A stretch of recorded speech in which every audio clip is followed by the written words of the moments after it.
Yo, yo, yo, yo, yo, what is up, people? Welcome to the den.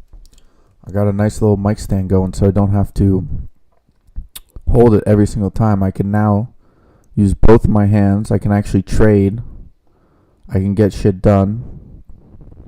What is up? What is up? What is up? Oh boy, I woke up late this morning. I'm still used to the old time. Need to fix my sleeping schedule. I didn't realize how much of a difference an hour can be.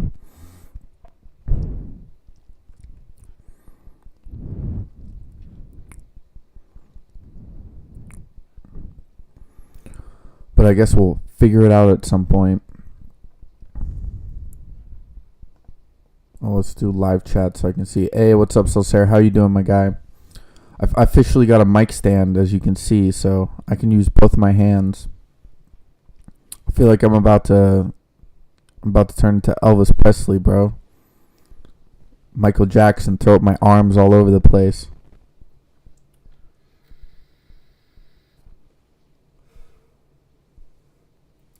Oh no, dude. Our area is being flooded as we speak. We can barely get out of our area. It's crazy. We're shut down everywhere, dude.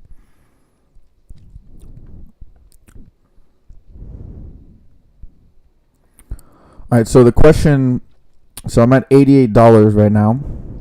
Question is, do I hold GNS for a little bit, try to get it above my average, or do I keep it the same? Because I am looking at HUBC. Speaking of HUBC, you need to check my other, because I did buy HUBC on my other account. But for this account, I'm still riding GNS, and I'm not sure if I should try to stick with GNS and hold it and see where it goes, or if I should quickly jump into HUBC, try to ride the wave.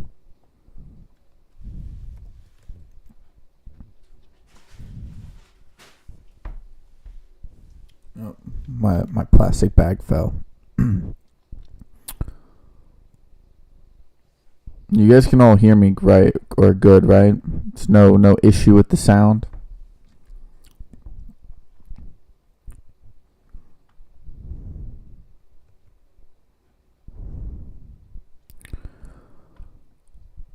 But here we are. Should I take the risk and jump? Well, it's not risk. I could just take the loss on GNS and try to ride something else. Because HUBC is moving up quickly. Do I want to catch it on the way down? Wow. Oh, wow. I haven't even looked at the overall market. Jesus Christ. Bro, this is why you can't wake up late in the market, especially when you're trading. Because now I'm like, I got to do all this research. I got to quickly catch up with the market. Everything's already happened. Terrible idea, but I guess that's the penalty you receive. And the shorting, and oh my god, look at the UVXY. It's moving.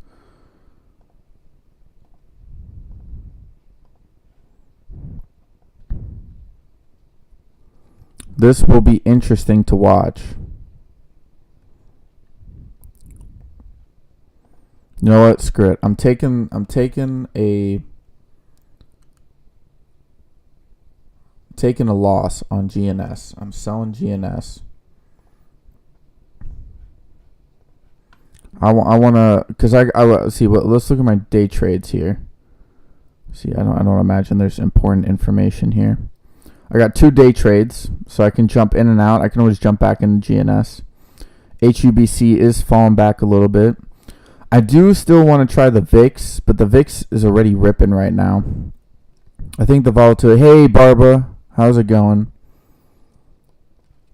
The VIX is moving. See, if I go to my bank watch list, I mean, look at this. Well, how's the overall market is doing shit, right? Yeah. QQ is down 2%. SPY is down, or no, QQ is down a percentage. SPY is down 1.5%. Even silver is down. That's crazy.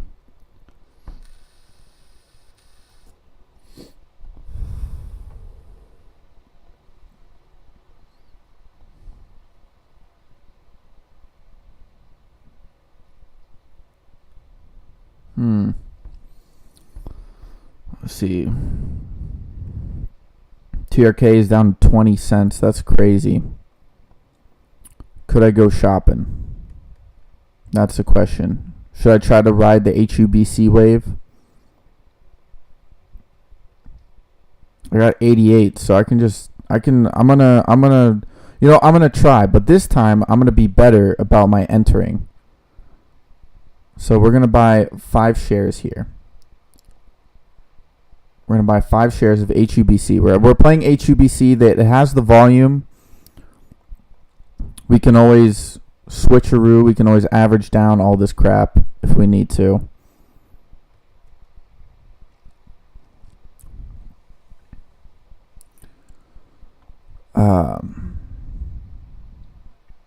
I hope everyone's having a good morning.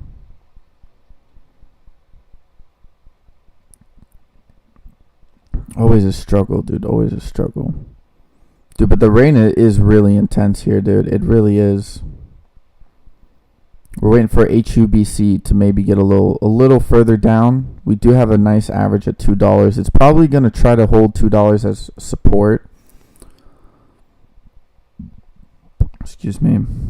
Oh, look at that. Okay, it is still above the 13 moving average, or the EMA. Horseman, what's up, Horseman? How's your morning going? What up, Tune? What are your expectations for HUBC? Certainly not $10, maybe $10.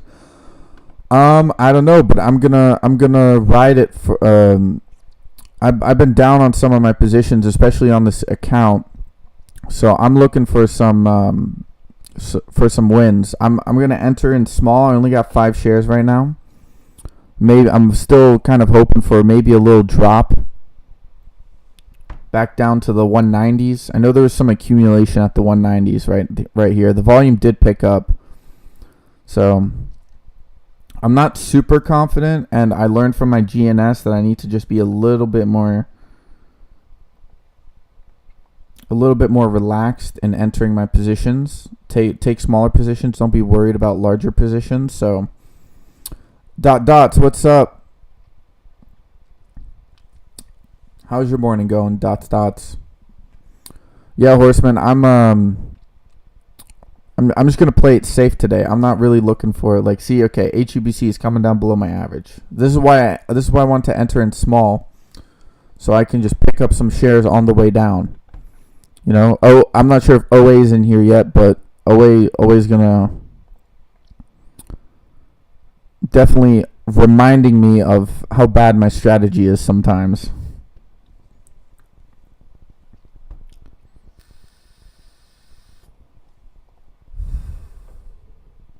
I do also kind of want to play the VIX, but the VIX is expensive. It's on its way down. I could try to buy one. Oh, I can't buy the VIX on Webull apparently, but I can buy the UVXY. I know the the SQQ is the one that's short, right? Hey, what's up, Steve? Good morning, Steve. I'm doing good, man. How are you? I woke up a little late. That's why I'm getting to the show late. I'm seeing that today is a red day again. Nice little. Not okay. So HUBC is coming down here, but this is why I entered with only 5 shares as of right now. Wow, it just got eaten up. Holy crap! All right, we'll set a limit order for 5 shares at 195, and it's just moving back up again. Okay. For HUBC to really be profitable here, I could just set in a bunch of limit orders. We'll do another one at $2 in case it kind of taps that again. Still average down. We'll do one at wow, okay, HUBC is moving up quickly. Here, I'm gonna throw in 5 more shares as it's moving up. We do have some limit orders in case it kind of drops back down. Fat Boy Cage, what's up, Fat Boy Cage? How's your morning going? Got now that HUBC has woken up, or good now? Yeah. I'm with you there. I just entered another 5 shares on HUBC. Come on, baby. Let's go. Let's go. There we go. There we go. No, we'll leave those limit orders there just in case. Come on, HUBC. Move, baby. Move. Give me some money. I need to get back some of my losses, bro. I'm at 87 bucks. This is a $100 to 25K challenge. I can't even get above $100. What's going on here?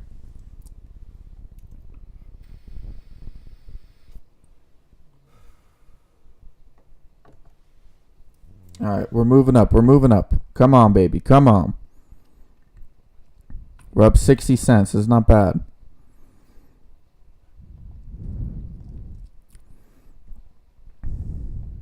All right, let's move this aside a little bit. We can still buy and see all that shit.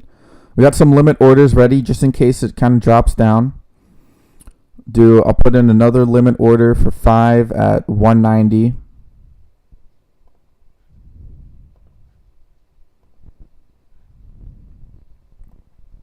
Just in case.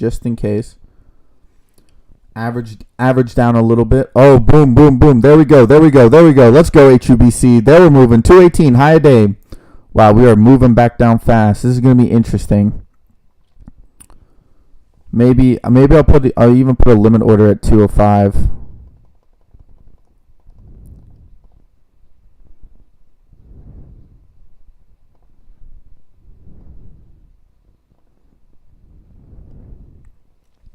All right, we got a bunch of limit orders, so in case if it hits down, we got some areas to pick it up. 5-cent blocks.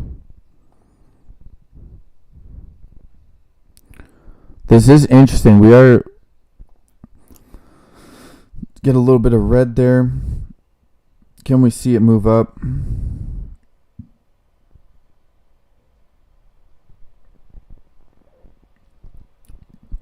We got some limit orders in case it falls on the way down.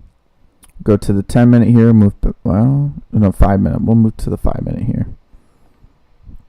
See, we are at 210.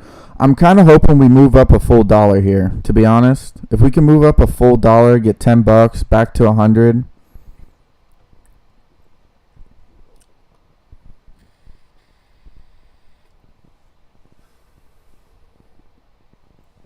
We're struggling a little bit, but I guess it's part of the game. The question now is, when do I take profits, right? Because I'm up 3%, I guess. It is 60 cents, so it's not an amazing return, especially on this $100, like, with such a small account as of right now, but we are...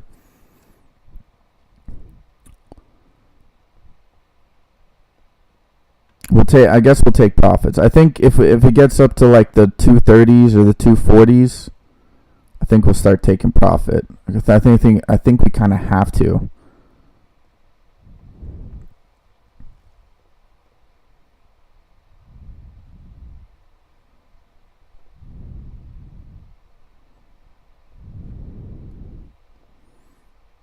At some point. Right, I guess that's just part of the game. I mean, it is a red day. Today is pretty brutal, so I'm not expecting like amazing returns or anything.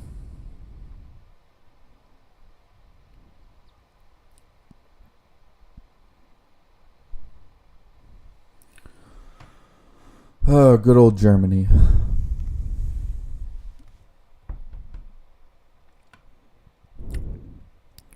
But welcome, if you're new here, welcome. This is my $100 to 25K challenge. We are currently below $100, which is not it's not something that was expected, anticipated, or wanted, but it is part of the game. We do have an uphill battle as of right now. Kind of dug myself a little hole here. I've learned that I need to enter in with smaller positions. Take smaller gains. Smaller gains is always A-okay.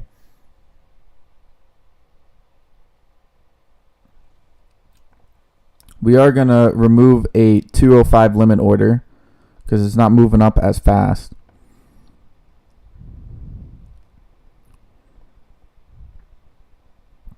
Come on, push it, baby, push it, baby, push it.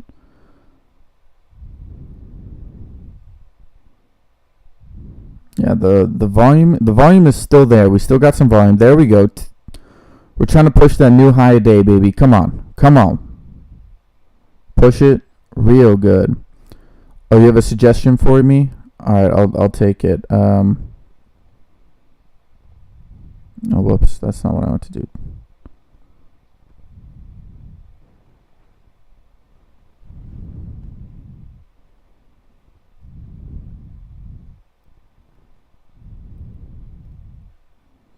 I would love to hear your suggestion.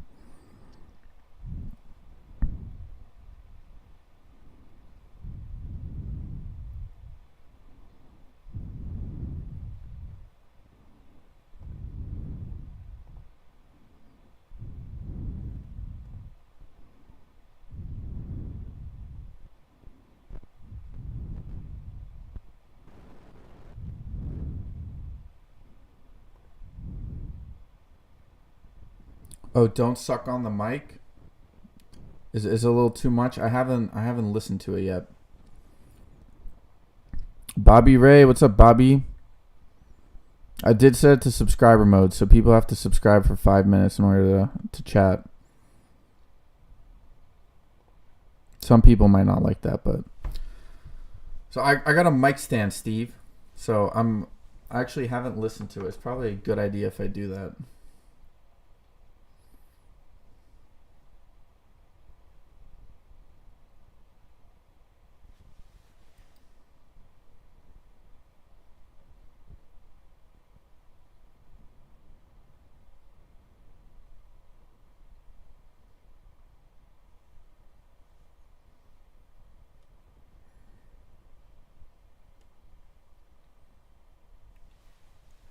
We're kind of hovering above 210. How's your morning, Bobby Ray? You make any of you guys make any good trades this morning? I know it's a bit of a slow day, so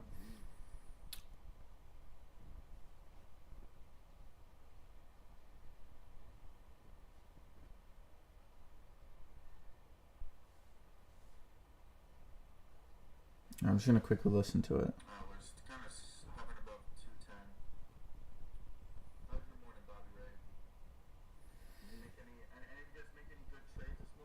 All right.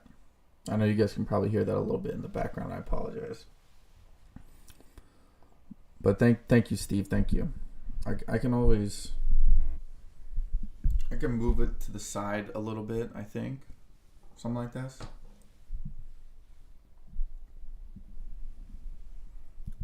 Like, I imagine this is good. This is good. Yeah. Maybe it's a little too much to the side.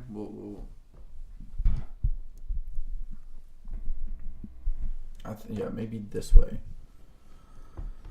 There we go. Welcome, people. Welcome in.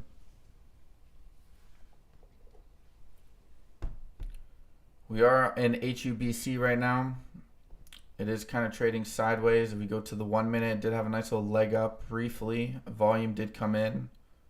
We are currently trading sideways. The volume is still there. We're still following the 13 EMA, which is always good.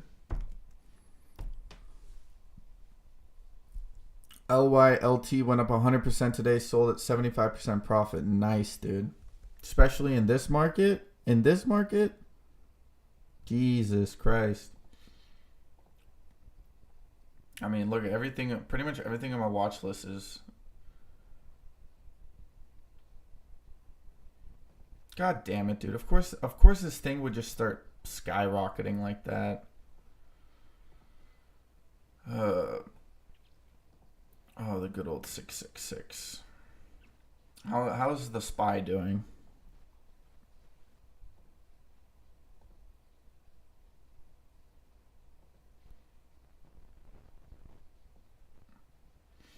SPY is having a little bit of trouble trying to move its way back up. All right, there we go. HUBC back down.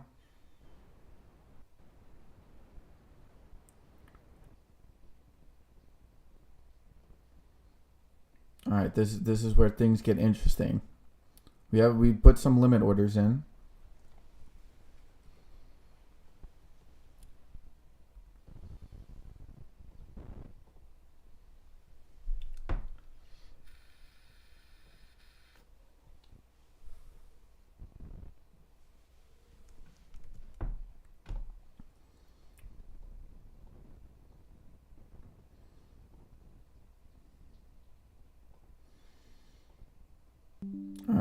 We bought another 5 more shares. Let's go, baby. Come on. A little dump. Slap me around. Call me Credit Susie. Yeah, dude. Look. I knew this was gonna happen. That these 2 days of bullish runs that we had on the banks, I didn't believe it for a second, my guy. All that crap is. Look, you have to understand that. Look, you have the front of the economy, right? What we all see, what we all participate in. And that, well, as we all know, right, there's things like naked shorts and things like that. But a lot of the banks, and one of the reasons why the 2008 financial crisis happened was because of the back-end economy that all these institutions have created and all these large betting that we've put up. Those are all the things that will crumble this economy because there's banks that are way over leveraged. What stock are we banking on today? Well, I'm currently riding HUBC, so GNS was not very nice to me today. I did take a small little loss on it. I'm hoping HUBC is nicer.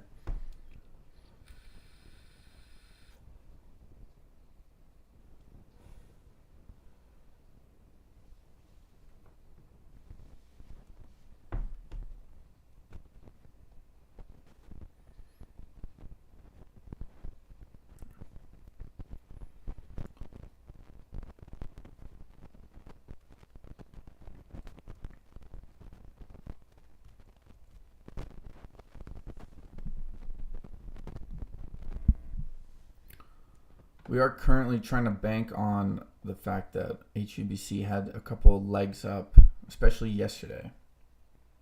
If we go to the 5 minute, like yesterday, it had a couple of legs up. Look at that, it basically hit where it's hitting right now. That was the high yesterday.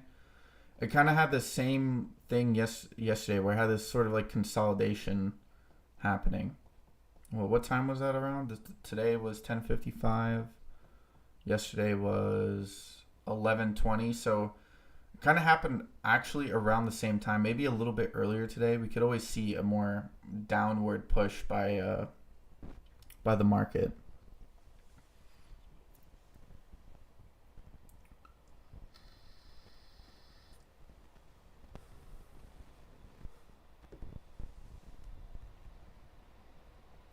All right, come on, HUBC. Move back up, baby. Move back up. I want to see a good, fat, green candle here.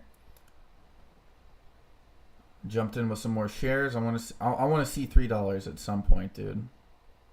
I'm happy to let HUBC ride. I know there's a lot of hype around HUBC.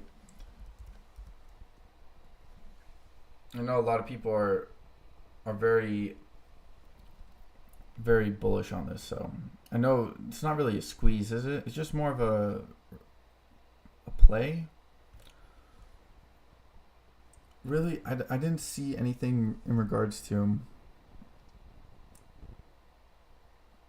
Down with the banks. Yeah, P71. Bought some April 21 2.5 calls for CS. Bought some $2. They are really oversold. Steve puts are long calls. I can see it turn around here within a month or so. I have some time with them. FRC, what do you think? Got in at 31 today. Oh, okay, hold up. Let me check. I know FRC was struggling a little bit. 31. Dude, look. For me, what was really telling is the bank index. The bank index, if you take a look at the bank index, right? Let's look at the daily here. Let's go to the 4 hour. This is the bank index on the 4 hour, okay? Now, there's definitely going to be some recovery at some point, maybe, but I think there's not enough confidence within the banks to positively say something in regards to this. So I think that's kind of the issue you're facing right now. All right, well, I am in the green on HUBC. I'll just be careful about that, Miguel, because look, the entire banking industry and market is just, it's kind of trash. I think I do want to I want to buy UVXY again.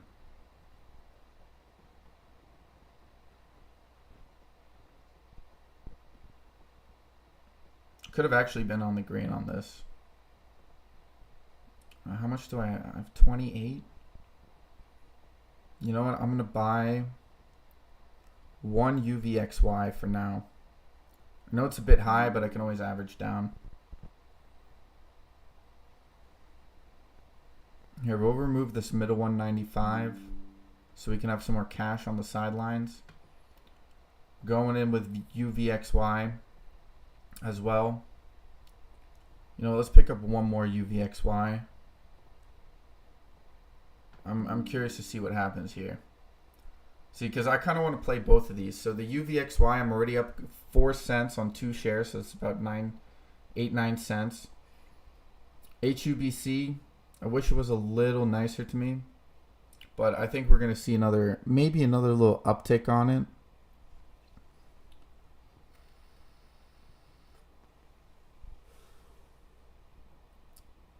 Do you still go on the other channel, or did I miss something? Yeah, I'm just doing my own channel for now, Transformations. I've kind of wanted to always do my own channel. I went on John's a lot to help fill in the gaps and stuff like that. But I got an idea for what I want to do with my streams, which is the $100 to 25K challenge. So that's why I've kind of jumped on my own channel for now. What's up, Liquid? S&P called junk at FRC. Dude, I don't even know. Okay, the UVXY is moving. Come on, bro. Do me nice on these 2 shares, dude. The UVXY is about to be beautiful, dude. I can already feel it. The overall market is just, it's kind of sucking. Even if it's a couple of dollars, like, there might be I hope the S&P actually is a little bit of a late day recovery. Because it's not like we are. The 15th is always the day where things go awry. It's people have probably...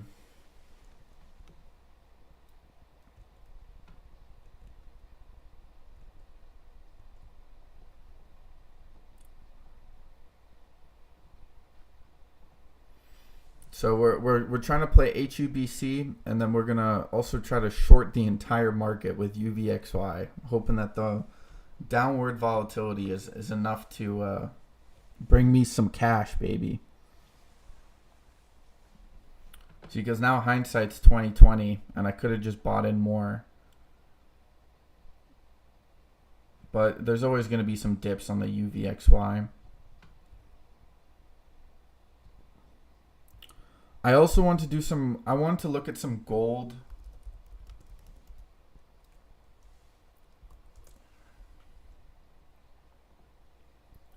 I was thinking about trying to pick up a gold ETF share, maybe 1 or 2. Is anyone familiar with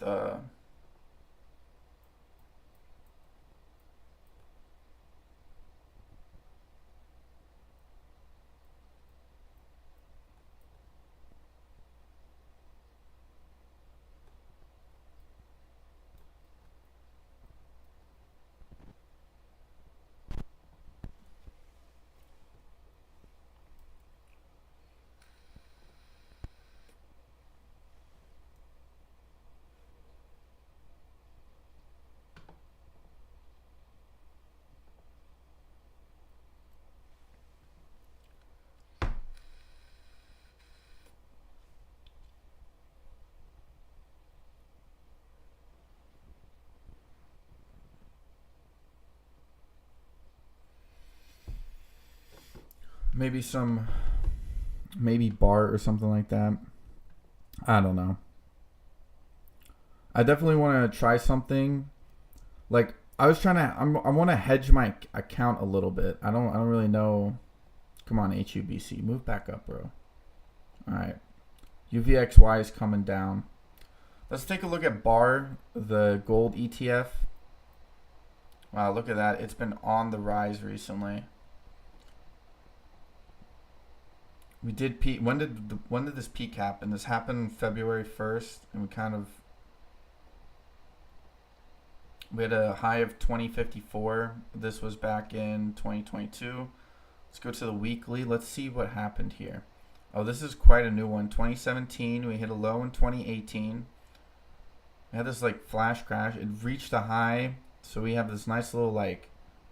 Then it broke this downtrend. It was trying to form a cup and handle, but this is a nice little cup and handle we have here on the daily, I think. Right, 4 hour. Let's go to the 4 hour.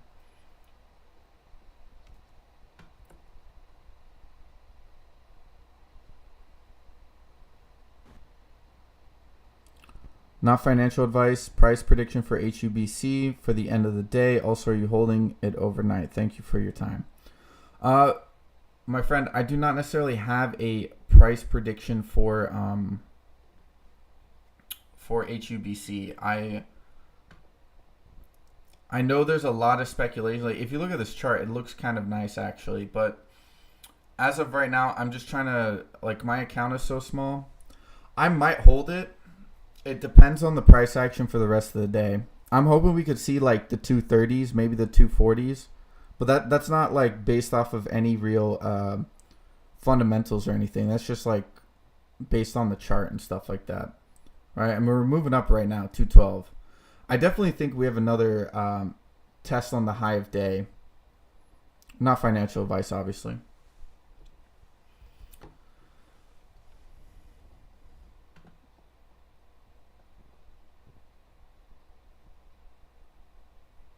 See, I think if we buy like a gold ETF, like, is there another way we can buy?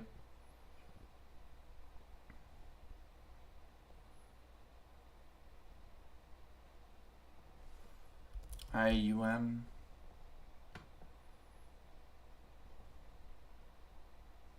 Wait, let's look at the price of gold.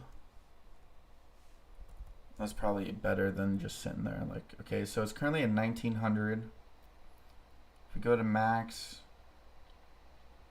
I mean, gold is gonna get nice and like expensive, so I don't think it really matters which one. Okay, UVXY is moving up, baby. Come on, give me the okay. And HUBC. HUBC is back up 215. Come on, baby. Come on, HUBC. Be nice to me. I need a recovery in my account. I want to get back above $100. Yeah, no worries, Jason.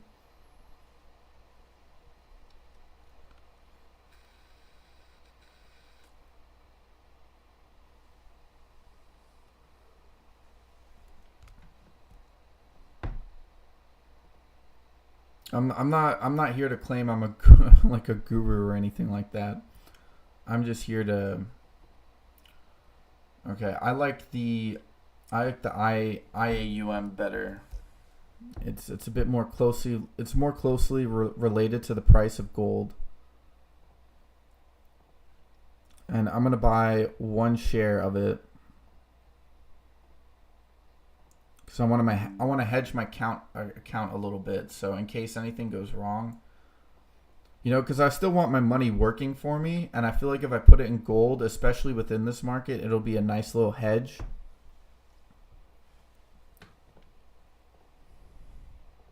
All right, I mean, already shorting the overall market. Gold's not really a short against the market. It's just instability within the market.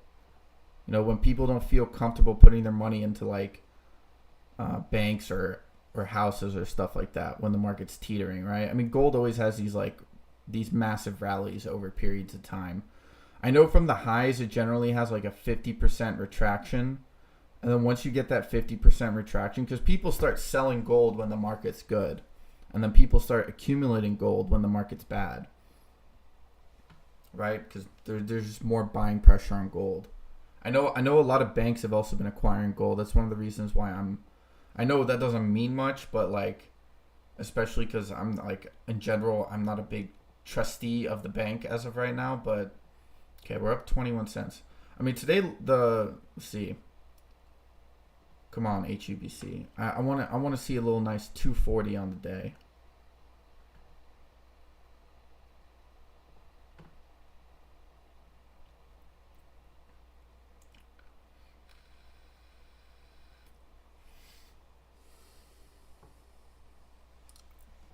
See, we still have $5.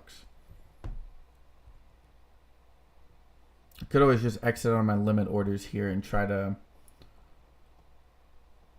try to push up HUBC. But as of right now, we're not high enough for me to feel comfortable moving up those limit orders. We're just gonna keep it there. The UVXY is pushing back up. The high for the day was 692. I think my prediction of the overall market kind of losing confidence within itself is kind of starting to happen. People are like, oh shit. And I'm already up a penny on the IAUM, baby. Let's go. That's what we wanted to see. All right.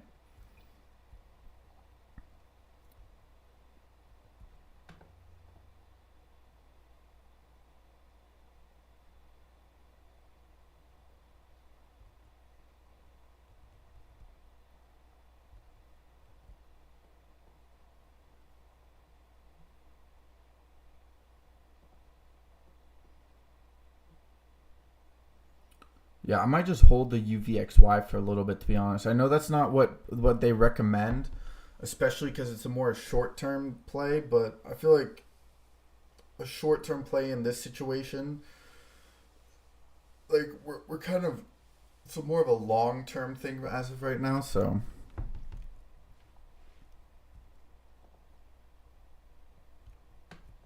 All right, there we go. 217. Come on, baby. Push it up. What's the high? 218. There we go. 218. High day. Come on, push that 218. This is what I was expecting it to do. Come on. This is what I wanted to see. This is what I needed to do. This is what I was expecting. It's why I like bought in a little bit. I waited, added more. Come on. 219, new high, baby. Come on. Come on. Push it. 220s. 220s. This is what we wanted to see. Bring my account back up, baby.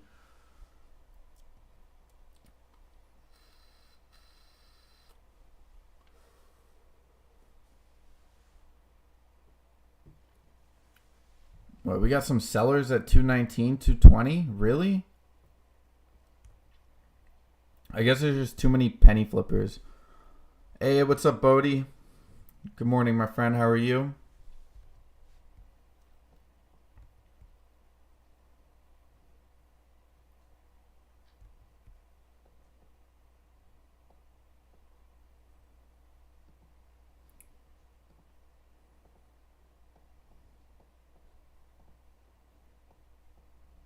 You know what? We're gonna remove the 190 limit order. How much capital does that give me? 14 bucks. 14, really? I was kind of hoping for I could just quickly buy one more on the gold ETF. Let that money work for you, baby.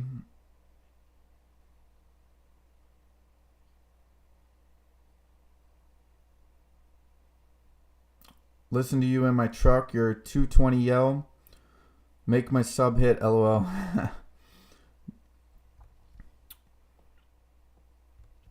Yeah, bro. I'm one day I'm gonna be a radio broadcaster. No, I've always wanted to do like a podcast and stuff like that, which I've done. So, but okay, HUBC is coming back down. This is. Let's go to the 5 minute. Let's take a look at the 5 minute here. Yeah, see, we keep on getting these legs up on HUBC. I feel like people are just accumulating it at this point. Because this is kind of like, look, that's a very bullish, right there on that 5 minute, that's incredibly bullish, dude. You got that fat green candle, red, fat green candle, and now it's just people are accumulating. People see that candle. People know what that candle means. That candle structure right there. That's a good indication that we're moving higher. So it's a very bullish indication. So I'm pretty confident in that. TRK at 21.4. Yeah, dude, I saw it hit 20 cents this morning, which is crazy. I was actually thinking of picking up some shares there. Okay, the UVXY is moving back down.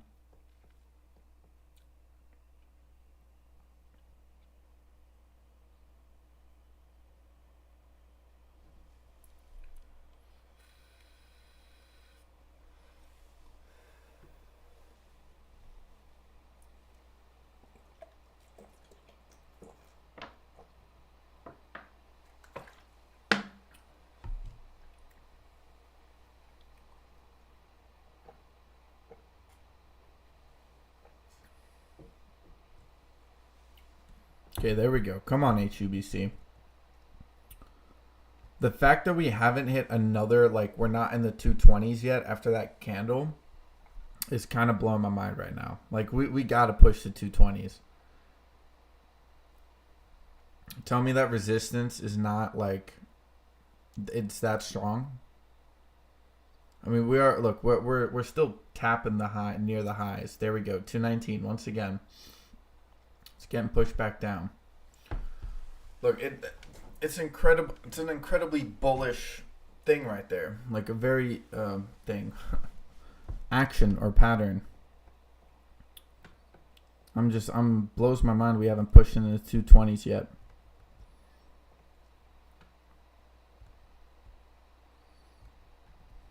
There. Oh, come on. 219.5 is the high of the day.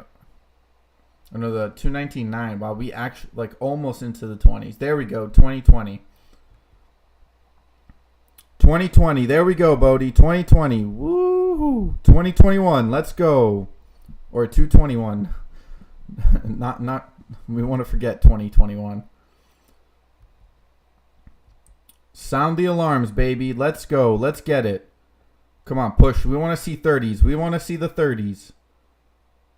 No, okay, you're still going to fight the 20s. There we go, 22, another high a day. We did have some buying action coming in. People are feeling comfortable still buying. Wow, we just got a big order, 27,000 shares at 2022. People must be confident, dude. Damn.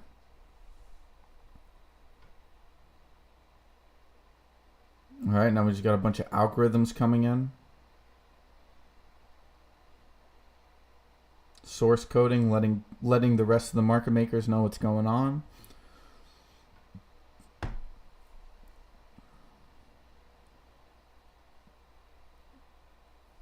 Wow, people are pretty confident at this range.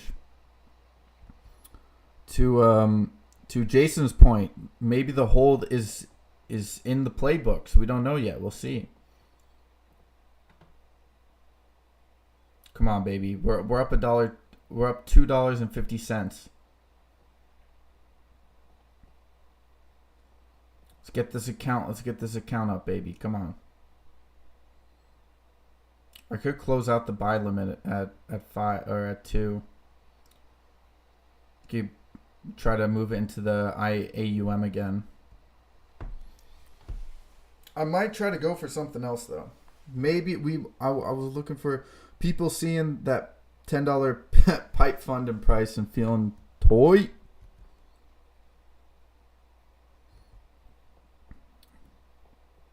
It's more like a 10-inch pipe, Horseman. I feel like a 10-inch pipe for a horse is pretty small, to be fair. Oh, sorry. That was stupid.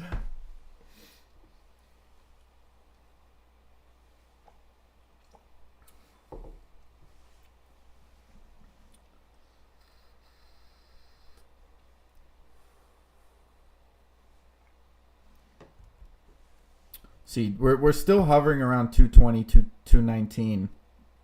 But from the orders I see, people are confident enough to buy it at this price. I'm not too worried about it. It feels like it's gonna might need a pullback at some point. If you look at the 15, yeah, where I think this is kind of an accumulation zone. Last accumulation zone was at like 205, which is where we were hovering for a bit. I mean, we're up already 31% overall on the day, so I'm only up about 7% on the play as of right now.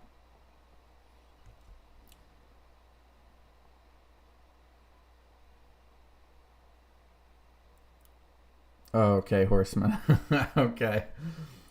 10-inch pipe is pretty accurate for not knowing me. Well, I was talking about the ticker, Horseman. I like 530 shares at 190 on HUMC. You mean BC or MC? But yeah, I 52-week high at 269. Oh boy. All right, well, we're back in the 222. We are looking up. Yep, 223. There we go. New high day, baby. Come on. Push it. Push it. I'm saying we're going to hit the 30s. I have a feeling we're going to see the 30s. Maybe 40s is pushing it. It doesn't seem like it wants to push it that high. I know there's a lot of people who are just accumulating the stock as of right now. I haven't looked at the fundamentals. I was trying to look at the fundamentals, but because of, like, I haven't seen an earnings report come out yet. Because they literally hit the market on at the beginning of the month. So, but does anyone know when their earnings comes out? I saw speculation. The end of this month. No one really knows yet. Well, they open up what at the beginning of Q2. So I imagine they don't have to report until the middle of Q3, right? Because they report Q2 at the beginning of Q3, and they have about, I think, 45 days to do that. So it doesn't need to be reported until the middle of Q3. So that whole speculation, and I don't really see that.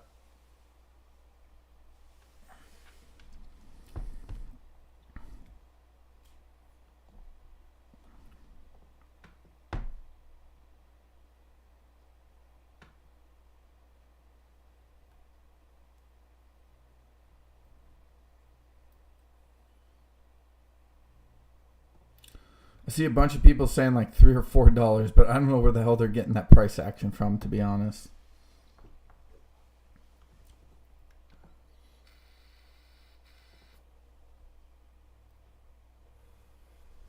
But you know, let's take a quick look at TRKA, dude. I'm still look. Okay, look. You could have bought 19.5 this morning. It is on its way down. I mean, look at this. Look at this chart, dude. Let's see. We'll call the base price at 52 cents, or we'll say 50 cents. So it is down about 60% from 50.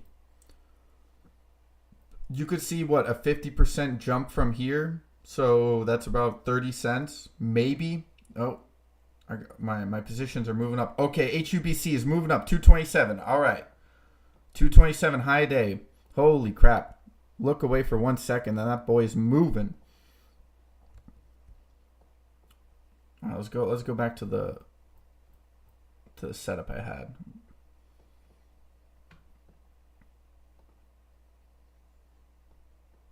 There we go. See, that's what I meant by that candle right here. Or these like 5 candles right here. Big green dildo, then 3 couple red stinkers, and then we got that green dildo again. That's a very bullish price action sentiment. Could this be the high of the day? This is looking like a not so nice candle. 225 could be resistance. That was a quick move up. I know you don't play dreaded OTC, but ILUS dropped so far and lots of hype on it. I bought 10,000 shares at 4 cents. No, yeah, Steve, I still play some OTC, not as much as I probably could or should. I have my own OTC, but I'll keep that in mind. I've seen people talk about that ticker. 230's incoming. Yeah, Horseman, I agree with you. Come on. I'm telling you, the 230s are on its way. I don't know where people are getting this $4 price action in. But let's go, baby. Dude, we've turned our account around today. Let's go. From $87 to $91. Come on, we want that 92. I know we shouldn't be greedy here, but this is some solid price action. Probably going to need to pull back and do a little bit of accumulation at some point. I probably won't be averaging down, so I'm actually going to get rid of my limit order. Just so I'm not tempted to move that up or anything like that. We'll look for something else at some point.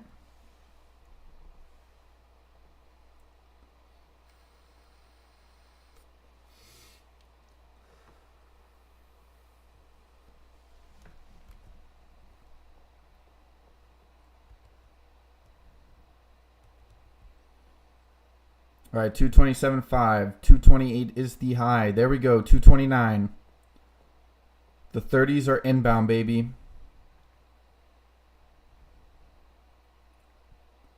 Come on, be nice to Papa, baby. Be nice to Papa. Papa. Be nice, Papa. MLEC, halt up. Ooh, Bodie. Let me take a look.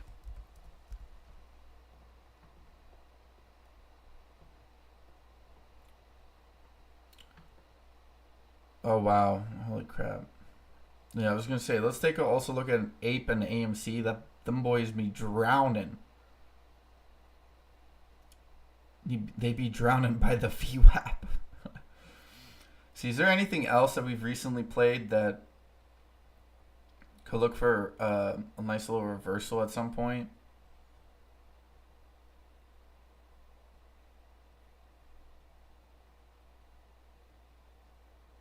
I don't really see anything, to be honest.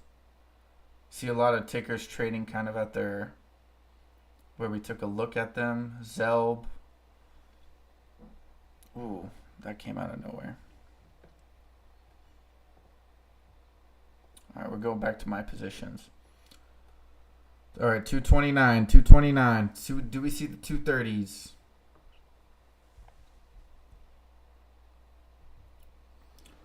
I will be right back. Give me a sec.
What happened here? We did hit 229. We fell down a little bit. Interesting. All right, I'm back.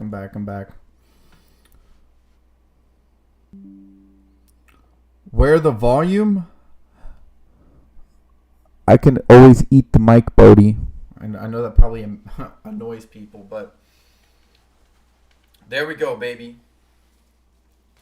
There we go. Oh, you're talking about the you're talking about the ticker. Yeah, I don't know. I don't know.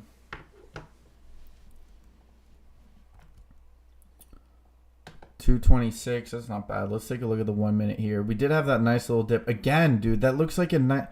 Oh, okay. We gotta pay attention to that.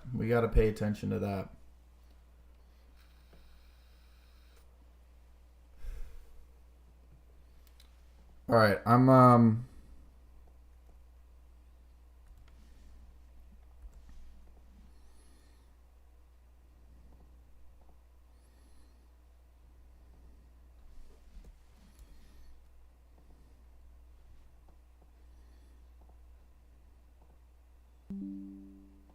right, guys. I sold out of HUBC. I took my profits. I am I know that's maybe not what people wanted to see or hear, but I learned from yesterday that I'm just taking my profits here, people. I'm going to still pay attention to HUBC. I could imagine it's going to move up quicker. I will still be looking at it.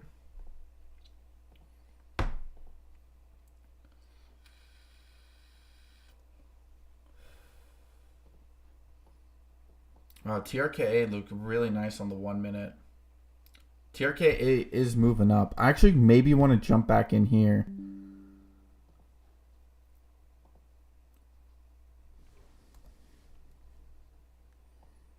Maybe wait for a pullback at some point.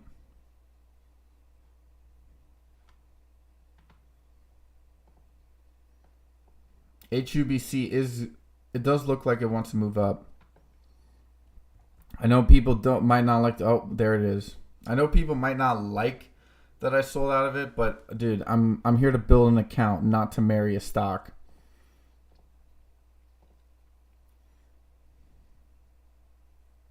Oh, as I say that, HUBC falls. Holy crap. Okay, we're going back to the 220s.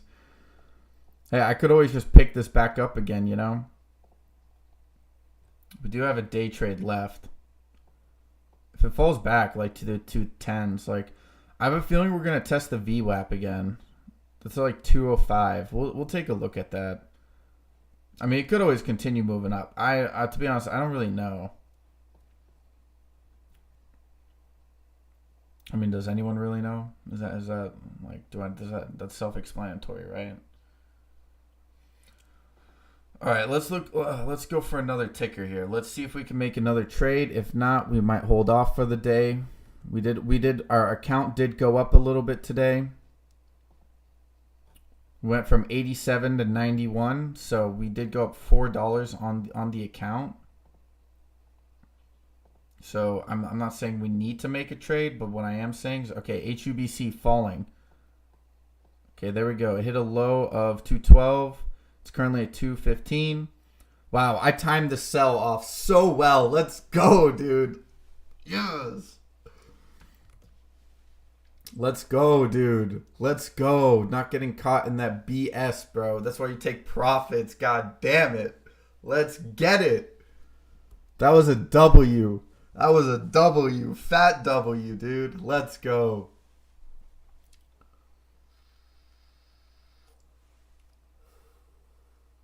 We took them profits and we were watching it fall. So if we want, we can enter back in, baby. I actually might go a little bit more aggressive with the re-entry on this one.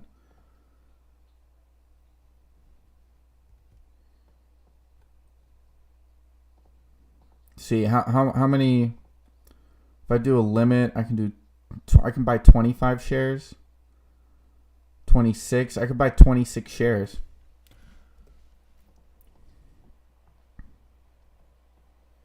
I still want to let's wait a little bit. We'll wait for HUBC before we jump back in. Let's not get hasty.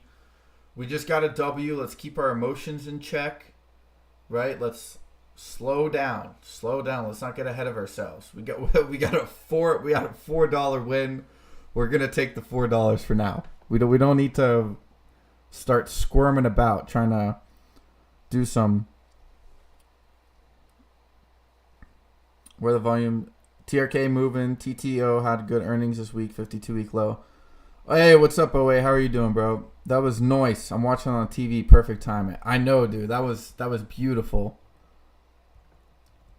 I looked at the 1 minute and I saw this like the red, and then like you had this red candle and you had these 3 green candles and then this slamming down of the other another red candle, and then it kind of went back up, and I'm like, nah, let's pull out here. Let's not be greedy.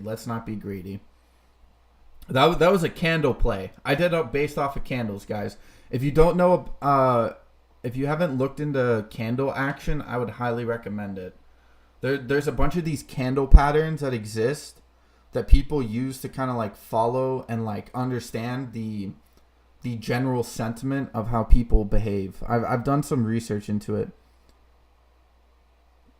Thank you. What you said, you saw, made me get out. Hey, let's go, dots.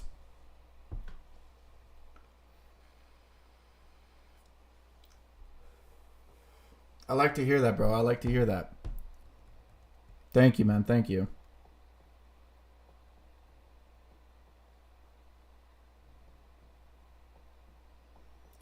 Now you can kind of. I took that profit, so I want to see what it does here.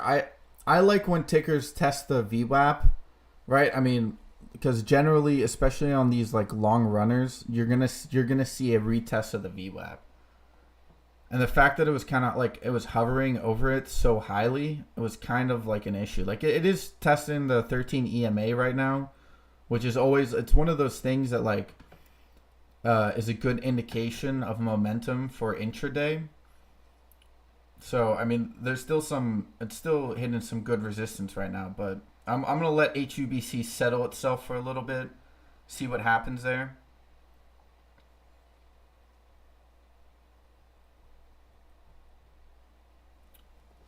Wow. Okay, the UVXY is moving up, dude.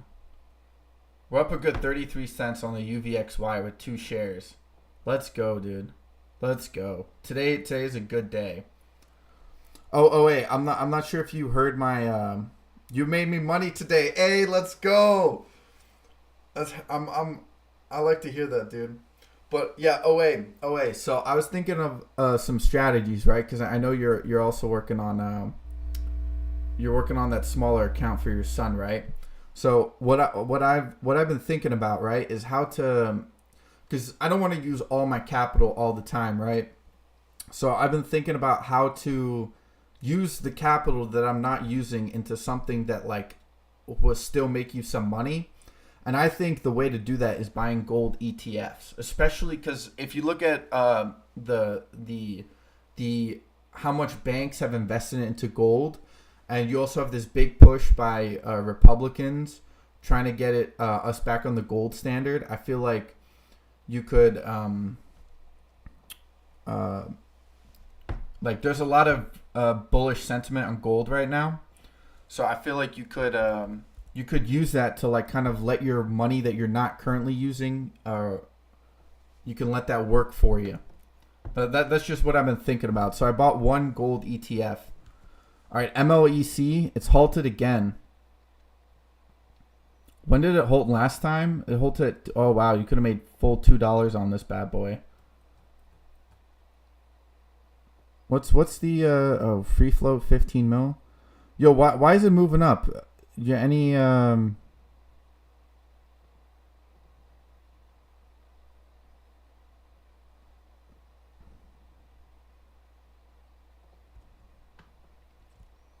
Isn't MLEC the one Liquid was talking about a while ago?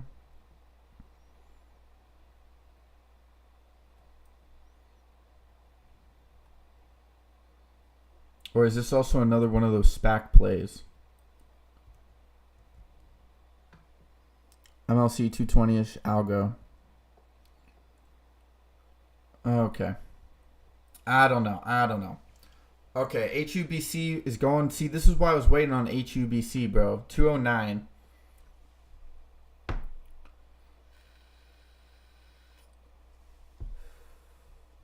Dude, let's go.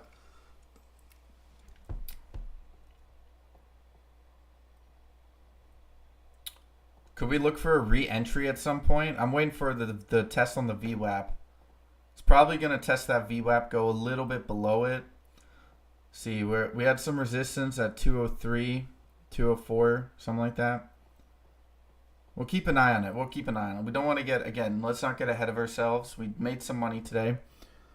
There's also a chance we might be done for the day. You know, I don't want to jump into any tickers unnecessarily.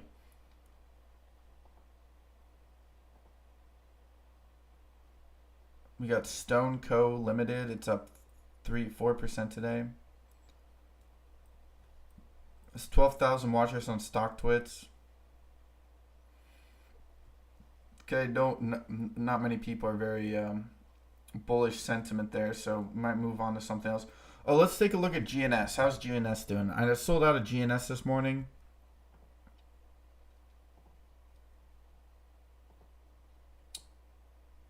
Oh, wow. Okay, GNS ran up to 321 recently. Fell back on the VWAP at 309. This could be a good re-entry on GNS. But again, I don't want to use my day trade again. So if I re-enter on GNS, I'm using another day trade. Because I sold out this morning, so... And I only got one left for a little bit, so... Then I'm going to have to go back to swinging. Yeah, no, I'm MLEC. I'm not really looking to get into it right now. I'm not really looking to get into it. All right, this could be a little recovery bounce for HUBC, but let's also try to find. I've really wanted to find like a nice little swing ticker. Here, let's remove all of these price actions. Let's do volume high. So we got Mullen with high volume. Don't give a crap about that. Credit Suzy is on a downward trend. LYLT, I know Steve made some money on that. Tesla, can't buy a share of that. Bank of America, I'm not touching the banks. TRK is moving. Schwab is up. That's interesting. FFIE is up almost 8% for the day. I have a feeling FFIE might do a nice little pump again. Like maybe not to $1, but maybe to like the 60s, maybe. I'm not very confident on that, but we'll keep that in mind. We got Key Corp, Transocean, RIG. Wow, we got some high. What's the volume? Why is there so much volume on this ticker? RIG. What's up with RIG? We're just gonna do some scouting for now, guys. I'm not. Again, calma. Tranquilo. 10x moving. Okay, let's take a look at 10x. I'm always waiting to. Let's take a look at the chart. All right. So we did have a little bit of a slap back down there on 10x. I'm not liking the volume, to be fair. I'm not a big fan of this volume. Hoping for a little bit more volume on there.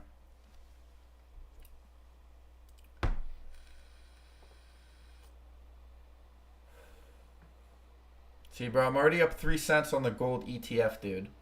I'm already up 3 cents on that bad boy. See, if I could have just had those $19 just sitting there, not working, but it's working for me. I got 3 cents on that money. This is why I'm like confident in that little strategy. Just, you know, it's like if you're managing a company or an asset portfolio, right? Okay, well, you put some money in here, you put some money in there. Let's buy some gold, right? Let's hedge our account a little bit. Let's buy some gold. Wow, UVXY, dude. Look at that bad boy. It tapped off the $7. Let's go, dude. We're making some money, dude. We're making money today.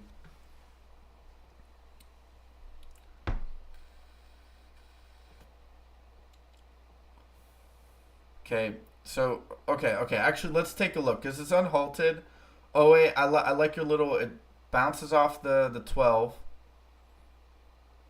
Oh, wow. Okay, I see what you mean there. Bounced off of 11 last time. Bounced off of... Wow, this could be some... The volume on this is crazy right now. Let's take a look at the 5-minute. Where's the VWAP? Okay, it's trading at VWAP. It's not bad. It's not great, but it's not bad. I don't know. HUBC does look like it wants to. I'm waiting for it to go below the VWAP. What's the RSI? The RSI is still. It's around 55. Okay. Not 100% confident on that.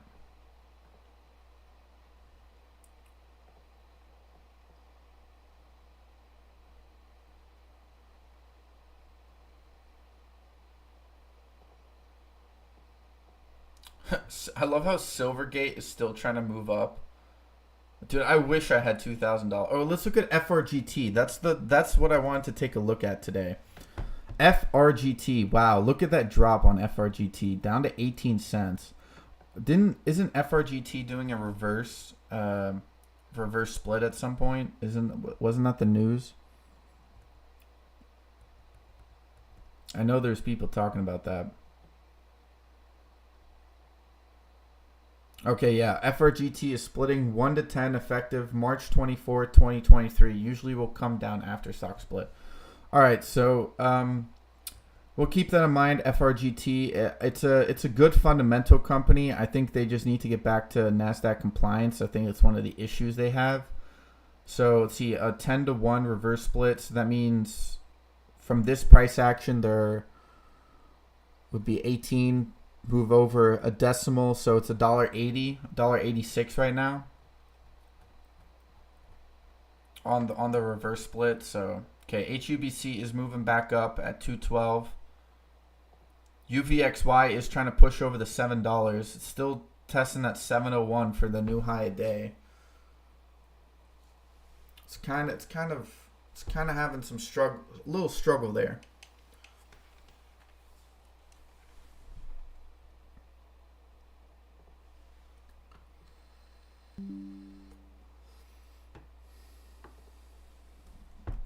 All right, how's TRK doing? How's TRK doing?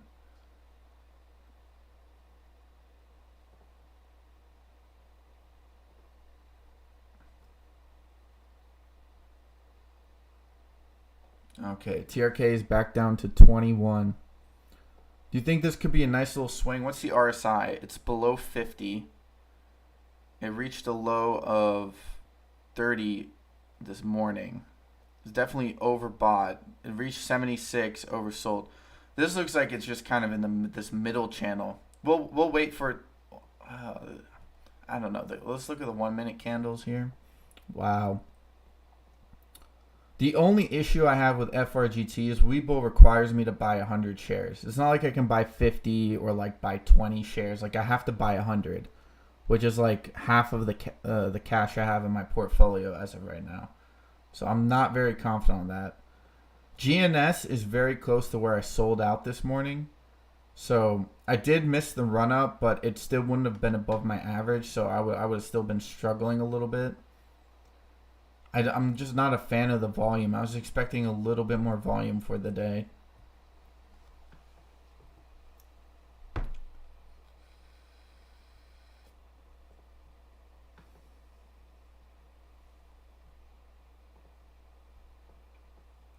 I don't know. We could just be done for the day.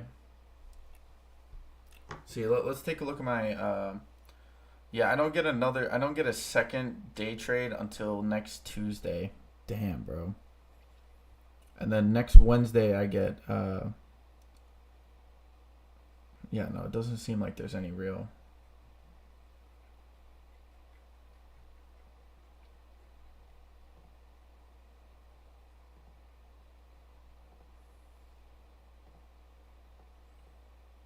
HUBC is still, see, this is what I mean, like it bounced off the VWAP, right? Wait, what was the low? The low was 206. It ran up all the way to 213, and now it's coming back down to 207. So yeah, there's definitely some selling at the 230s here. I'm waiting for that test of the VWAP. It needs to. I honestly, in order for me to buy back in, it is a little oversold right now, to be honest. If you look at the 1 minute, the RSI is trending just at 40. On the 5 minutes, still quite even. The RSI is still a little high for me. That's kind of the only issue I have. Look, if you go to the 30-minute, that's a fat red candle there. And it did that shit yesterday, and it kind of slowly went down afterwards. So we had this nice little uptick in the first half of the market. Second half of the market looked like we could see a little downtrend, maybe back down to the $2 mark. There's that. I think it needs to turn $2 into support from the looks of the chart right here on the 30. If we go to the 15, yeah, $2. It needs to retest $2 because so far $2 has only been resistance, and I have a feeling it needs to break that. It needs to go a little bit below the $2, maybe 197 or something like that. You know, maybe like, because there's probably some stop losses there. People are going to try to catch those. All that good stuff within the market that happens. But I'll definitely keep HUBC on like, so I definitely want to swing it a little bit. Yeah, man, FRGT went down.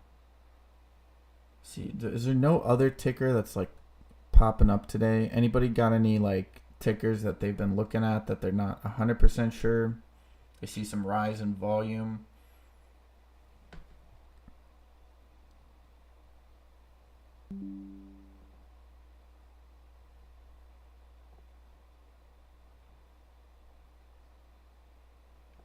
REVB, what's this? A lot of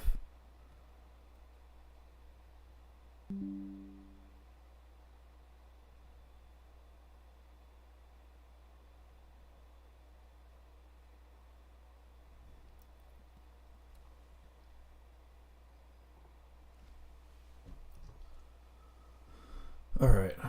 Let's see. We're just doing some scouting, guys.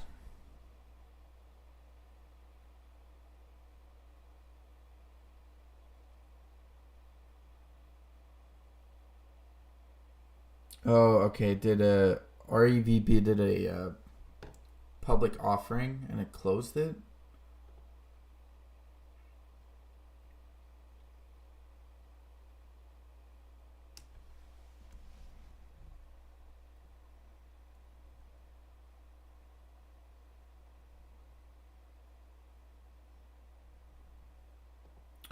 I've seen a lot of people talk about MYO. I'm not sure if who wants to take a look at MYO in the background here. I'll pull it up on the chart. I don't know. I don't really know. I've seen a lot of people come in and like kind of push it. I'm not sure if it's like a real play, if people are just trying to speculate on it. It did hit a high of 87 cents the other day, and it's been coming back down to. It pushes up. What's the volume on? The volume is very low. What's the share float?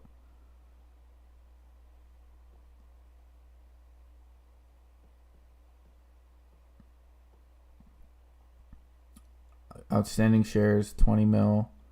Free float is around 4. The volume on this isn't great. Let's go back to the daily. Yeah, we have had a lot of volume recently.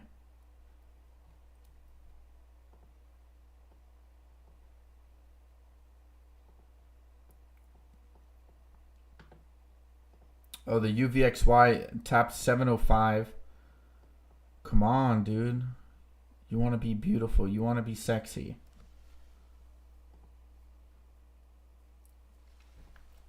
Should have bought more UVXY, dude.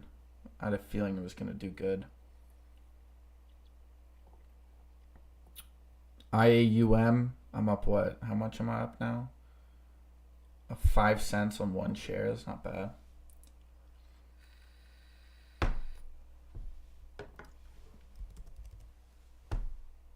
Let's take a look at Sen. I know people were talking about Sen. Did have a little uptick to. See, it hit 87 at the beginning of February, slowly trickled down. It is oversold on the daily. Go to the 4-hour. It's moving back up on the 4-hour. Yeah, it kind of broke the channel I drew. Not particularly happy about that, but I guess it's par for the course. Nothing else? We got nothing else that like looks like it wants to do a nice little reversal towards the end of the day. The UVXY is moving up, man. And the thing about the UVXY is this boy moves violently.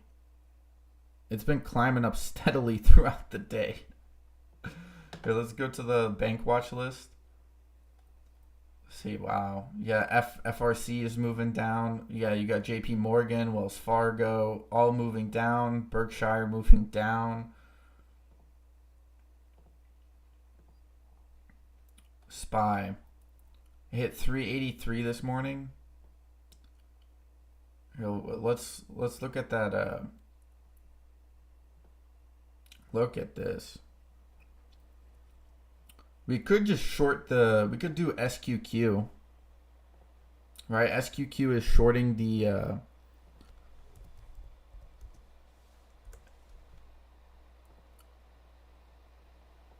is SQQ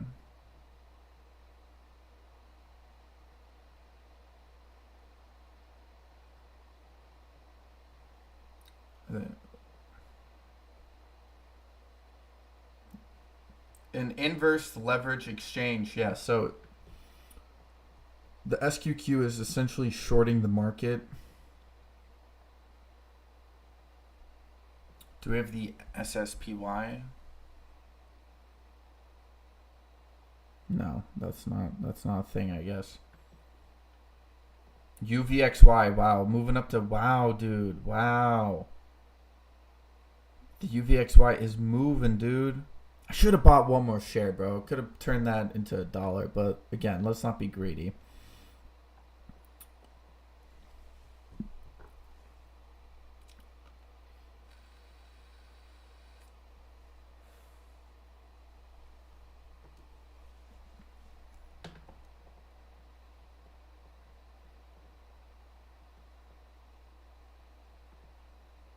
Yeah, the VIX is moving up.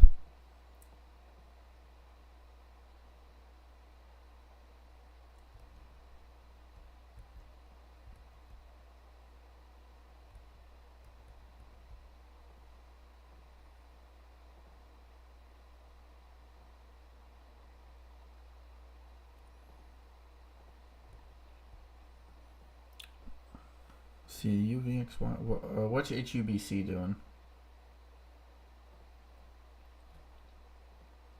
No, it's still hovering just above the. Could it be following the 13 EMA? It is hovering just above that. Let's look at the 15.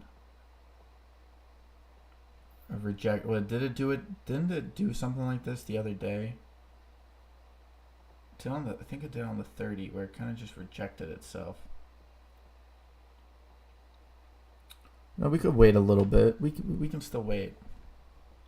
206. Okay, there we go. I want to see it below. I want to see it test $2. It needs to test $2 for support. Until then, I'm not getting back into HUBC. Wow, dude, I'm getting back up to $92, dude. My positions are moving. IAUM is it's up almost 8 cents since I bought it. UVXY is moving up 717, dude. Jesus Christ. We got this double top on the UVXY, dude.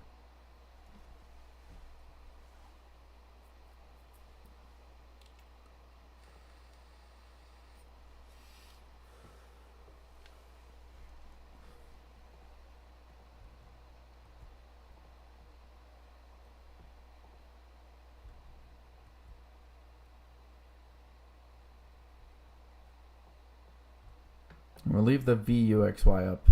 I'm telling you, bro.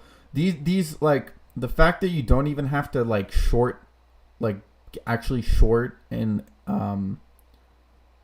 like a specific ticker in order to short the market is beautiful. Look at this, 719, dude. The UVXY is just moving up. I'm like back into the $92 range. That's crazy. I don't want to use a day trade for this. And I have a feeling the market's going to go down further over a period of time. And like, especially with these type of plays, dude, these type of plays, like they pop so hard. They go up so hard when a market crashes. Like these two shares could easily be worth, like, look, if you go to the daily, right? No, let's go to the weekly. Let's go to the weekly on this. No. Okay, maybe not the weekly. Let's go back to the daily. If you go back to the daily, right? When these things pop, right? The last time we had like it popped, it was at 103, it popped up to 150. Like it has these like massive 50% increases. Now it is already increased from the low of 435, so you could argue that that's one of the reasons it's going to struggle a bit. But I mean, if you look at this, this daily candle price action, that's a bullish price action, right? You have this bottom top, this bottom, I forget the name of the candle. This bottom dreidel, I'm going to call it a bottom dreidel because it looks like a dreidel and it's at the bottom. And then you get this nice green candle that engulfs the previous red candle. So there's bullish sentiment on shorting the market, right? That's what we pick up from that from these candles. At least that's what I pick up. You guys don't have to. Grill's not bad. The only problem I have with Grill is that there's just not a lot of volume on it. Let's go to the daily here. Let's look at the daily. What's the daily volume? 100. Okay, it hit 150. Wait, let's. What's the Grill? When's the I know they have some good earnings set to come out. The 28th. I'm going to take a look at Grill. Grill could be one of those plays you could swing for a couple of days.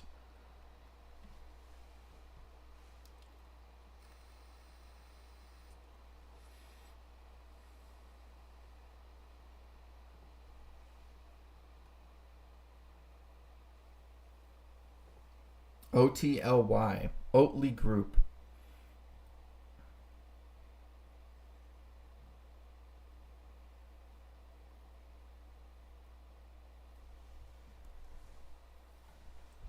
Okay, so it's an oat milk company. Well, I mean, with these soy boys in today's age, bro, it's probably not a bad call. Let's take a look at it. OTLY. Let's look at the finances here.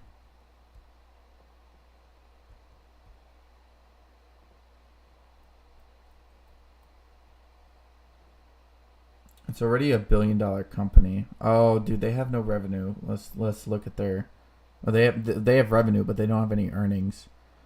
Oh yeah, hell no, fuck this company. I would short this company if I could.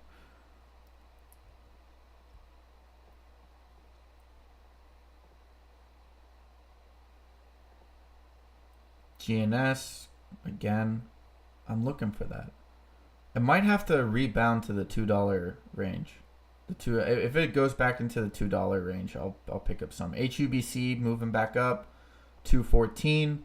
Looks like the VWAP is pretty strong, which is fine. I'm still waiting for it to test the $2 support.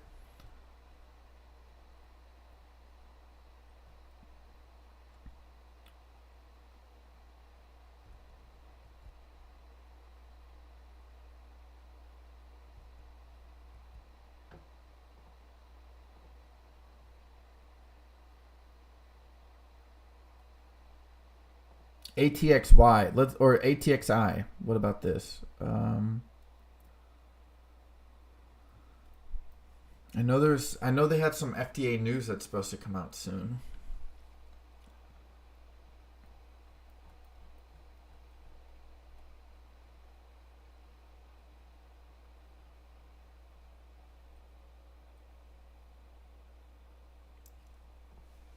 PBLA, isn't PBLA supposed to announce news? Not even bloody indices today. They will have good earnings, collected enough with two offerings, one at 275.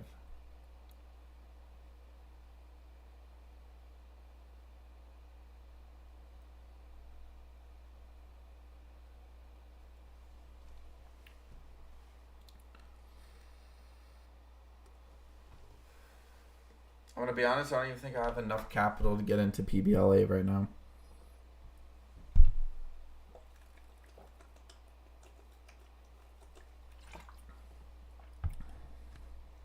Yeah, I got $55.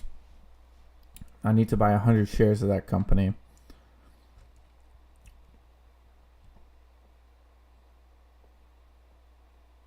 HUBC 215.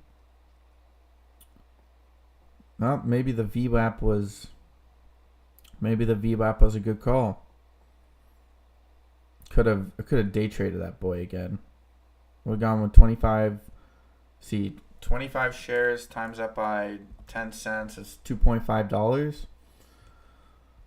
We got 250 back. I'm not sure if I would have wanted that, to be honest.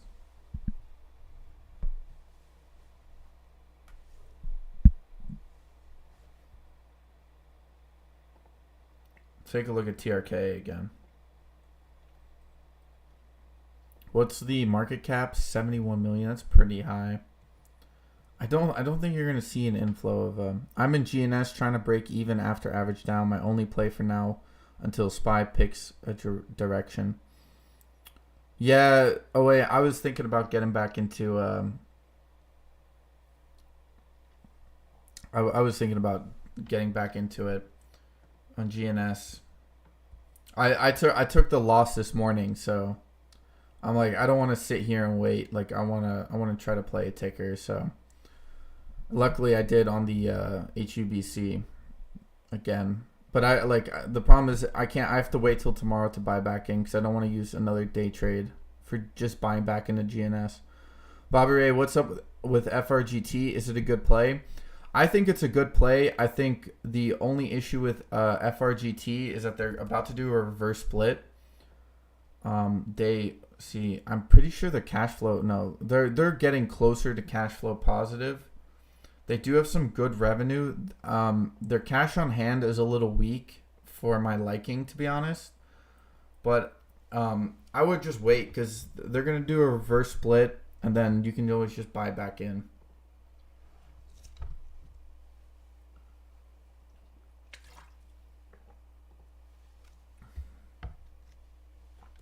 All right. Let's take a look at HUBC again.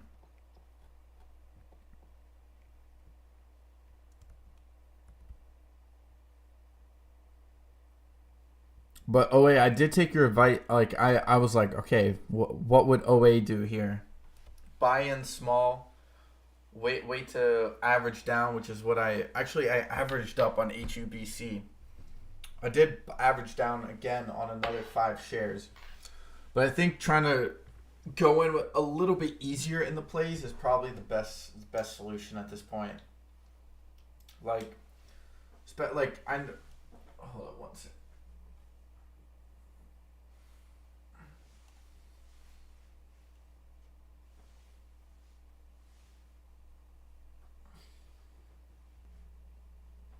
Okay, there we go. Sorry. I think at this point the best option is probably to just not take your whole portfolio in there, especially with such a small account, and just kind of ease into it.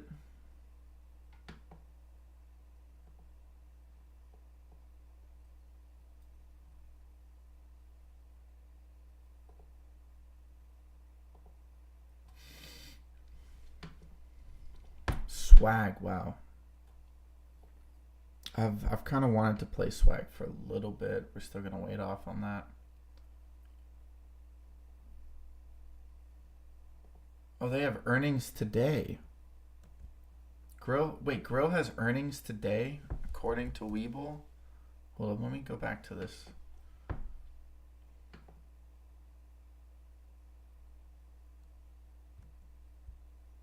I might just pick up 10 shares of Grill.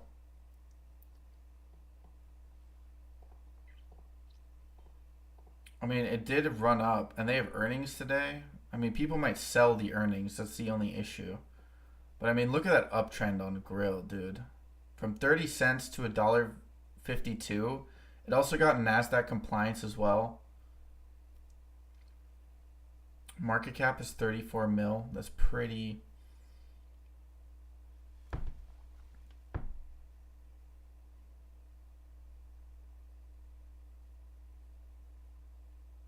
Okay, it's just a projection.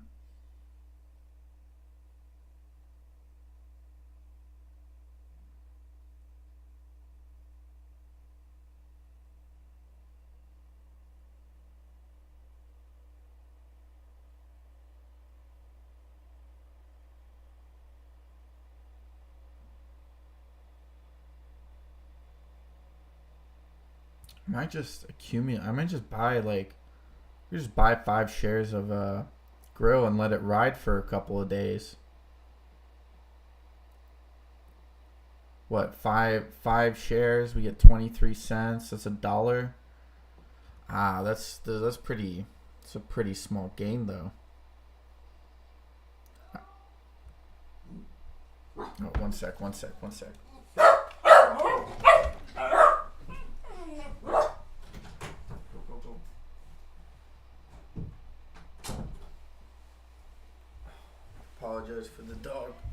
Apologize for the dog. See, this is where the strategy starts to kick in, guys. This is where strategy starts to kick in.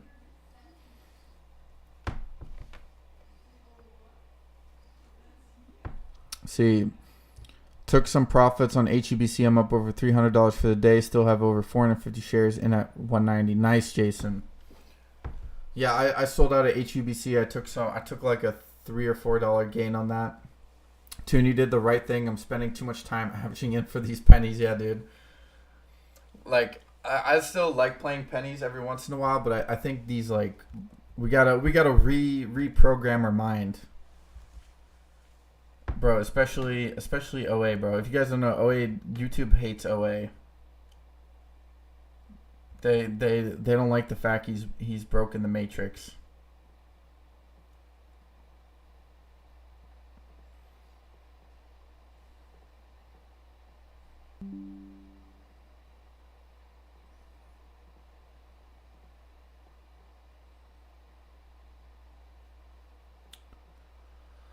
Still not getting back into HUBC. I'm still waiting for that it needs to turn that $2 into support. It needs to test it. I don't trust the fact that it hasn't tested that yet. I like that it stayed above the VWAP. But because it already did that run up to 230 for today, I think you're gonna see a little come down.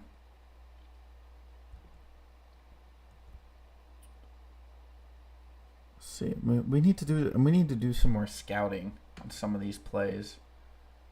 I'm not asking for like a massive gain or anything. I'm just looking for like, yeah, what we were doing, we were looking at the screener. Let's go back to the screener here. I can't buy Amazon. Jesus Christ.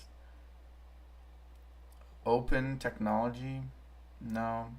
Carnival Corp, no. MARA, I heard people talking about that. Neo. How's Neo doing? I haven't looked at Neo in a while. Bro, Neo is NIO, not NEO. Just for clarification for those people listening. So they are expected to go cash flow positive at some point. They're very, very finely overvalued, in my opinion. They do have a good amount of cash on hand. They do have some debt, though. I don't imagine China will let this company fail, especially because it wants to compete with Elon Musk. Even though because they probably let Elon Musk into China so they can just steal the property. Let's be real here, guys.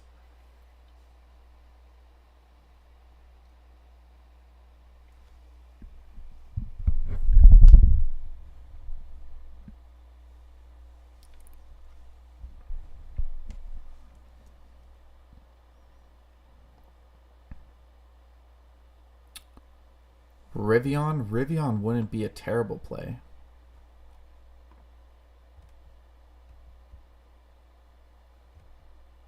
Especially with the whole war in Ukraine thing.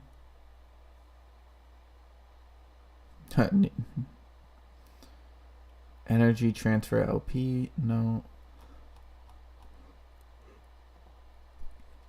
Here, let's look at what's gone down a lot today.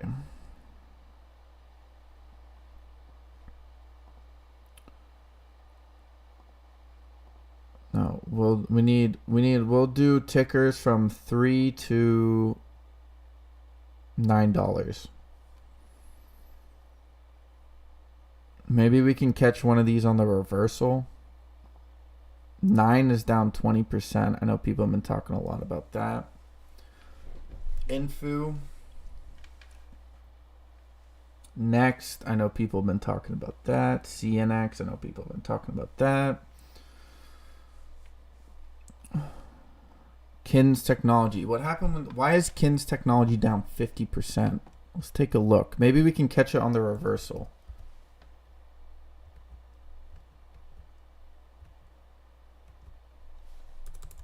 CXAI. Wait, is this? No, this is not the ticker.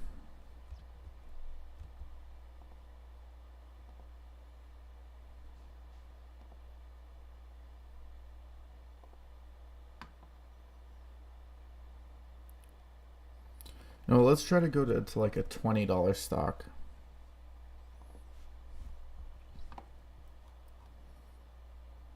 Luna's down.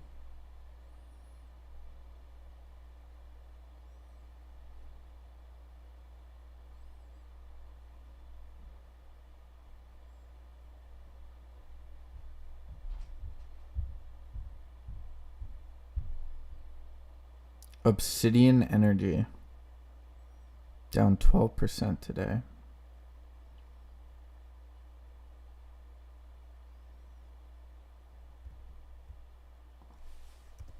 Let's take a look at OBE. Obsidian. I just like the name of it.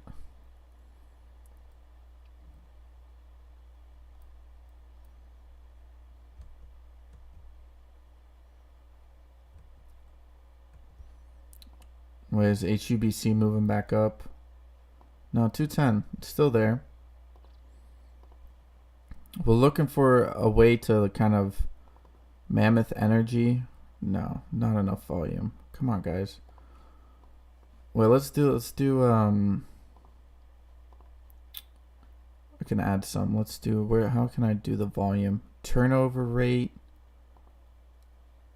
Okay, there we go. We'll do 60% to 10%. Oh wow, there's not a lot. RKDA. I know people were talking about that.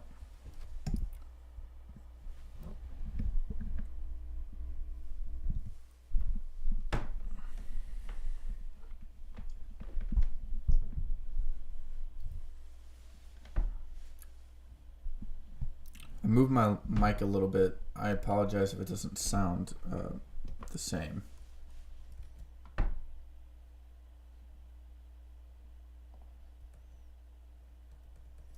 Yo, what's up, John? How are you doing, bro? Oh wait, okay. Oh wait, I completely forgot. There we go. Wait, what?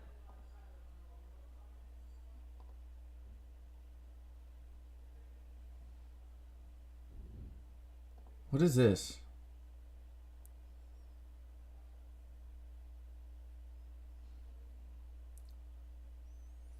Oh wait, I forgot to add you as a moderator, bro, and I'm trying to do it and it's not working. I swear. Dude, I don't know what's up with YouTube, but they really do not like you.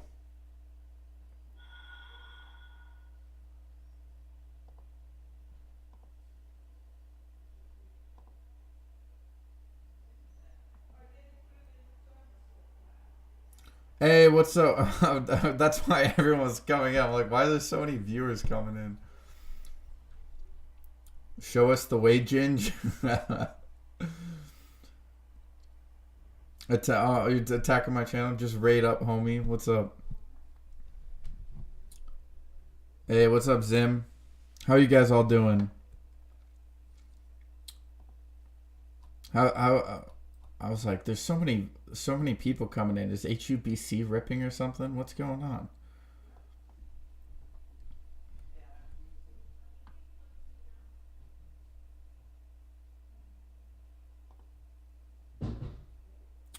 Dude, no, but oh wait, dude, it's kind of. Hey, what's up, Father?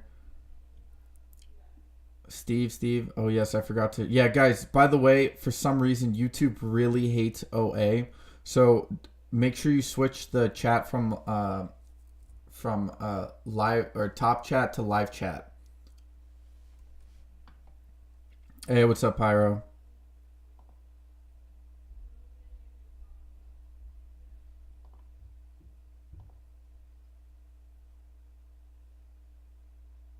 I appreciate it, guys. I appreciate it.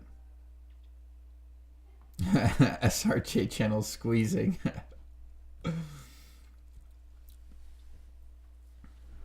Yeah, guys, I'm trying to. I started out at $87 on my account today, and I managed to get back up to $91. Almost. Got it to 92. I also got a mic stand, guys. I bought a mic stand. Look at this. Look at this bad boy. I'm all professional and shit now.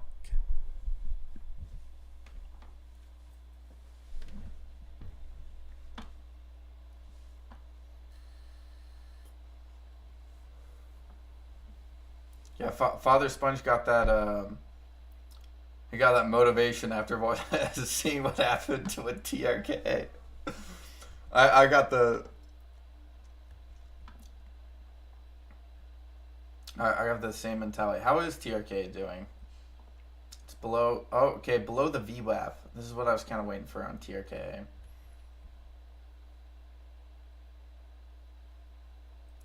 Yeah, scroll up, guys. Always here. Always here.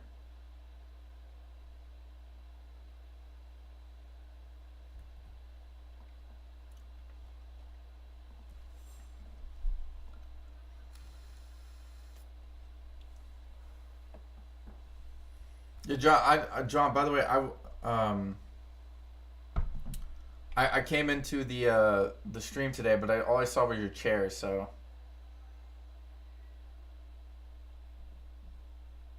If you try. Man, I really love being a spectator. Yeah. Just kind of watching on the sidelines, not all that pressure on your shoulders. Dude, I feel it, bro. The Toon Show. Yeah, OA is in the upside down, bro. Not that I shadow realmed him, but OA got shadow realmed.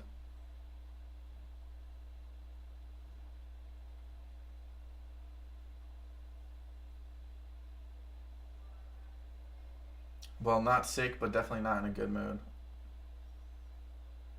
Oh, it's limp. Jesus Christ, you guys.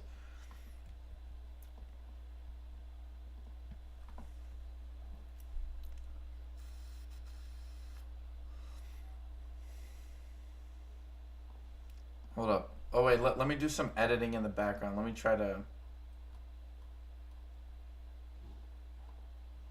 Oh, no, I can't do that. I can't do that.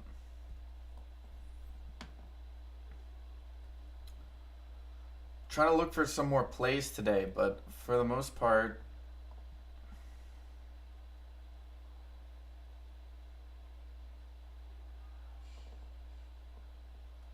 Wait, why is RELI moving?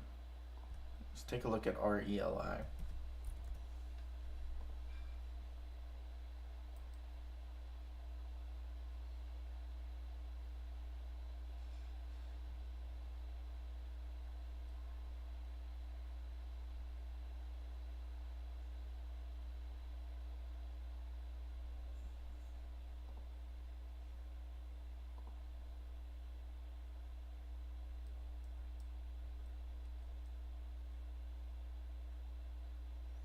Reliance Global Group announces launch of RELI University. Wow.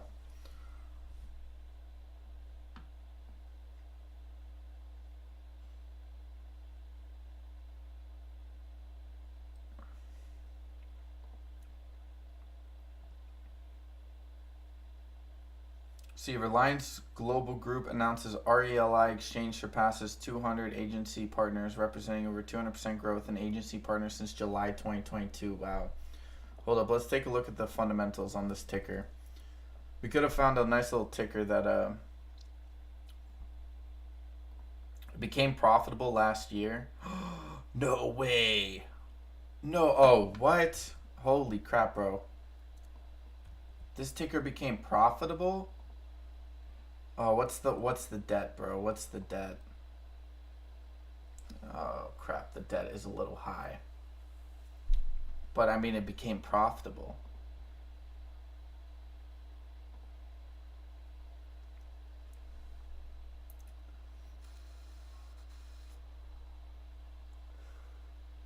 You guys are all crazy, bro.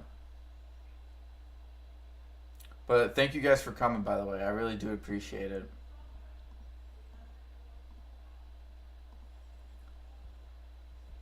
Just to give you a quick rundown of my positions, I'm currently in UVXY, which popped back up nicely.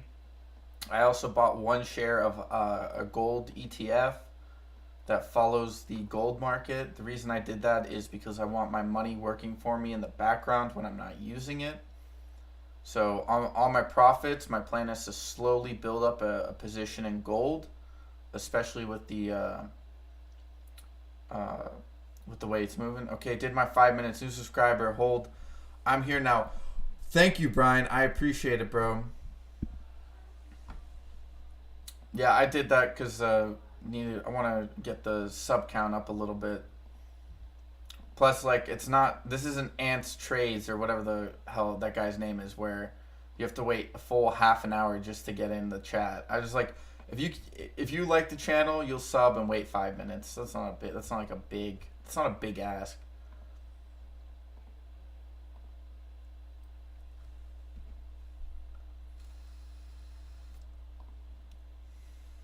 Man, SINT is down, bro.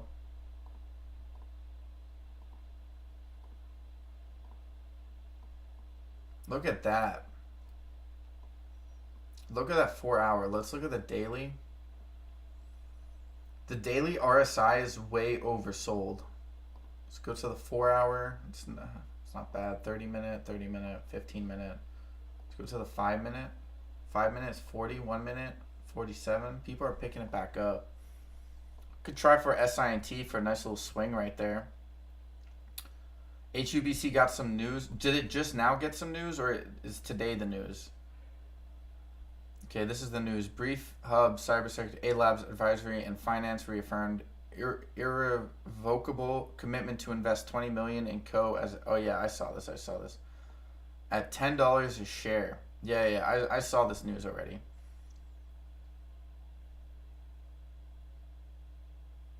How the heck did HUBC get so popular on social media if no one's talking about it? I have no idea, dude. This is the way it works.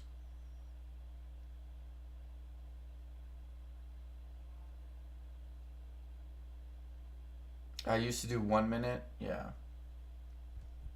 No, especially on these smaller little plays, like. Could Mullen be a good swing at some point? It's been going down heavy, dude. Let's look at the 4 hour, dude. Look at the 4 hour on Mullen. The debt is so high. I think that's gonna. What news did HUBC say? Okay, so.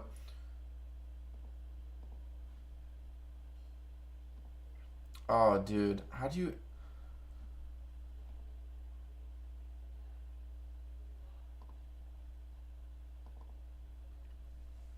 So they got a this is the news. So they got a hold up. Let me what am I doing?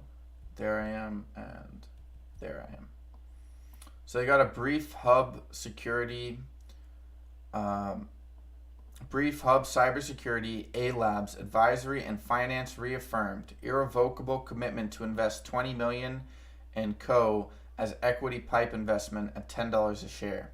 That was the news on HUBC. But it's kind of following the VBAP right now. It's trading sideways. I'm waiting for it to test $2 again. I think HUBC needs to, because if you go back, you look at the 30 minute, or no, sorry, the 10 minute, right? You can see that you kind of have the support at, or this resistance at $2.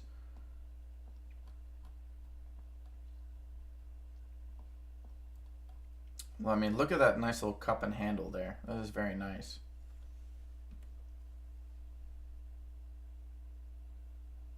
Are you going to stream every day? Well, I'm just trying out this week. I just wanted to see, and plus, since I started this little $100 to 25K challenge, I kind of wanted to stream it because I always see people do the $100 to 25K challenge, but you never. It's always they fugazi it, and then they never show you. They never show the account number. They never show the position that they have. They never do any of that. So, and I know I'm below $100, but I like at least I'm being honest about it. Hey, what's up, Ghost? How you doing?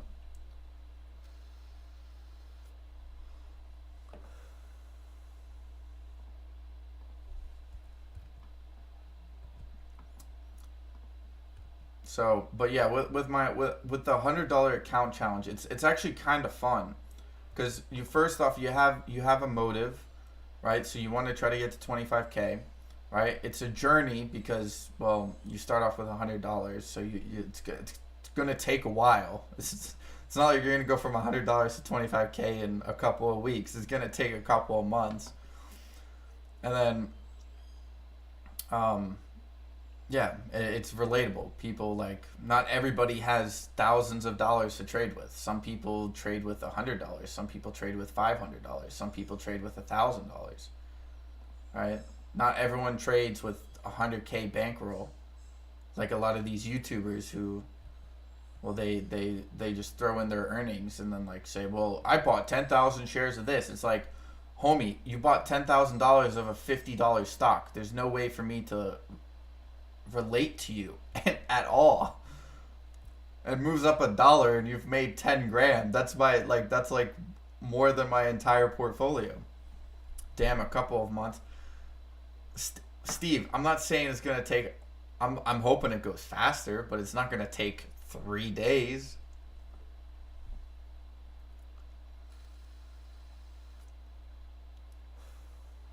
Y'all should go crash William P. Ferrand live stream real quick. He's doing a 20-hour challenge. Yeah, when I finally get my own place, I'll probably do. I'll give you 1,000 and you can make me 25K and we can split it. Nah, Steve.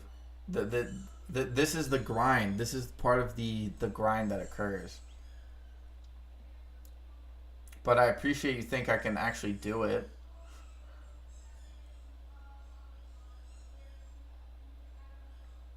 Yeah, small ball to sharpen skills and less invested and less stress. I 100% agree, Ghost. It's one of those. Oh, guys, I'm sorry. The dogs are squeezing the toys. I'm not sure if you guys hear that in the background, but they are. So I apologize for that. But yeah, no, like it also helps you focus a lot and kind of understand the market a little bit better. You have to view the market. You can't. There are liberties you can take with larger accounts that you can't take with smaller accounts. With smaller accounts, you have to be a lot more precise in how you operate. You know, like I'm up. What I opened this morning with $87, and I'm up to $82 today. So I mean, I made a nice little comeback today. Okay, HUBC is coming back down. I'm waiting for it to test $2. If HUBC tests $2 again, I'll buy back in.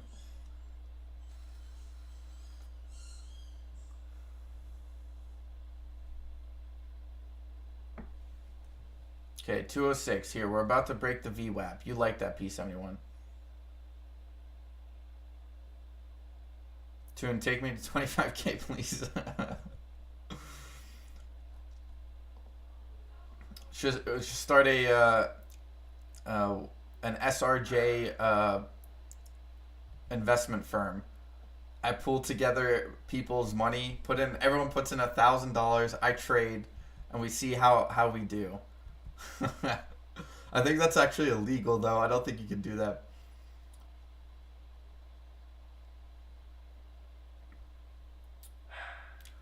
Yeah, Ghost. No, I know it's possible. I've done it before. I took my Robinhood account from 1,000 to 40,000 before, and I've taken my Mumu account from 800 to about 5,000. So like I know it's okay. Here we go. HUBC 203. This is what I was waiting for. Come on, baby. But yeah, it's definitely possible. It's 100% possible. Okay, let's do it. Just sold half my shares at 205. Thank you, John. You're making it cheaper. I'll pick up the shares down the road. GNS is below $3, guys. Damn, dude. I'm waiting. Like, if GNS, I'll let GNS fall a little bit. I sold out this morning for a loss on GNS, but it's now below my average, my entry average.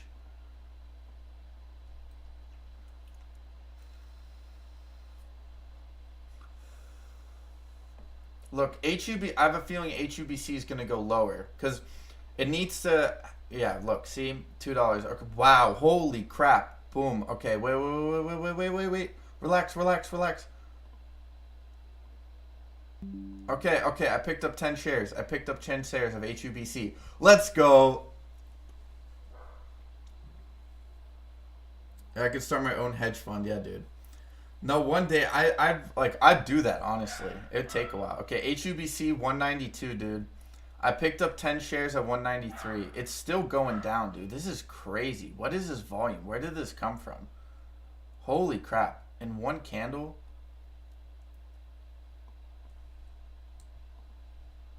Okay, I gotta wait, why is it going down so hard? Why is it going down so hard? What's going on, dude? Jeez, oh, they did an offering, didn't they? They did an offering.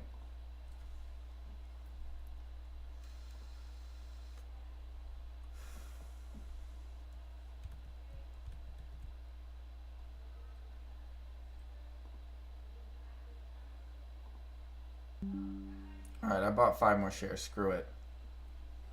Alright, we're in the game. Average 192. We're waiting for the bounce.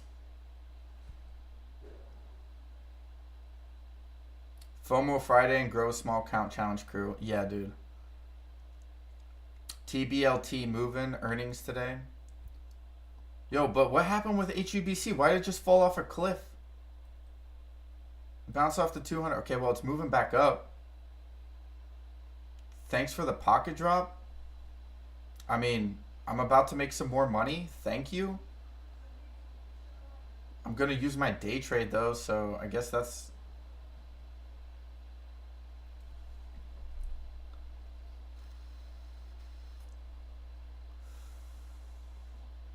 Let me go to my position so we can keep it tight knit. Okay, so what happened with HUBC? Why did it just drop off a cliff so quickly? Whoa, Jesus Christ. What is going on with HUBC, dude? Dude, holy crap. Yo. Hey, let's go, dude. Let's go. This boy is moving. It just jumped up to $2 so quickly and then way back down. Dude, okay. I'm up 3 cents on it, so that's like, what, 45 cents or some shit like that? I mean, thank you for the cheaps. Stop loss rate? Yeah, but that was a crazy stop loss rate. That was really crazy. They were really going for those shares right now. I'll take it, though. I'll take it. Did they do an offering or some shit?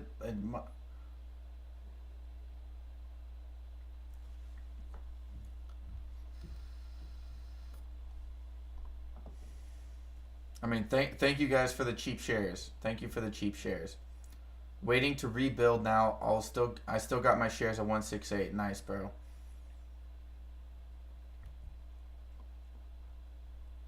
Yeah, no, dude. Oh wow, wow, John, you bought in really early, dude. Holy crap. Did you buy in this morning? Like, did you buy in this morning, or was it like, did you buy in the day before? Did you buy in after hours yesterday? Okay, so now this is what I was talking about. $2 needs to turn into support, and they've turned it into resistance now. But I'll let those shares ride. I still got $26 I can spend. If it goes down further, I'll just average down. That was weird. I might not even have to use the day trade. I could just let it ride for the day. Like, I'll let it go down lower. I don't give a crap.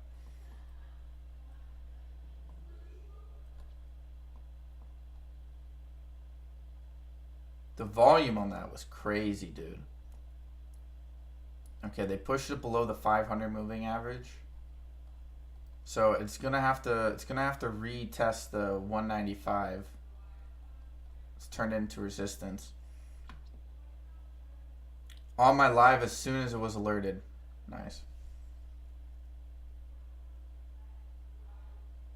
Yep, stop loss rate agreed, Steve. If they did offering, there was no news yet. I mean, even so, I don't imagine, like, what are they gonna do an offering on? They're gonna do an offering right off the bat, dude. They're not. Their company is gonna go so low.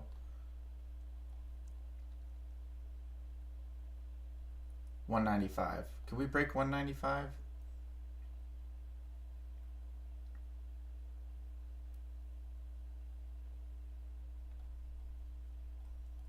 I mean, okay, I picked up shares pretty much towards the open of today. The open of the day was like 190. I'm probably about a cent above that.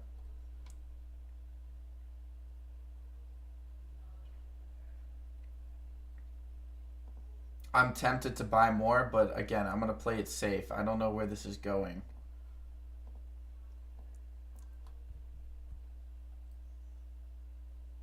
They got pipes. They don't need offering.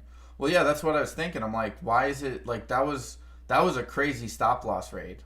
I think what they were trying to do is just push it back down so that they could kind of what this is like. It kind of like that's why I was worried. I'm like, they're kind of doing what they did with TRKA, where they just push it down.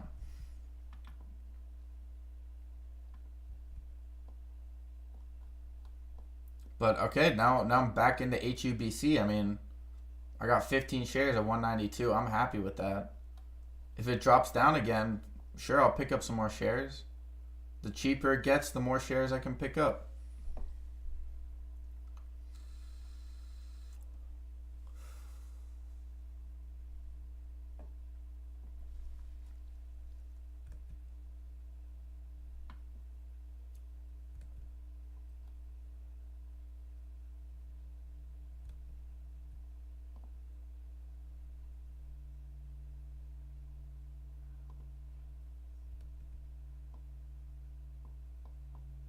Come on, HUBC, be nice to me, bro. Be nice. Just rip back up to the 210s. Do me that solid. See, it's trying to turn the 500 moving average into support. That was some crazy. Like, I'm so happy I saw that, dude. Hey, Sue, how are you?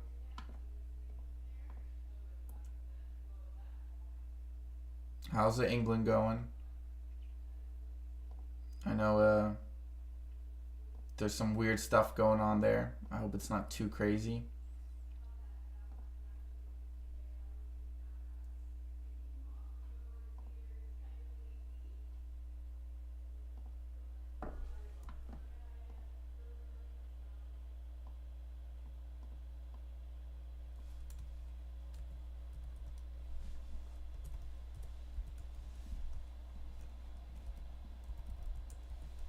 No, is it IAUM?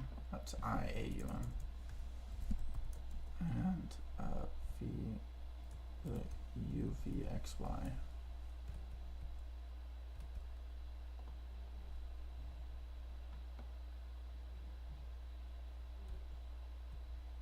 Okay, well, HUBC is slowly moving its way back up.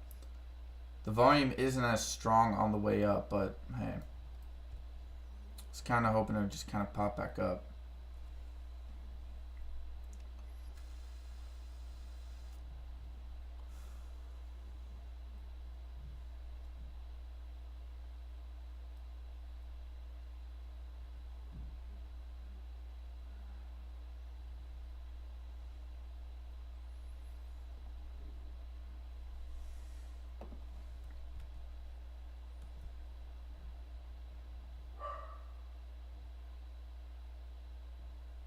Looks like they want the government to intervene in credit sues.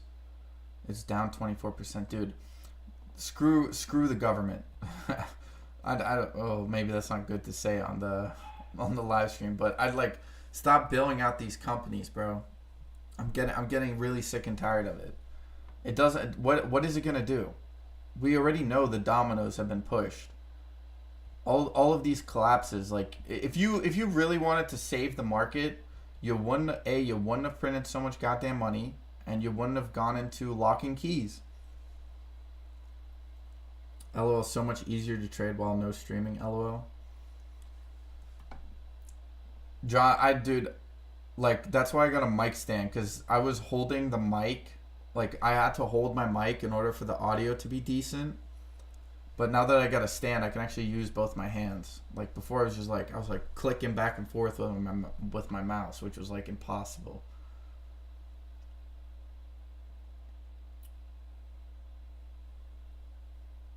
How's the teeth? Oh yeah, yo, yeah. John has that. He has that internal weather system going on with his teeth.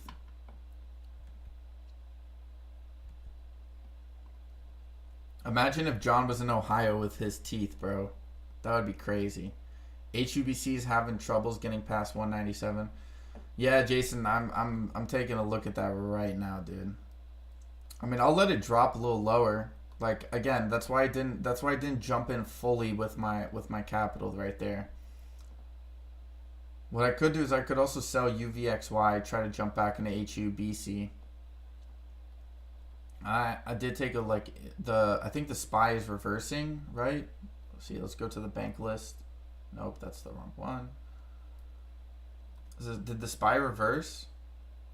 Well, oh yeah, the SPY's moving up, so that's why. Okay, that's why you can see. This is why this ticker is amazing. Okay, it's testing the VWAP right now.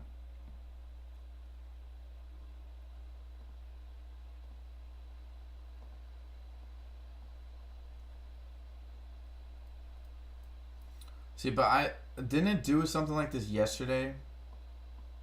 Yeah, it did the same thing yesterday towards the end. It did trade a little lower towards the end of the day, but we did get some higher highs. So, and on the, let's look at the 15. On the 15, it kind of bounced off the 50 EMA.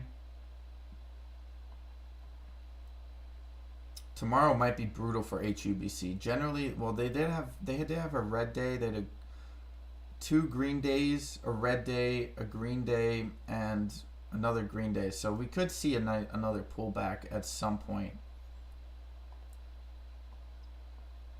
But again, it's still quite early on this dip here.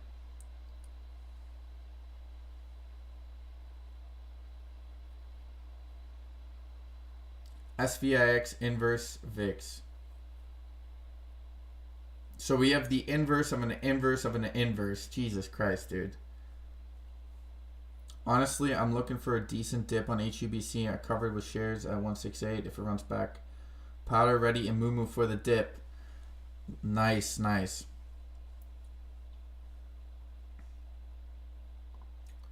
Yeah, no, dude. I'm not worried about HUBC. That drop was pretty crazy. BBBY $1 Oh, dude, I'm still amazed that people will use the BBBY as a way to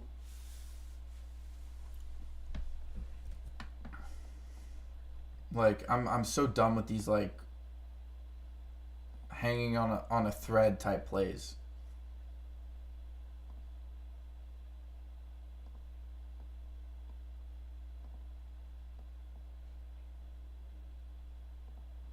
The UVXY is it's a bit indecisive right now, but no, you know what? So okay, I've seen this happen a couple of times already, where what happens is the SPY will go down and then it reverses, right? So you get an uptick in the SPY, and then a lot of these penny plays, they did this with TRKA, right? Where what they do is they basically try to, well, TRK was a little bit different, but they did this on another ticker I was looking at where as the SPY was recovering, they unloaded shares at the same time of the SPY recovering. because I think they were afraid that the momentum would pick back up with the SPY, right? Because generally, like, pennies and like these smaller plays don't always exactly follow the market, but they do have, there is correlation to a degree.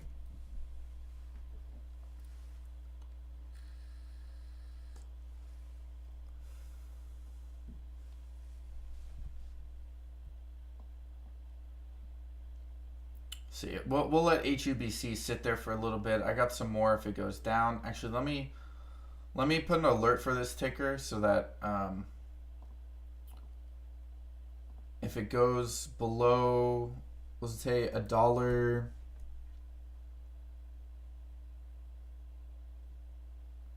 Let's say $1.90. If it goes below $1.90, then I don't have to worry about it. I can just get an alert and I can just quickly hop back over. All right, but we were here.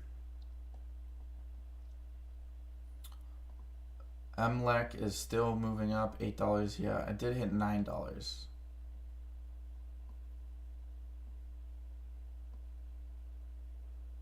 do $29. Let's see, is there anything here? PXMD. Silvergate. I can't believe Silvergate is recovering, dude. That's such BS, bro. I'm actually kind of like, I'm a little bullish on the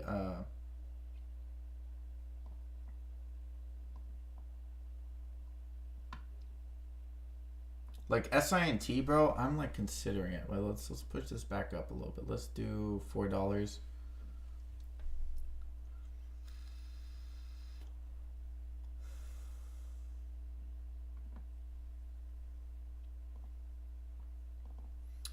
I'm thinking about getting into RELI.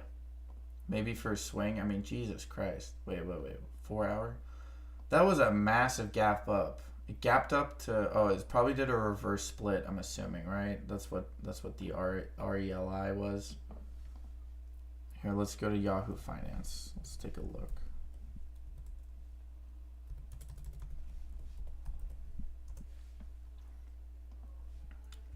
I mean, there has to be a reason. There has to be a reason for this like massive inverse on RELI to go from that high to like that low to that high. Reliance Group announces pricing of 4 million private placement price at market per NASDAQ. So Reliance Group regains compliance with NASDAQ continued listing requirements. Oh yeah. Reliance Group announces 1 to 15. Okay, so they did a reverse split. So wait, okay, let's take a look at. Oh, HUBC back to $2. There we go, baby. There we go. That's what I like to see. Saw my account go up $1. I'm like, oh, something's happening.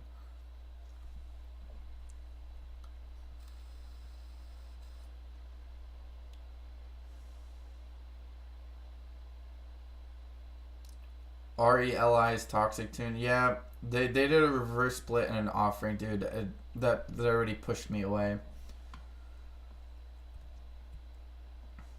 But what was the high? So they went to almost 203. It is above $2 again. So this is where the fight really begins for HUBC. They needed to turn $2 into support, and they have already managed to get back there. So now the question is, can it sustain the $2 mark?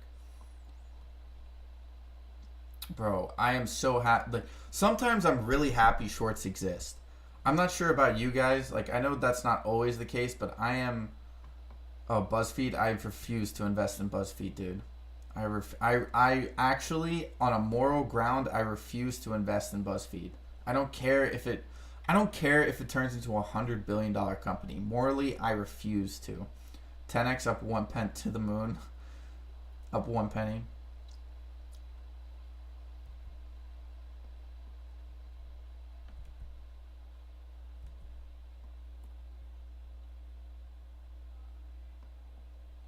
But yeah, no, 8. Okay, so this is what I mean. The fight, like, this is kind of. I didn't expect this hard of a price drop. I was definitely expecting it to drop off. I mean, again, thank you, shorts. Like, this is why I appreciate shorts sometimes, because they drop it right. Like, if you can play it right, shorts are a godsend sometimes, because they give you the price you're looking for. But sometimes they're just absolute assholes. and they completely ruined the market.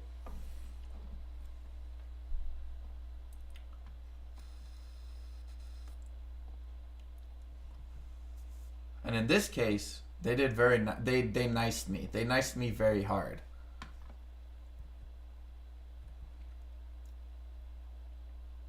Can't believe I'm about to do two swing trades on HUBC in a day.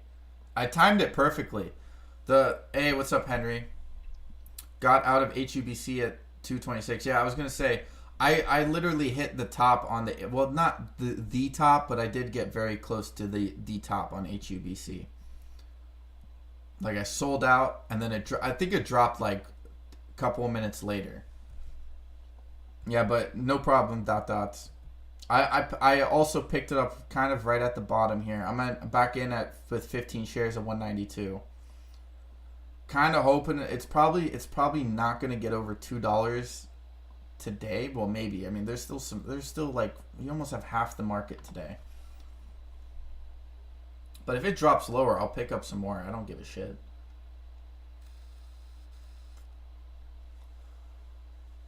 But I'll only be buying more if it goes below my average. I'm not averaging up on HUBC, especially after that drop. It's probably gonna downtrend for the rest of the day.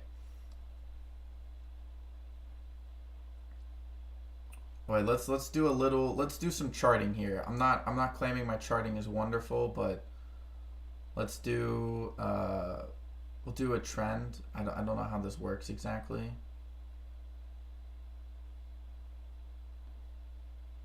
Look at that.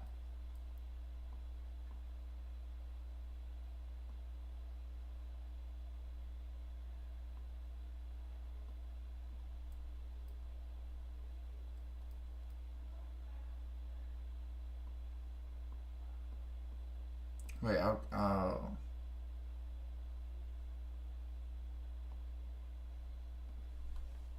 guys, look at this channel right here. Tijuana.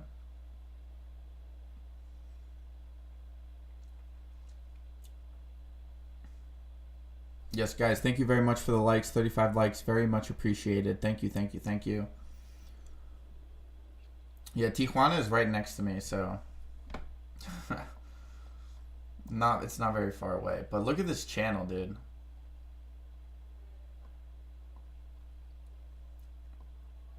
And it even bounced off right on that middle line right there. So we're at the bottom half of the trend line.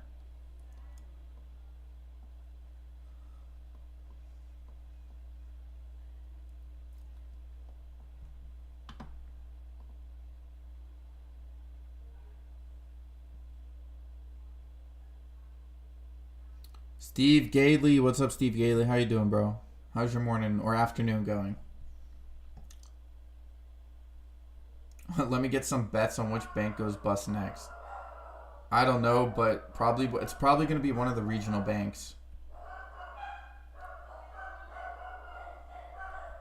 Oh, somebody's here. My dogs are barking. I apologize for the dog barking, if you guys can hear that.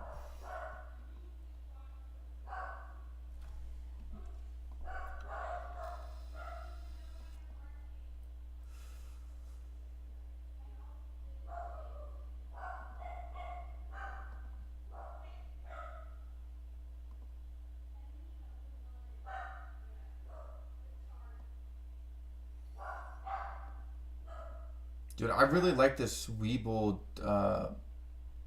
trend channel. It's actually really good. Does it follow like when a new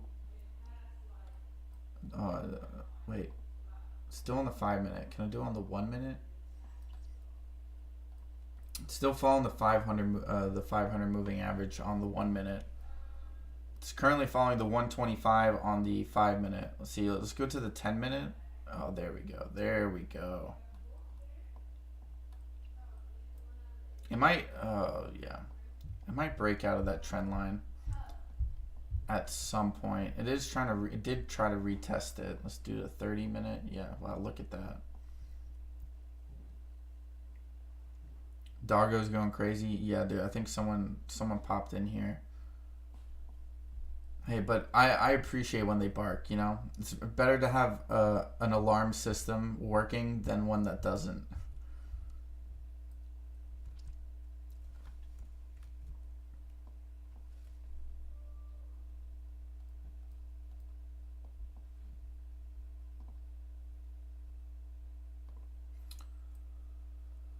Oh, wow, dude. JP Morgan, dude. Holy crap. It's down 5% on the day.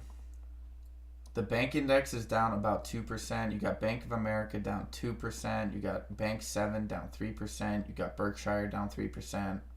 Wells Fargo is down 4%. Citigroup, I don't even like that. Citigroup is a terrible ticker. I don't even know why people would invest in it. There's like no volume. No one wants to invest in this company.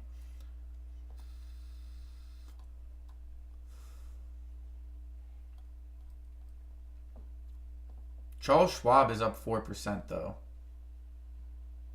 Charles Schwab is probably working hard with those algos in the background. FRC down 20% on the day. That's crazy.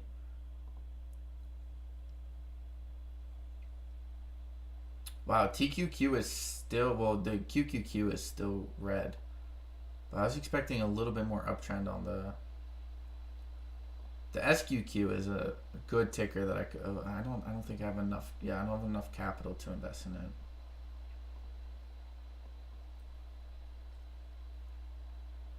The volume is dying a little bit. What's up with the VWAP tune? But say it slow in a deep voice. Tune, did you average down yesterday on HUBC? I wasn't in HUBC yesterday, Chase. I was in GNS. I sold out of GNS. I took the loss on GNS. I bought in this morning on HUBC at around 205. I sold at around 226, 225, something like that. Just before it dropped off. I waited for it to come down. You had that stop loss rate. I bought right back into it. So I didn't average down. I day traded it, let it drop. After the stop loss rate, I let it drop. The VWAP, let's take. Well, the VWAP is currently at like 205 right now, and like, oh no, that's a terrible. Do I need to do in a sexier voice, P71? What's the play today? I don't know. I'm doing HUBC. I like the swing opportunities that we got right now. Puts on the banks making some cash the last 2 days. Yeah, dude. My 130-pound German Rottweiler was the best alarm. R.I.P. Jackson. I would open my door, tell him patrol would circle the whole yard. Damn, dude. Yeah, my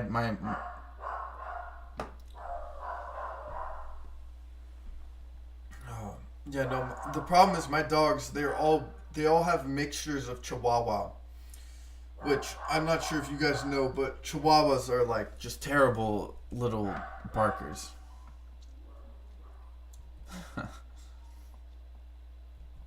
they love doing that. So, and then one of my other dogs is a well, that was shocking.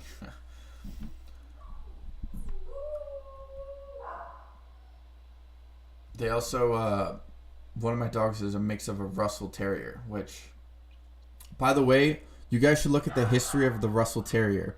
The first Russell Terrier was a pure white Russell Terrier, and his name was Trump. What's going on with SIVB? I need to sell my 14 shares, dude. I'm pretty sure they. I actually kind of want to try to trade that. I'm curious to see what happens if they ever unholt it. LYLT was a great play this morning. Yeah, well, Steve, you're making money. My great grandmother had attack peacocks. Dude, that's badass. That's really badass. Come on, HUBC. Fight back for the $2, bro. We need to turn $2 into support.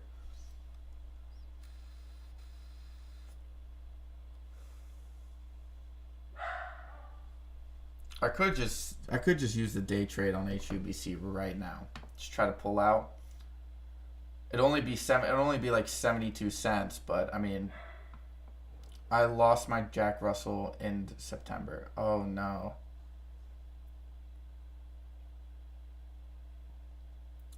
Yeah, no, I couldn't imagine that, Sue. Like I was talking about a couple weeks ago, we had a coyote who almost got a hold of my little Russell Terrier. He almost got a hold. And my Russell Terrier is can be so dumb sometimes that they thought that the coyote was just another dog, and he kind of almost chased after it. It was like, oh, let's play. It's like, no, that coyote wants to eat you. Okay, we're at 198 right now. But yeah, so I couldn't imagine. I like my body went into full tribal mode.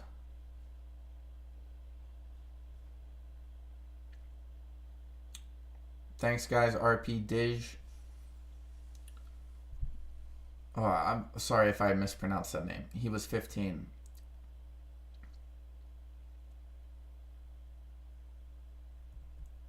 But yeah, no, I couldn't imagine that too. Like the sort of like the kick in I got, like pure adrenaline. Like I literally felt like I was going to battle. It's crazy. UVXY is moving back up. It bounced off of the VWAP for you, P71.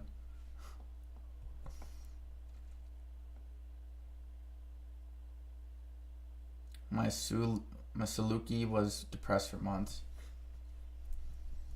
Yeah, my doggies like to fight each other every once in a while, but yeah, that would probably happen as well. My dogs are still quite young, but Sue, I hope your Saluki has kind of recovered a little bit. Is it bad to love your dogs more than humans?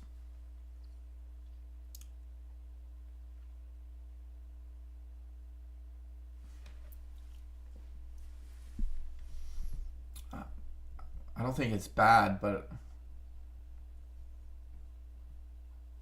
I think it's easier. I think it's easier.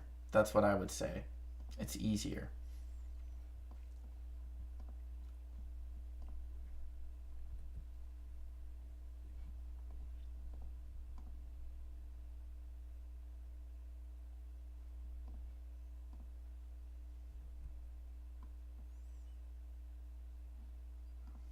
Okay. Do we have any other tickers that see, FRGT is still on its way down. GNS is still below $3. SINT, I'm kind of itching to get back into SINT. I swung it the other day and it was really nice. See, let's look at the trend on SINT. Did hit 367. I remember that. We had a nice little accumulation zone here. Let's go to the. I don't know. The way this chart looks doesn't give me a lot of confidence, to be honest. I feel like it needs to drop a little bit more. I mean, the market cap is so low. That's like kind of the only thing. It's like, how is it going to drop lower?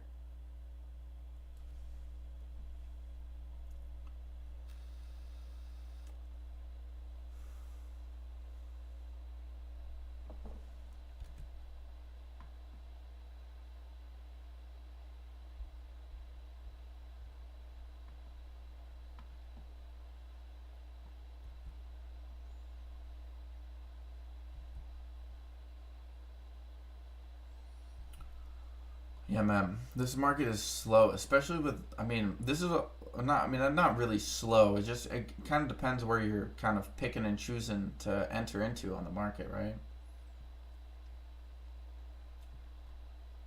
Like if you look at the SQQQ, that boy is moving. Can't buy another share. I could buy another share of the IAUM.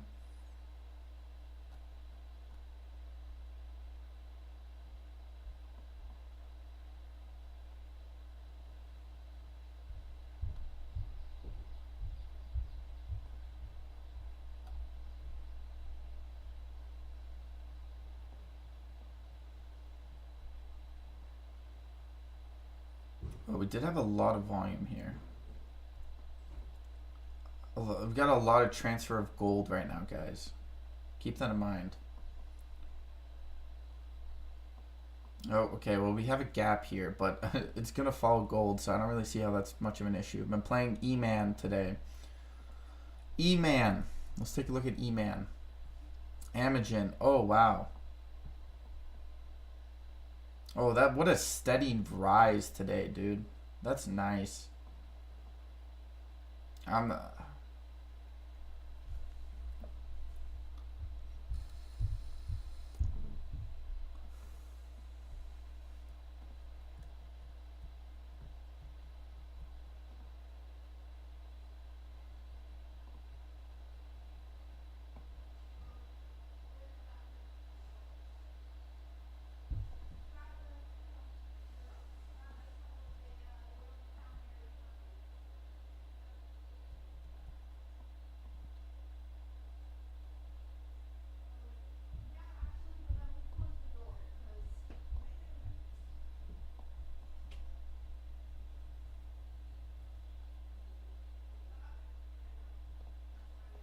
How are you guys feeling about ATXI, by the way?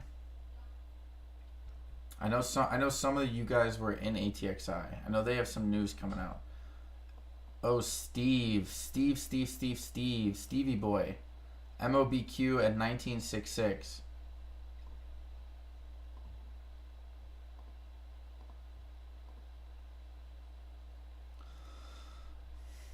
Did have some pop-ups. No, it's probably going to go down from here.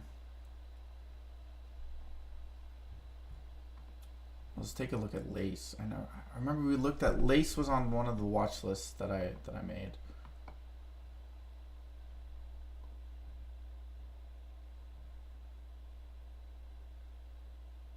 I might just I'm considering just getting into Lace to see. They have like a low debt as well. They can cover their debt. The market cap is a little high for me, to be honest, but with this uncertainty in the market, any company that has like good revenue is.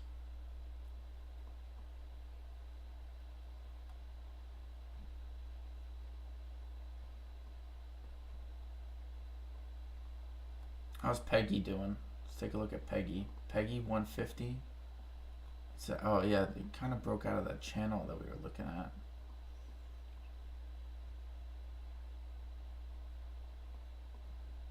I don't think there's enough volume there. HLGN is still on its way down. Can we look at the OBV on here?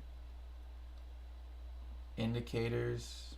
OBV. Do we have the OBV? We should have the OBV, right? The OBV. There we go.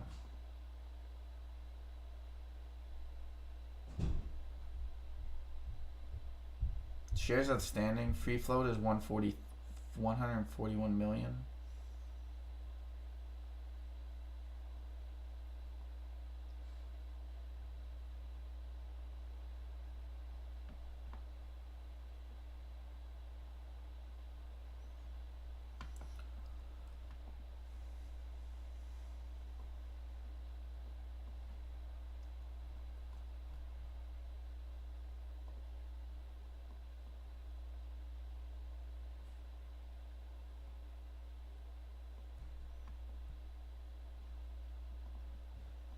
Let's take a look at SOBR. SOBR was a similar play to TRK last I remember.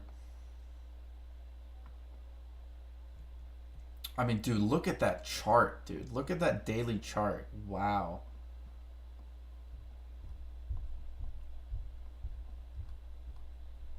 I might just pick up some shares here and see where they might just swing. See, we had a golden cross on the 4 hour. It's coming very close to kind of pushing it back down there.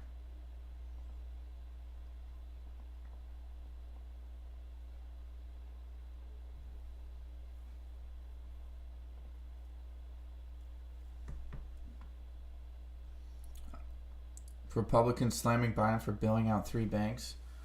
Yeah, P71. I've already done that. I've been out of MOBQ for a week now. Okay, well that's true. You made money on that run up, right? 10x looks pretty good today.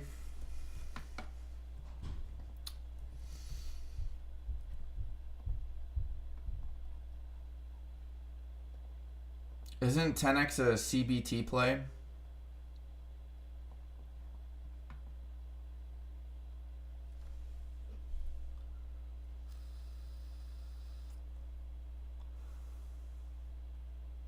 No, not a CBT, a CTB. Wait, where's? Let's take a look at my positions. Okay, HUBC is back above $2. It is trying to, it's following that trend line where it doesn't want to tap above it. Like it's trying to get above the VWAP. Sorry, that might have been a little hard. That was for UP71. I gotta whisper into the mic every single time I say the VWAP. 202 on HUBC.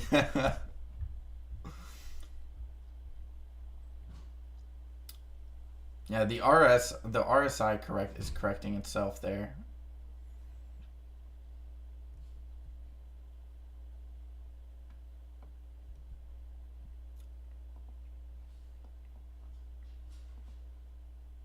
Wow, look at that, 203. There we go. Come on, push it. What's the VWAP at? VWAP is 204. 204 on the VWAP.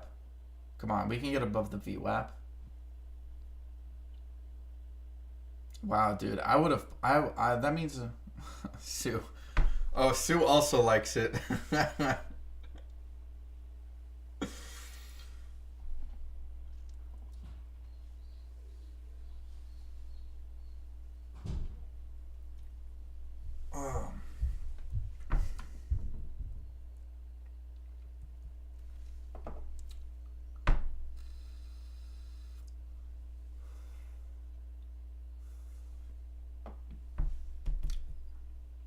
See, we're getting really close to breaking the VWAP.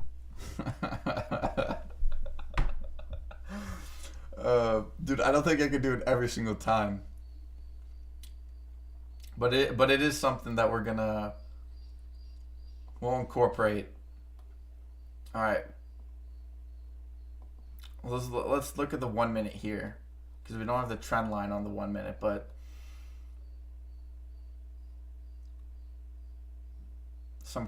definitely some covering with that volume. You can see that was a big spike up. We're now currently bouncing off the 200 moving average on the 1 minute. The 50 moving average did go below the 200, so that could be a cause for concern. But it's on the 1 minute, so it's not that big of a deal, because it bounced off perfectly on the 500 on the 1 minute.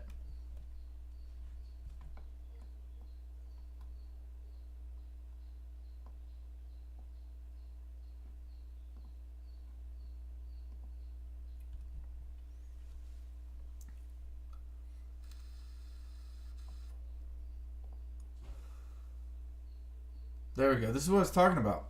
We need to turn $2 into support. We need to turn $2 into support on HUBC.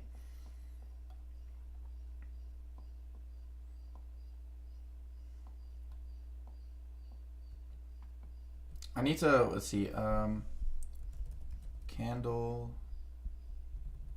whoops, wrong one. Candle, stock, candlestick patterns.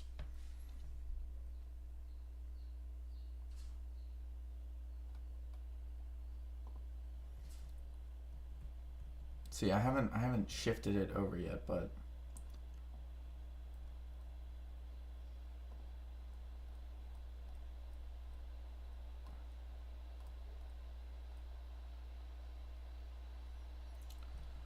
so this is what I was talking about in regards to the so we have the hammer. Wait, let's zoom out a little bit here.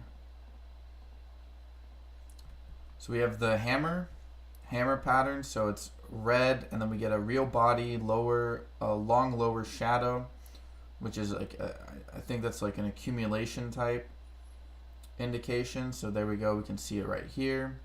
We have a piercing pattern. A piercing pattern is a multiple candlestick chart pattern formed after a downtrend indicating a bullish reversal. Closing should be more than 50% of the previous candlestick. Okay. Bullish engulfing. So we have, yep, that's, I imagine most people know what that is. The morning star. Oh boy. Yeah, we've seen that before. The three white soldiers. Why do we have to call it the three white soldiers? Why can't we just call it the three soldiers?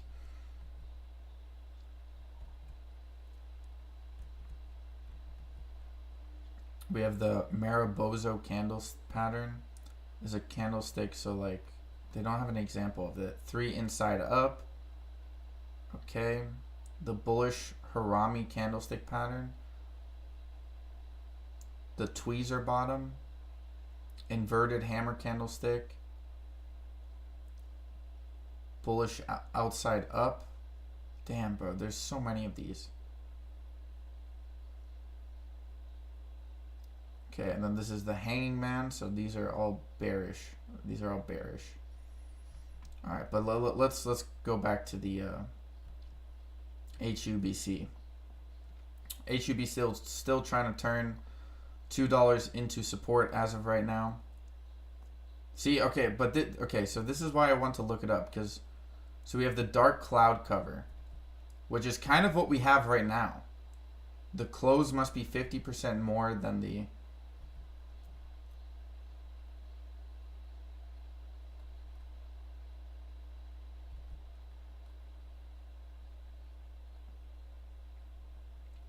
This is definitely a bearish pattern. I'm pretty sure this is a bearish pattern that's forming right here.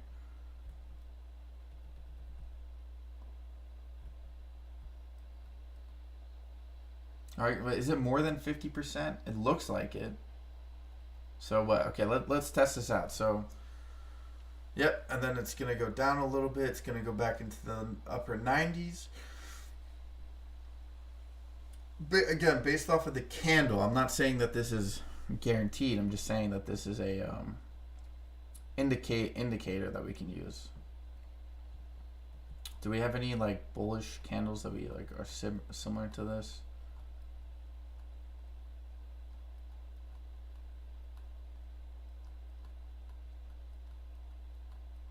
No, not really.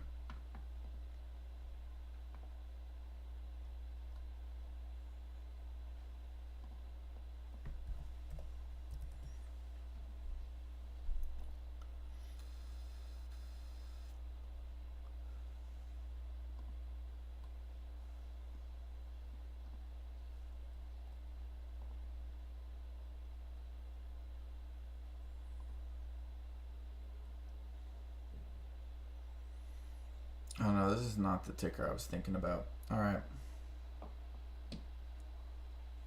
Wow, would you look at that? Those candles really do work. Gotta get better with those candle indicators.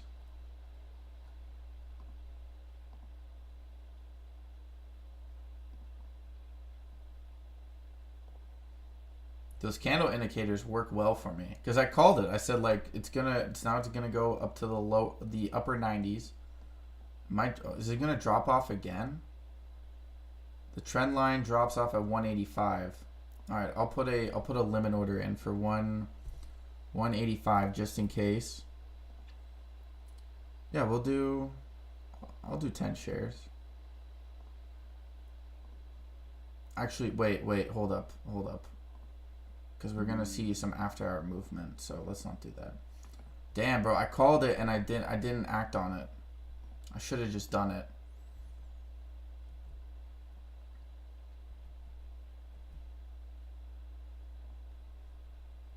Still have a day trade. I could just wait for it. I'll just wait for it. Like I'll try to save my day trade for another time if I can. I don't want to do it too much here.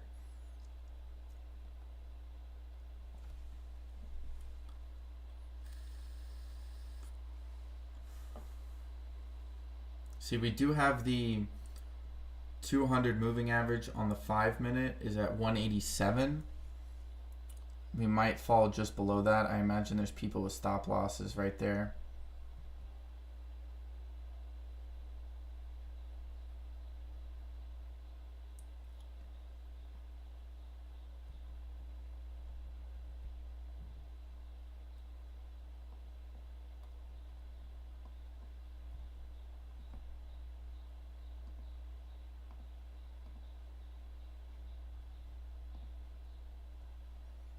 So we're probably looking for a hammer candle at this point. See, let's look at some other bearish patterns. Yeah, evening star, we've seen that. Okay. 3 inside down, or no, it's not inside because it went above that. Wait, is it inside? What was the high there? Yeah, okay, we have got a lot of bearish patterns coming in right now. Or a lot of bearish sentiment from what it seems. 3 outside down candle. That's not what we're looking at right now. Spinning top candle pattern. Opening and closing prices are almost the same. The falling 3 method candle, the rising 3 method candle, the upside Tsuki gap. Isn't Tsuki?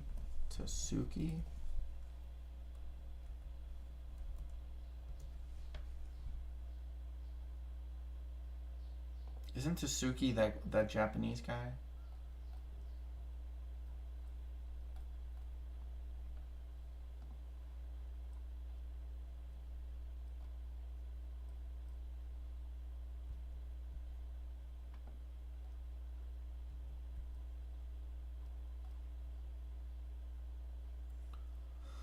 Man, oh man.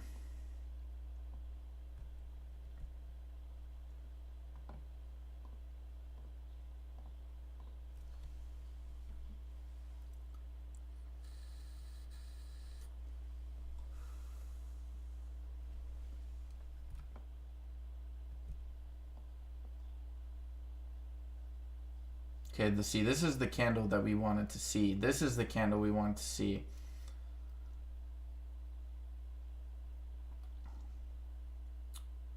That's not the candle we wanted to see. That's not the candle we wanted to see.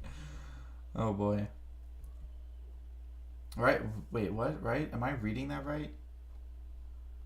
Man, this is also why.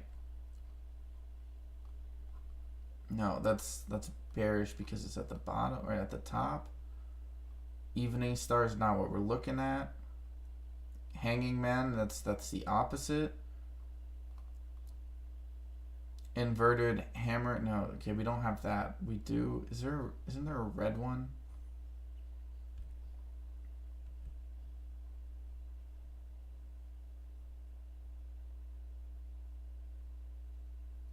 It's only a couple of cents here or there.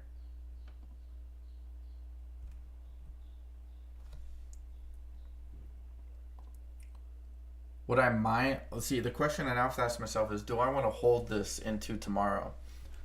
Right, because we've had now 2 green days in a row on HUBC.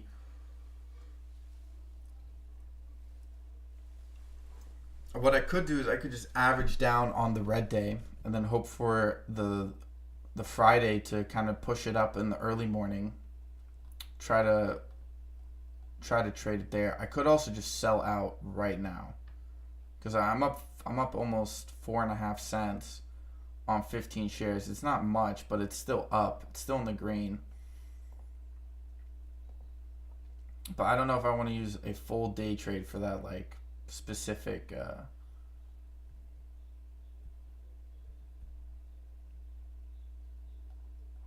could also just buy some IAUM, but the IAUM did have this like little, I think it's starting to form the cup and handle.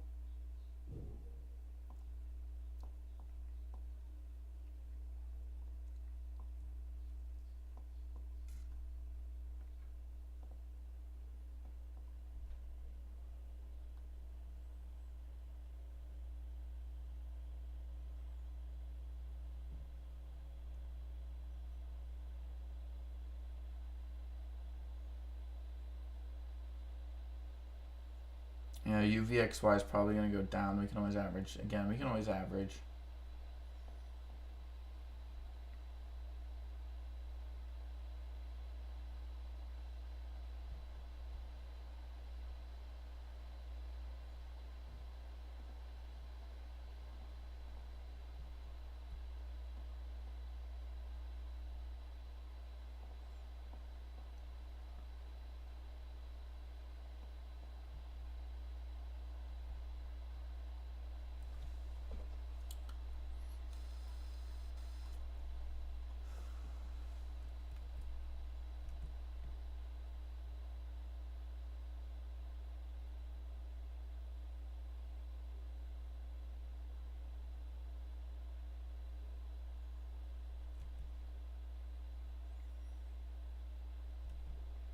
We have the inverted what is it? The inverted hammer. We do have the inverted. It does look somewhat like an inverted hammer. See, this is a red. This is a red candle though.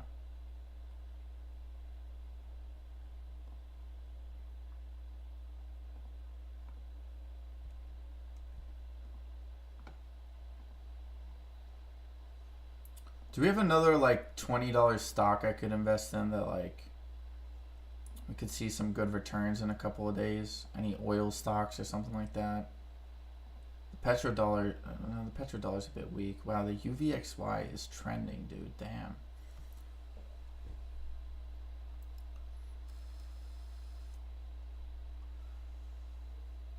Delta Airlines? Hell no. American Airlines? Hell no.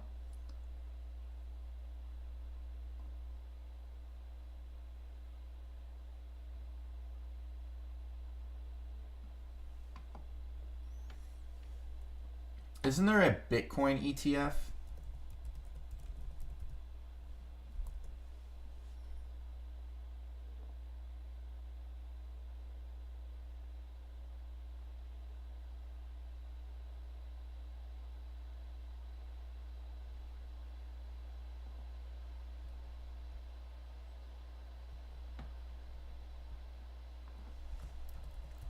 Let's take a look at the Bitcoin market.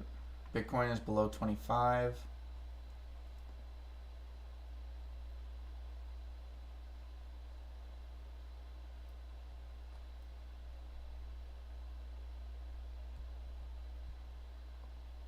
Okay, there we go. There we go. This is okay, so we are moving down. This is kind of what I was expecting.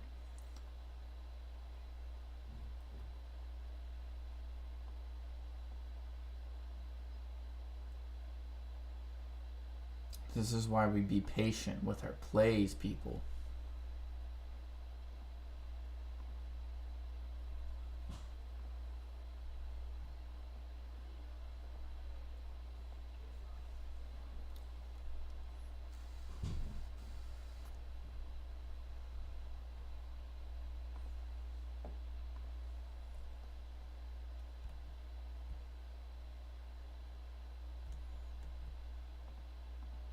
Yeah, it's kind of dead. Like, the volume on HUBC is, oh no, it's still there, but it's definitely on a downward trend.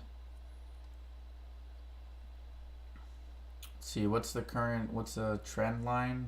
183. Okay, we're getting close to my average, so we're now looking to average down. This is where we're at right now.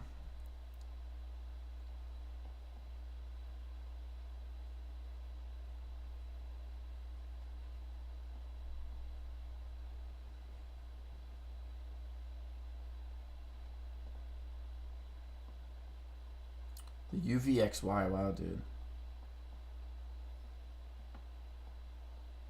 I'm surprised. It's moving back up.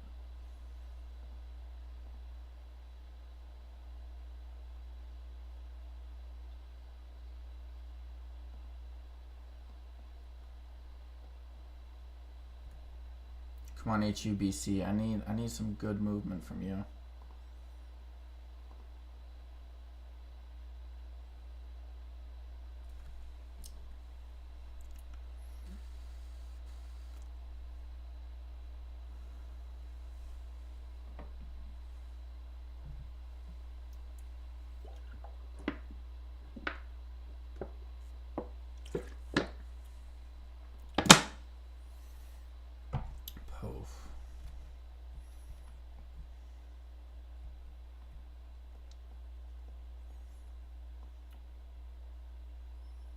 We're late. We're looking for the reversal on HUBC.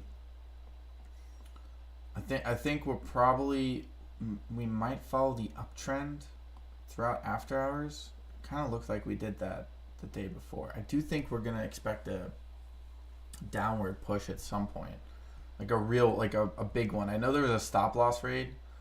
Like I think they were just trying to pick up shares at $2 just before it kind of starts moving.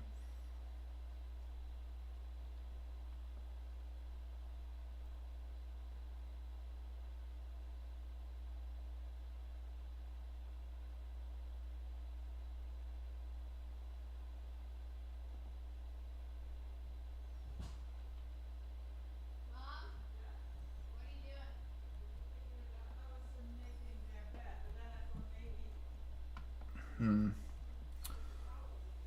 People are speculating that the CTB is on its way up.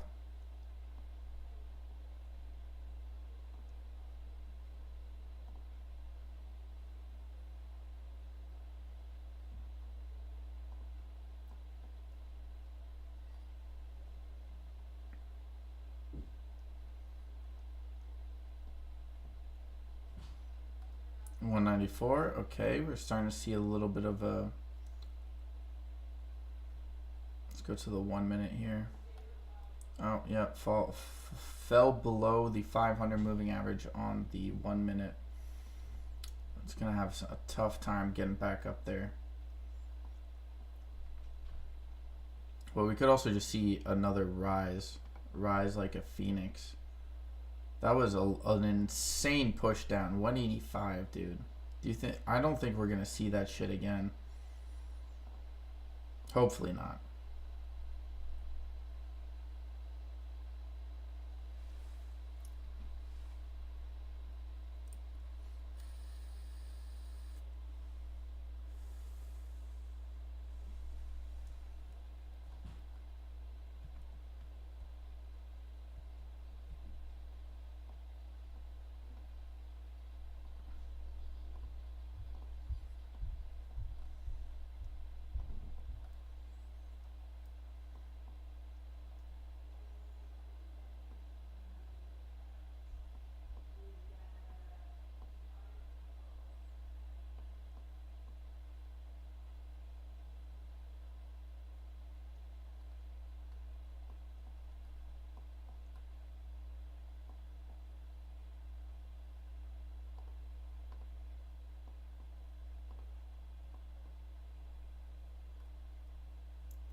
See, I think definitely we still got like an hour or two in the market, an hour before power hour, so we could definitely see some price action there.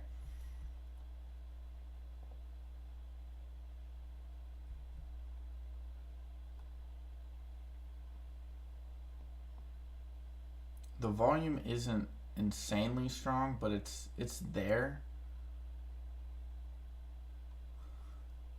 Turnover has turned into 21% on the day. The hour is looking a bit nifty.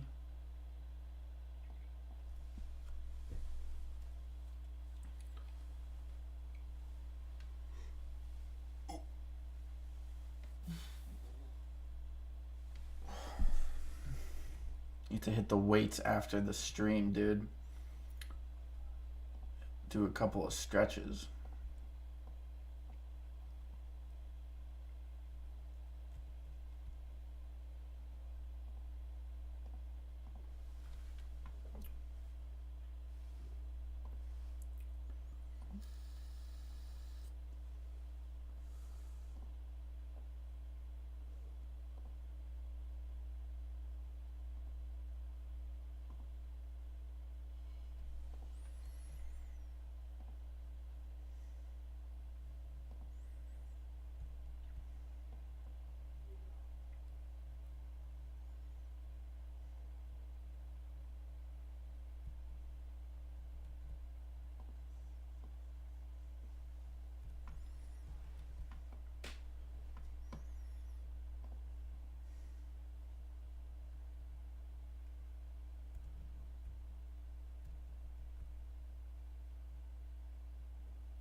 Okay, 196. HUBC moving back up a little bit. Some buying pressure coming in.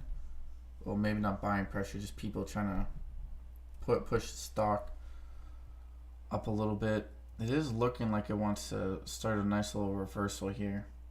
I think people like this buying zone at, like, what was it, 192, 193. Just slightly above my average.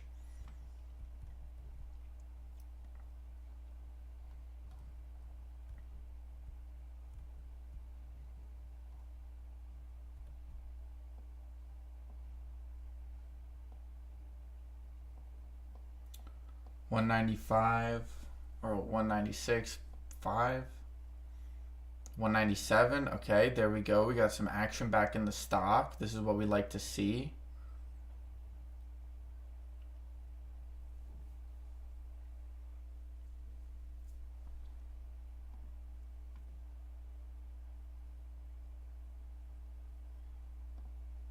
Okay, let's go. Let's look at the banking chart. Let's see if there's any price high to low. There we go. No, we'll do. Yeah, is it high to low?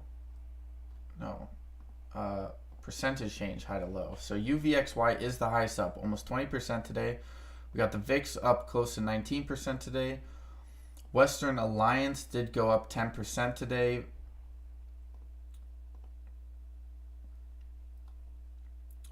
IAUM is a penny above my average.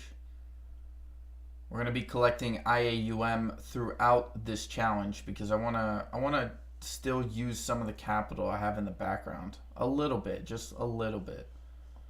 The UVXY, I know it's a short-term play, and I've said this before, but I do want to try to... I want to use this a little bit more. What's the other one? Someone showed me this yesterday. The SQQ, the SQQQ, the S triple Q. It's so hard to say. I also want to use this. How's it going down throughout the day? Is this one going? Yeah, it's going up throughout the day. So essentially, this is just the inverse.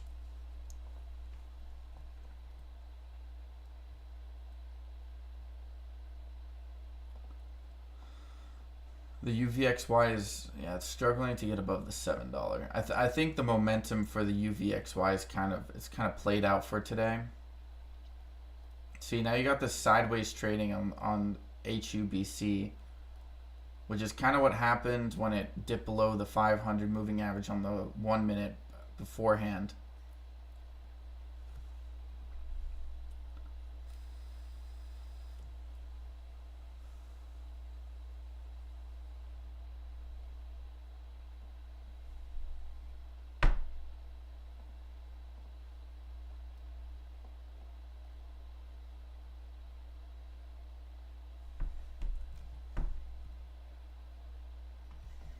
Probably gonna wait, like, I'm still waiting to pick up more shares.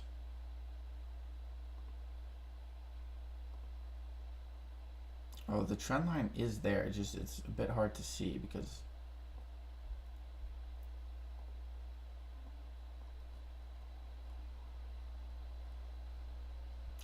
I think we're just gonna see a steady reversal. Power hour, I imagine. Do you think they're gonna short it at power hour? Like a nice little dip down? I'm okay with that.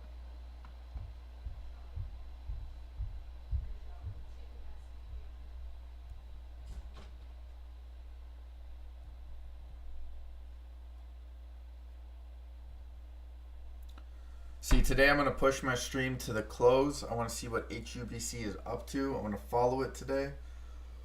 Hopefully I don't have to use my day trade today and I can just average down. I don't want it to go down. I probably only sell out of HUBC if we break that trend line. Or like on the way up. If it goes down, I'll just average. So we're just going to be very patient with this play as of right now. I think it's starting to pick up some more momentum. Especially considering the fact that in this market we do have a lot of red in the market. I think people are looking for that green, and HUBC has been pretty consistent. They have some good news, so I think people continue to slowly pile in on HUBC. I think that's kind of what we're seeing with the price action right now. I don't know exactly, like, I don't know how hard it's gonna I don't know how hard it would be to break that trend line at the bottom there.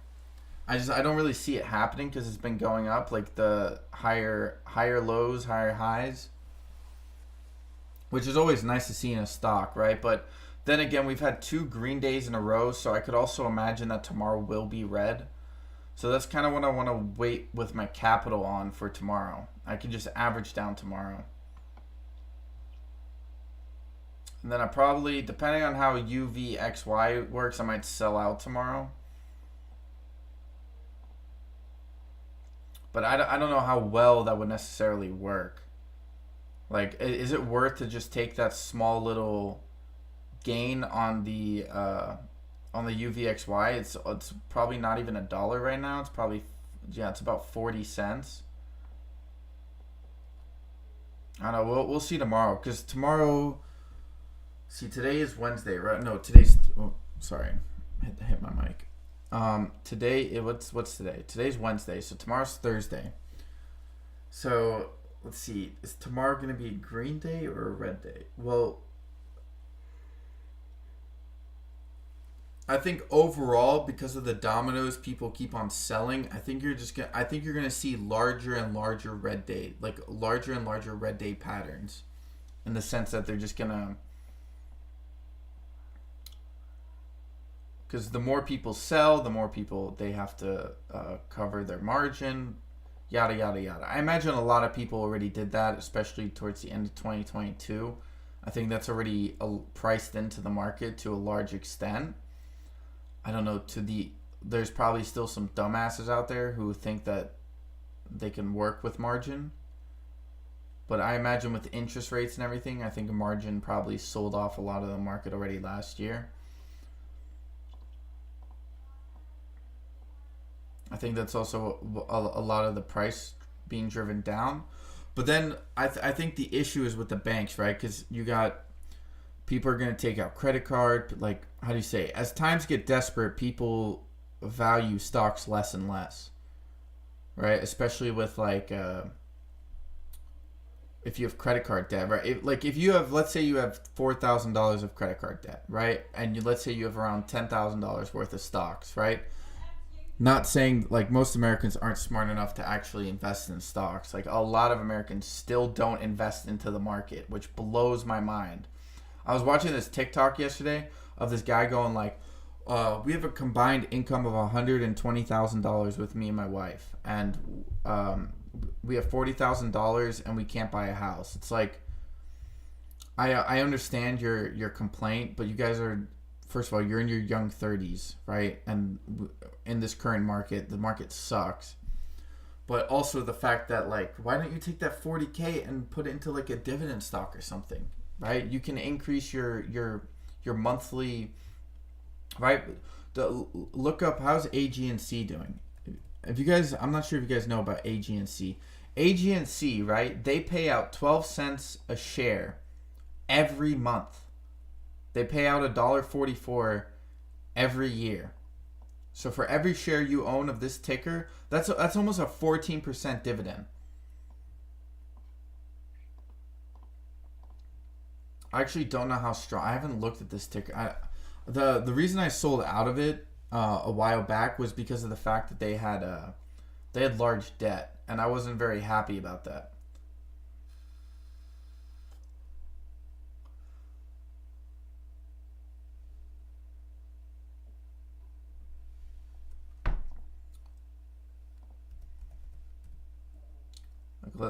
Like AG&C, that was kind of the problem I had with this ticker, is that there is just way too much debt, right? Because look, if I don't know where they hold their capital, but they don't even have enough cash on hand to cover their debt.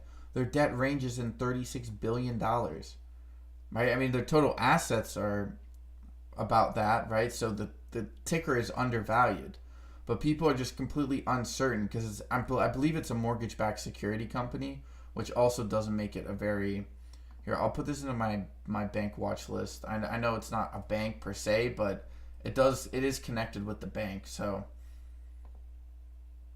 all right, HUBC is still just trading sideways at this point. It's not really doing much. We had that little uptick. I called the downward pressure we were experiencing. I think we're gonna see a little bit more downward pressure. I think we'll probably finish maybe in the mid 80s. I feel like that's a crazy call. Tune, did you get a friend request from Chris on Discord to join? Let me check, Steve. AT&T. Is AT&T moving?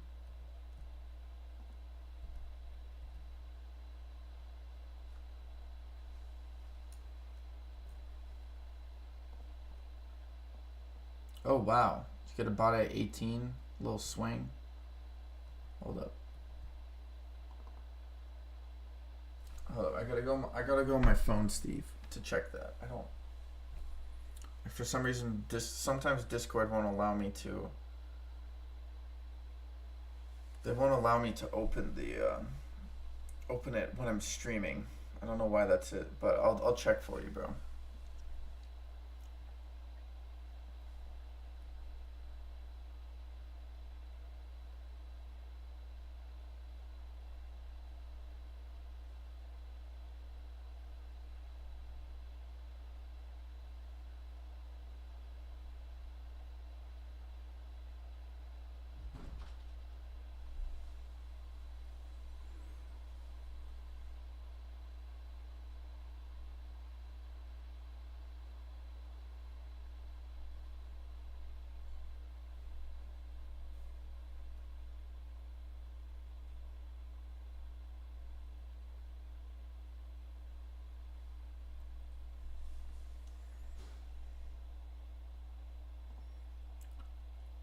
Oh, nah, it has a dividend. Oh, what's the dividend in AT&T?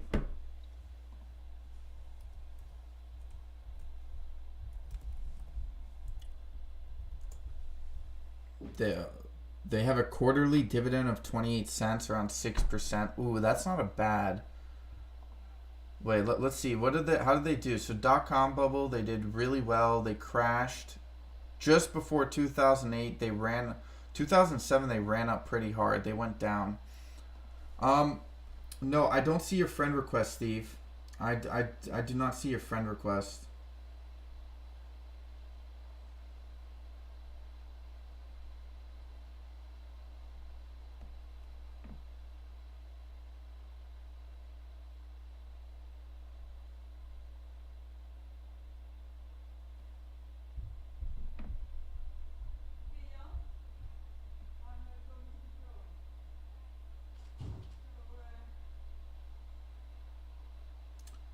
Steve, you can also add him. You can have him send you a friend request, and he'll be able to add you.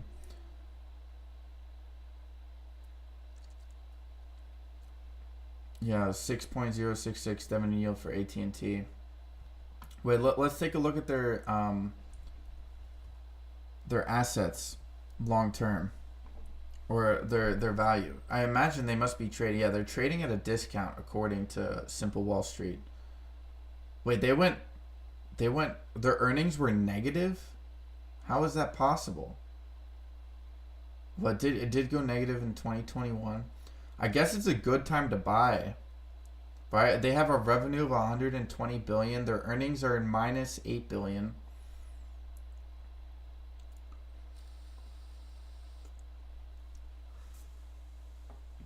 Their debt is crazy, dude. Their debt is almost 1-to-1 on their equity. Their cash and equivalents are kind of it's way too low. There's no way that they can. If anything, I would recommend they stop with their dividend. That's probably the best option moving forward for them. LYLT is still flying. Let's take a look. Damn, bro. Damn. Oh, dude, you're going to get a pullback here. Well, let's take a look at this chart. You might get a pullback here. Oh, dude, see, this is what I don't like about these penny stocks. Because like Webull, you can only buy penny stock on with 100 shares. I don't have enough capital to buy LYLT. It's probably gonna fall back down to the 30s, and then you could like, I mean, dude, that would be a wonderful cup and handle. Let's go to the 1 hour. Oh yeah, that's a bullish candle if I've ever seen one. On the 1 hour, on the 4 hour, got some nice upward movement. I'm not sure about that play, but we'll see how that goes. The trading sideways on the HUBC is really bothering me. Debt is crazy, yeah.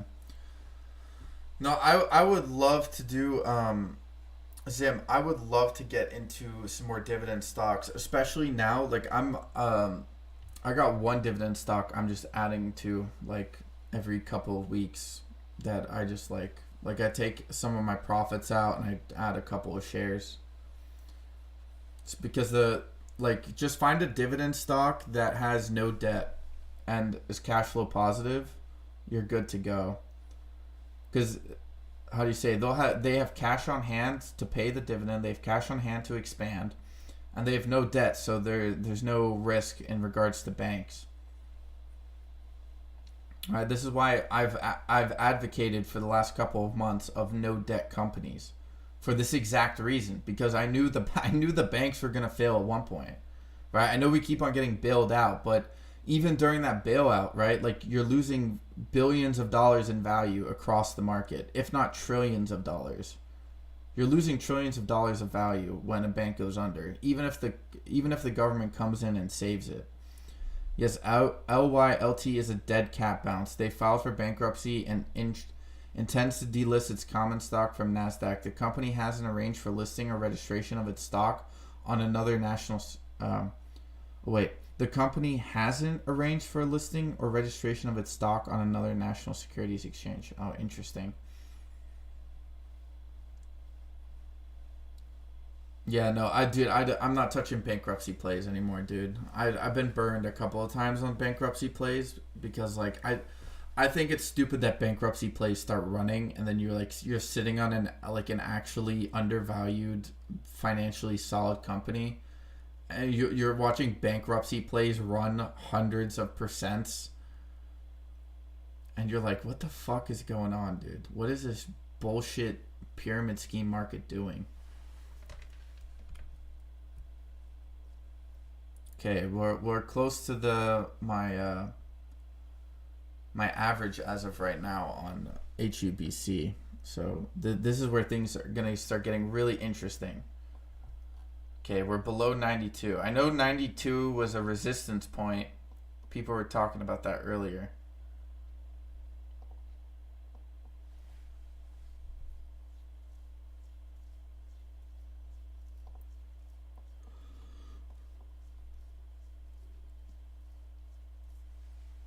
See, I'm pretty sure this candle is generally indicated as a bearish candle. And what is it? It's like it's an indecisive candle, I think. On the 4 hour right here. I gotta find it. Yeah, it's called a doji candlestick. So we have a candle doji stick. Doji pattern is a candlestick pattern of indecision which is formed when the opening and closing prices are almost equal. It is formed when both the bulls and bears are fighting to control prices, but nobody succeeds in gaining full control of the prices. Oh no, this is a continuation candlestick.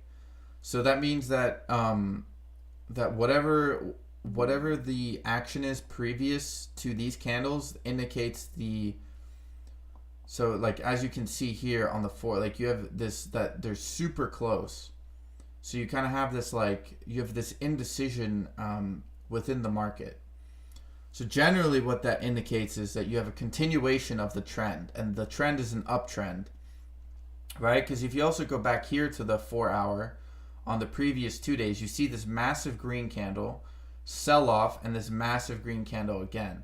Now that is also generally indicated as a bullish pattern, right? Because you have essentially this price action, and you have this massive green candle in the reversal of the current trend, which is a downtrend, right? But because you have this uptrend candle in the first place, that is it indicates, okay, it wants to go up, It's selling off because people are like, okay, we're taking profits. Boom, we're buying it back up again. So, and like, you see this uptrend. This is a bullish uptrend. Then you have this indecisive candle here, which means that it's a continuation of the uptrend. So I say on the 4-hour chart for HUBC, it's looking bullish.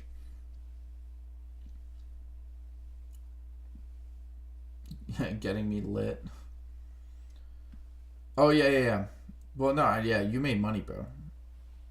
But did you buy the bottom, or did you buy previous, like the previous couple of days?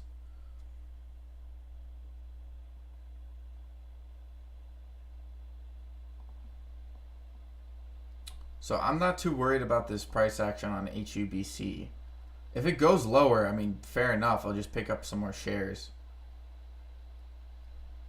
My positions are going down a bit. Yep, UVXY. Okay, so UVXY is going down. So what? That's an indication the overall market is reversed. Yep, SPY is. Oh wow, SPY moved up fast, dude. Holy crap! Within 15 minutes, you went up a full like what is that? A full $3 or $4.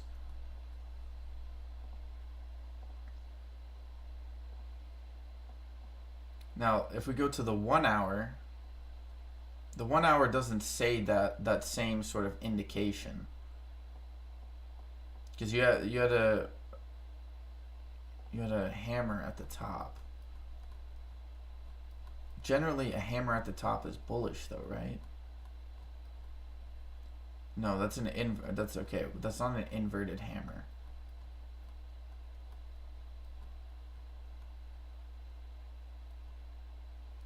Only on the downtrend. So what happens when it's a downtrend? Like, man, this is a little complicated. None of this always works, but it's like kind of just a good indication. So I want to know what the hell that means. Like, is it an evening star? No, because it's green.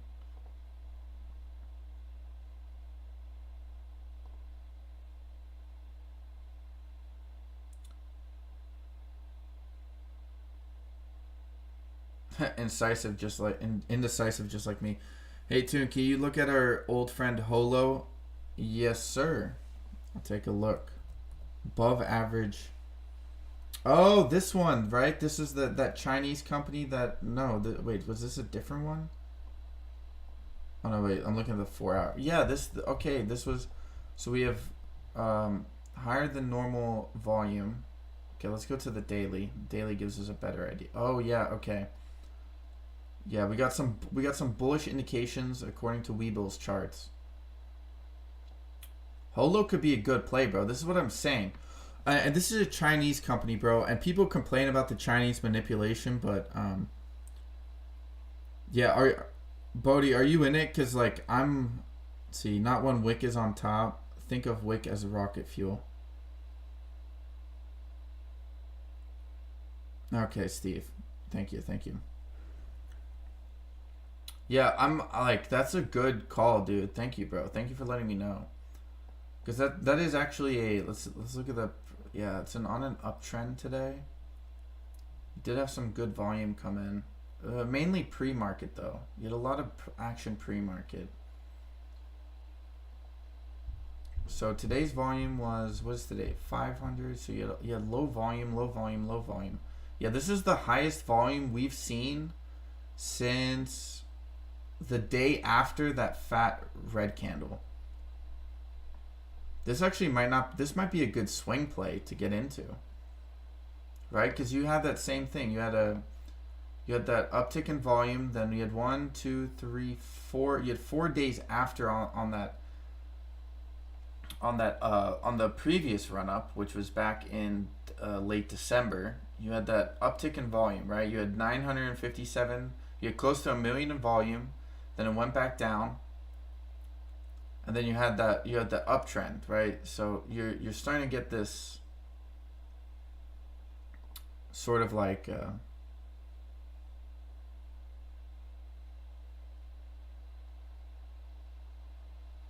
above volume in the in the week. Yeah, the volume did pick up because it. I don't know. It could just be a good ticker to pick up a couple of shares and see what happens.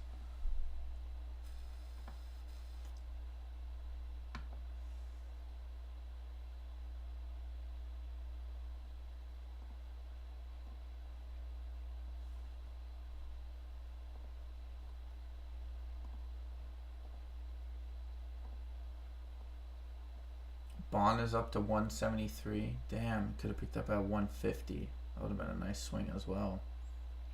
GNS back above $3. Oh wow. Oh wow, OA. How's GNS working out for you, OA? I don't know what your average is, but it is moving back up. Hit that low of 296. Can't buy back into it until tomorrow though. This wouldn't be a bad shout, to be honest. The HOLO play.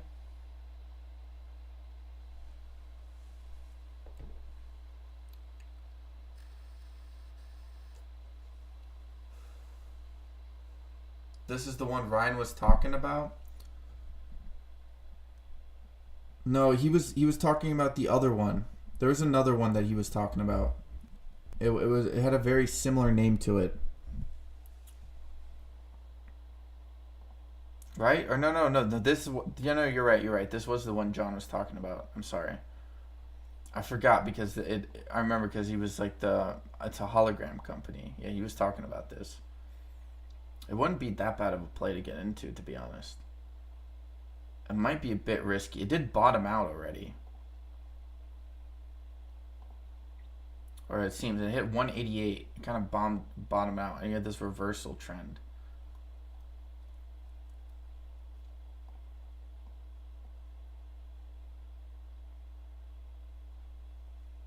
See, what's the market cap on this? Market cap is 110 million.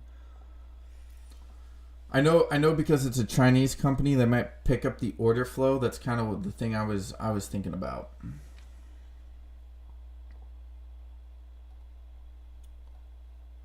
So they have no debt, which is the good thing about this company, and they also have cash. And they're cash flow positive. Wait, I don't remember these. Hold up. Chinese currency. Okay, so let's do 400. So 57 in rev. They got 57 in rev, and they have 71. So they have around 10 million in earnings year over year.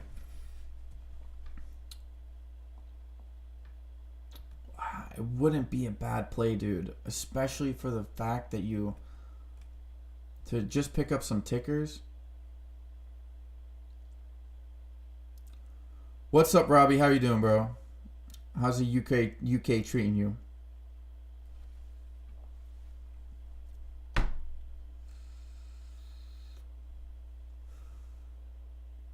I'm green on GNS, average down like a mofo. Grr. But let's see what it do. I followed you, but I should have followed your exit. Let's fucking go.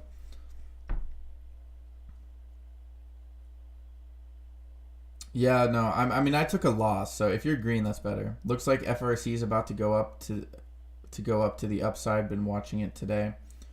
I've been watching HUBC today. You know, I think how much cash do I have? $26. You know what? For the gamble, for the fun of it, I'm buying 5 shares of HOLO. This is a gamble play. This is a high gamble play. I'm gonna YOLO on the HOLO, baby. No, well, not YOLO, but yo, Bodhi. Dude, I said that and I literally I alt tab back to look at the chat and I see YOLO HOLO. Dude, that's so funny. Oh yeah, Hoff. That was the other one. OMG, I'm green in one of my accounts. Me excited. Steve the meathead. Me excited. Oh well. Oh wow. Okay. HUBC is moving back up. It hit the high of 2 on this candle. Oh, that was okay. Some nice volume. So there's people definitely that short attack. People have been covering throughout this accumulation zone. All right. So I picked up 5 shares of HOLO. I like the little gamble. I did get a cent higher on the average, but well, we'll see what happens. It could always get picked back up. I think the order flow, I think the Chinese have control of the order flow. That was kind of like my thesis the first time around, was that they had that the Chinese are gonna pick that back up. So, but I'll do 5 shares for now. 5 shares for now.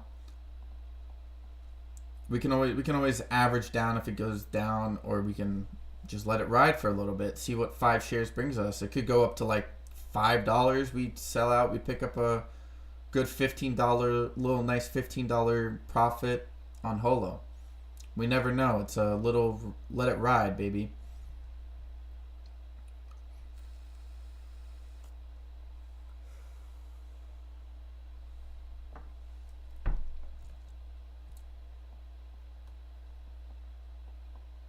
Okay, UVXY is coming back up. It found a bottom at 641. It's now below my average actually.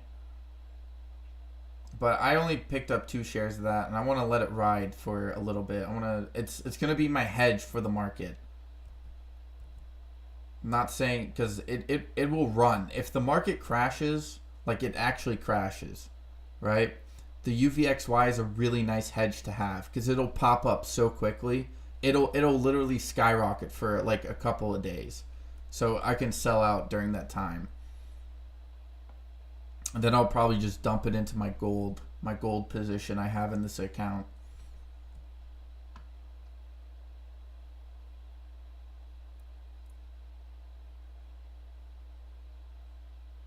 Went to look at some dividend stocks that are good companies instead of looking for the highest yield but bad fundamentals. Yeah. Zim, especially in this market, I think that's what we're going to have to be looking at, dude. I would, here, Zim, I would take a look,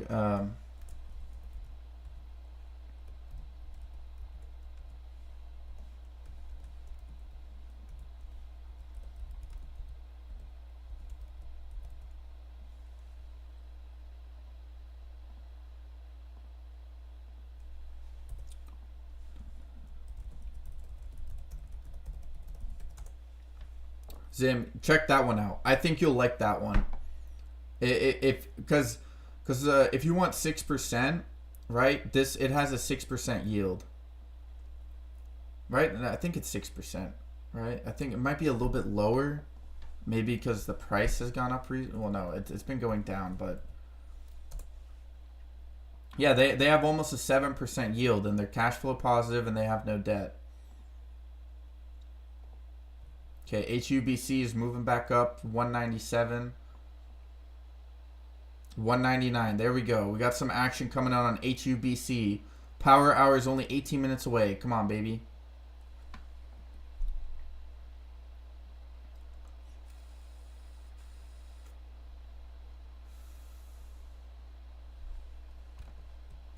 Come on, let's get back above that $2. We need to turn $2 into support. I've been saying that for a while. JDST. All right, I'll add that. OA. Dixon Daily Junior Gold. I will be doing some research onto it, but I'm gonna add it to my bank watch list. I will be looking at it, but yeah, I like the fact that you're thank you for the suggestion. Yeah, it hit that double top. Look at that double top on its way down.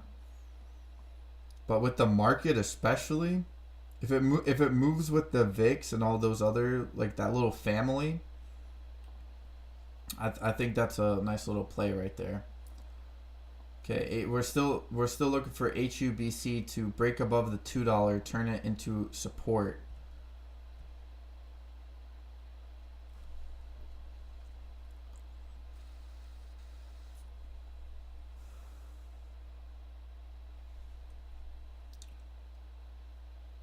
See, yeah, HUBC is good, holding my position in that for a few weeks, has room to run.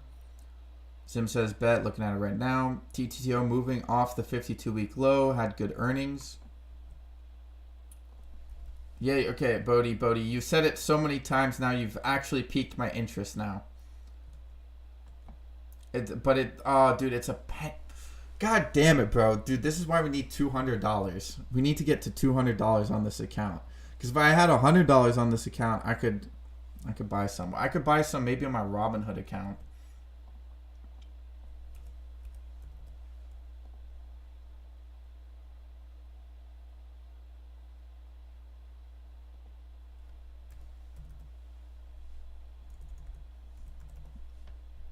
I'll buy some on my Robinhood account. I'll buy 300 shares on my Robinhood account. Let it ride for... See what happens there. You've mentioned it so many times. You've piqued my interest. I only put in like 150 or something like that, so... FNGR popped up. Okay, I think I have that on my watch list, actually. Do I not? No.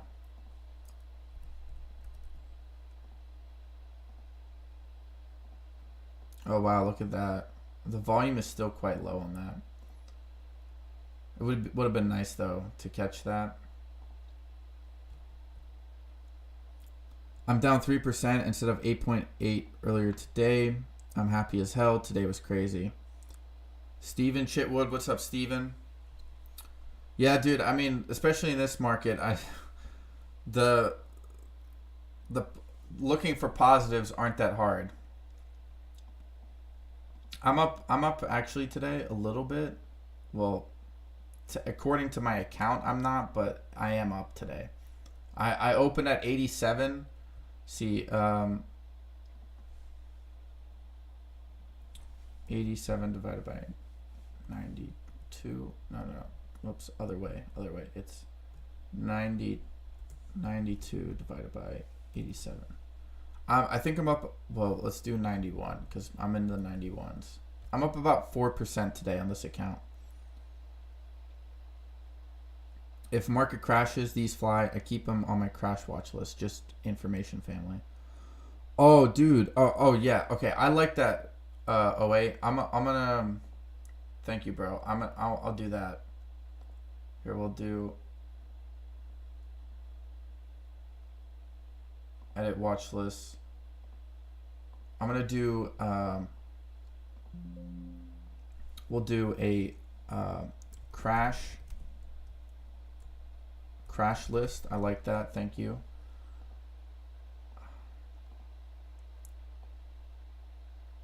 Do my positions. We'll do bank watch list up here. Because I don't really care about the.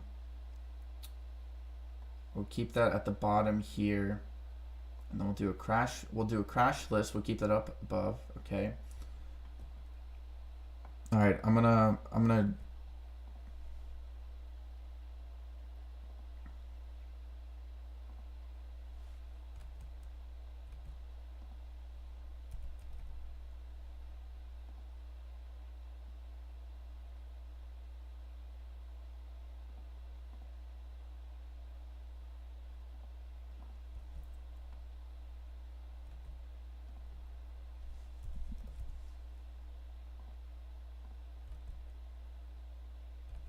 The VIXY, because she's a little VIXY. The SPXU.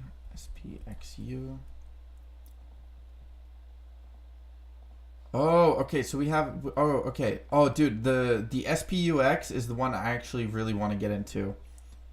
I actually might get out of the UVXY just to get into that one, because I'd actually rather short the SPY.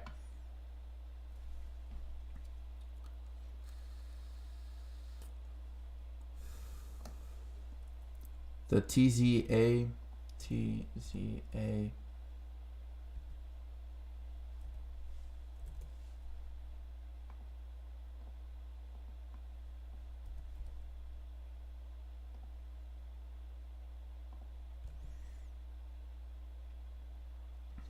and the SQQQ. All right, I already have that one as well. All right, we got a crash list now thanks to OA. Okay, HUBC back down. Didn't really want to test that. Another bullish indication right there on HUBC, or bearish. Sorry, not bullish. HOLO is already not doing well for me, but again, it's a long position. The gold, why is gold going down? Is it because the SPY is ripping now all of a sudden? Mullen back above 14 cents. Bro, dude, sometimes the intuition I have on some of these tickers, even though I don't look at them, is like, it was at 13 cents. It was at 13.37. I looked at the chart and I'm like, oh, it hit 13 cents. Maybe it might might inverse here. We'll do, so 14.5 divided by 13.3. Oh, dude, that would have been a 9% gain, dude. Damn. If I just followed my intuition there.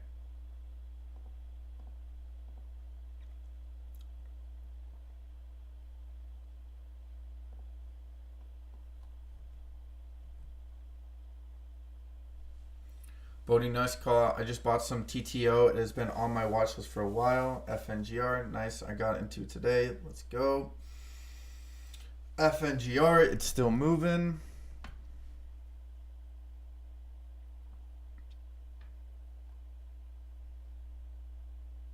Yeah, dude, let's go, dude. I'm up 27 cents on my position on TTOO.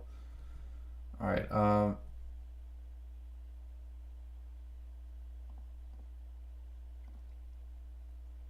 okay, we'll do FNGR. 126. It's moving up. Good to see. Let's put this back in so we can see what's going on here.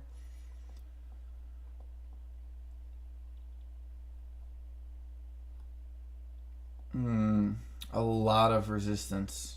A lot of resistance on HUBC. I think we aren't gonna, unless if power hour really starts kicking in.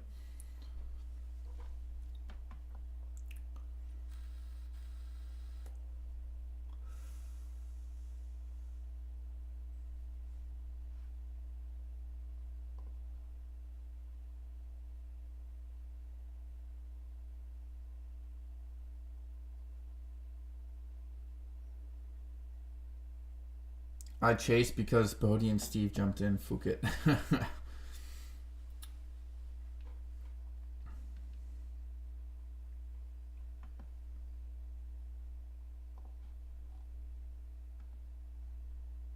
Wait, is TTOO moving? It hasn't updated for me. No, it's still just kind of hovering right there.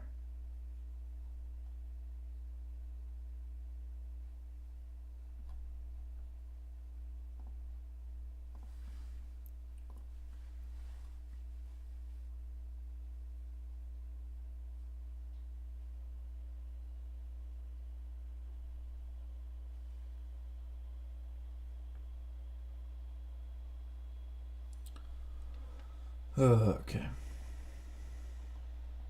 Okay, HUBC 199. Here we go. Dude, I'm telling you, bro. We have to turn the $2 into support, not resistance. We've now fought for the $2 support, or tried to fight the $2 like 3 times now. Before that, we did it another 2 times.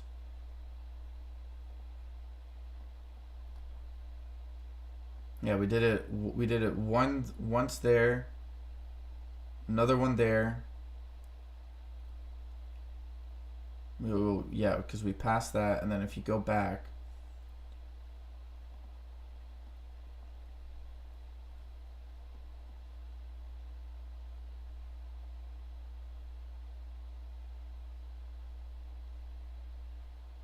okay, come on, HUBC. This is what I want to see. Is the volume coming back in? Not really.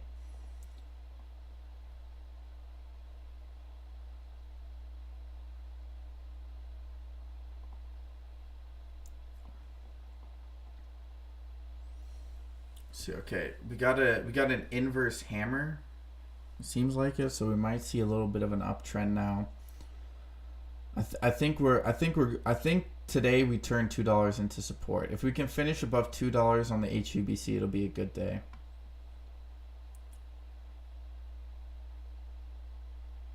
Dude, Bodie been talking about TTOO for the last like 3 streams, maybe 4 streams or something that I've been on, and he's like TTOO, and I'm like, I don't know. He's like, no, good earnings. TTOO, I don't know. It has good earnings. So I'm like, dude, you mentioned it so many times. Screw it, I'll throw in 150 on my other account. Why not? Why not, Bodie?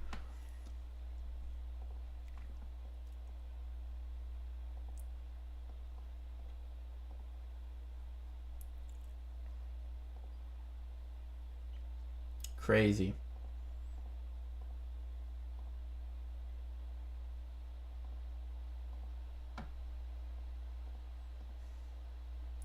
Imagine it just rips to like $2. Thank you, buddy. I really appreciate it for all that money. No, I got a little bit of extra cash on the side of my Robinhood account, and I'm trying to swing it so I can buy some more COSM. I want to try to get another 100 shares of COSM. So if TTOO could just like rip like to $1.20, I would appreciate that. Not saying it will. I'm just saying that would complete my objective very quickly. Man, dude, I'm getting really sick and tired of HUBC trying to fight for this $2. We already had the stop loss rate. Like, people are accumulating at this point. Just let it go, bro. Let it go.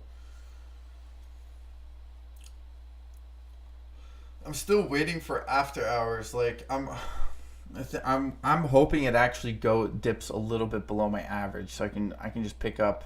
I want to try to pick up 5 more shares. Oh, it hit $2. Okay, we got movement now. Holy crap. Okay. Oh, as I say that,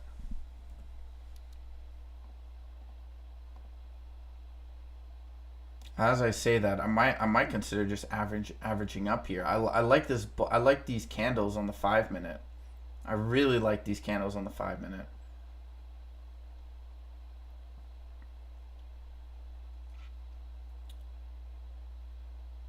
I mean, anything below $2 is a steal, essentially, right? Because if I'm just completed my GNS coupon stuff on upstream, this stuff better do something.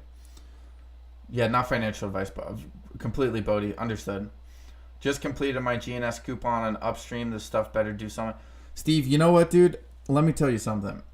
That whole GNS coupon thing, like, Roger Hamilton's actually supposed to speak, I believe. Oh, Steve probably didn't look at my post yesterday regarding GNS and the listing to upstream.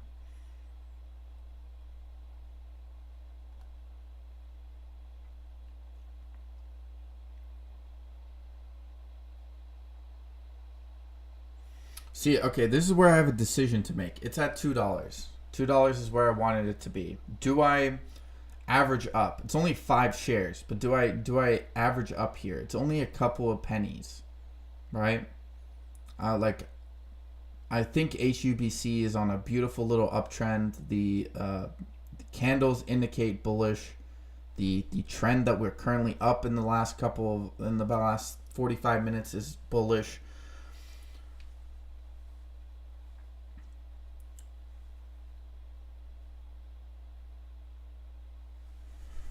Especially with such a small account. I mean, I'm up $1.17. If I average up, it wouldn't be that bad, to be honest.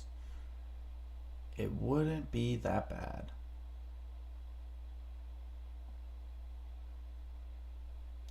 You know what? No, we're not doing that. Besides the whispers, the VWAP 207 gonna be some resistance. I didn't.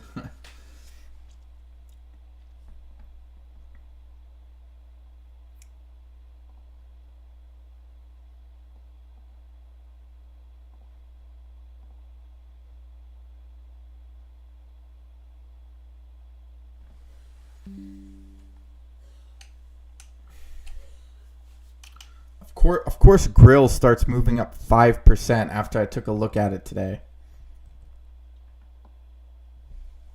Crazy, dude. Sometimes you look at tickers and you like, that's the second time today. That's the second time where my intuition was like, it's gonna move up. I have a feeling this is a good entry point. Like, I'm looking at it, considering it, and then boom. God damn it, dude. This is also why I want to refine my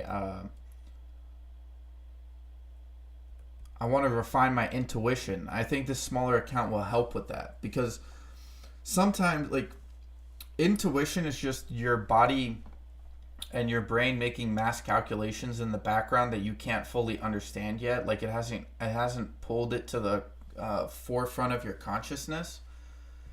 Like, and the intuition is like kind of a summarization of that calculation. So that and that calculation can be improved by your all-around knowledge of the market. And that's also why, like, I think intuition trading is also something very useful. It doesn't always work out, but it's useful. FRC breaking out. All right, we'll take a look, Robbie. Bank, FRC. Here we go.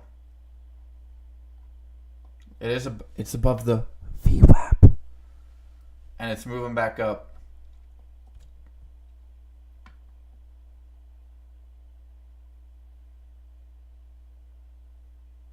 Gotta admit, you mentioned it 2 times. I should have jumped in, dude. Oh wait, I'm on that boat, bro. I should have listened to myself. No, but Grill's it's actually a good fundamental play, to be honest. But again, let's not overextend ourselves on the small count. I already bought in HOLO, which is kind of a YOLO play. Oh man. And then I have the UVXY, which is my hedge in case the market crashes. Right? If it goes down to like the $5 range, I'm definitely gonna pick it up. I might just pick up 1 share now, because I can average down a little bit, and then I'll just let it ride for when the market crashes. I got my gold. It's my gold standard. You know, I'm trying to turn myself into a bank, so I actually keep some money deposited while it's working for myself. Yeah, HOLO came down right off the bat, dude. But the fact, I like to call out that the volume has increased.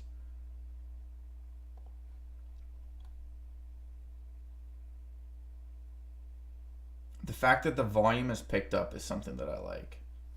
And I don't like, what, it's going to go below, it's going to bounce off $2? It's not a big deal. Okay, HUBC. Damn, bro. See, this is what I'm talking about with my intuition, dog. This is what I'm fucking talking about. 203. I should have just pulled the trigger. Should have just pulled the trigger on those extra 5 shares.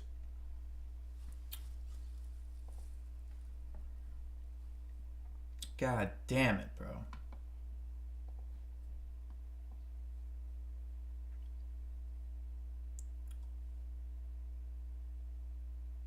I've always had a problem with my intuition, bro. My intuition has always been like that. I need to meditate a little bit more, try to align my intuition and my consciousness more.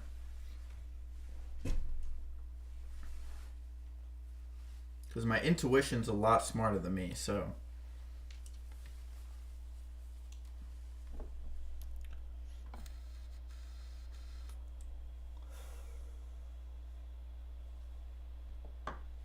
Okay, but anyways, it's moving up. HUBC is moving up, which is what I like to see, regardless of if I did or did not enter into a position. We're up $1.50 on this current position. We're up almost $5 for the day overall.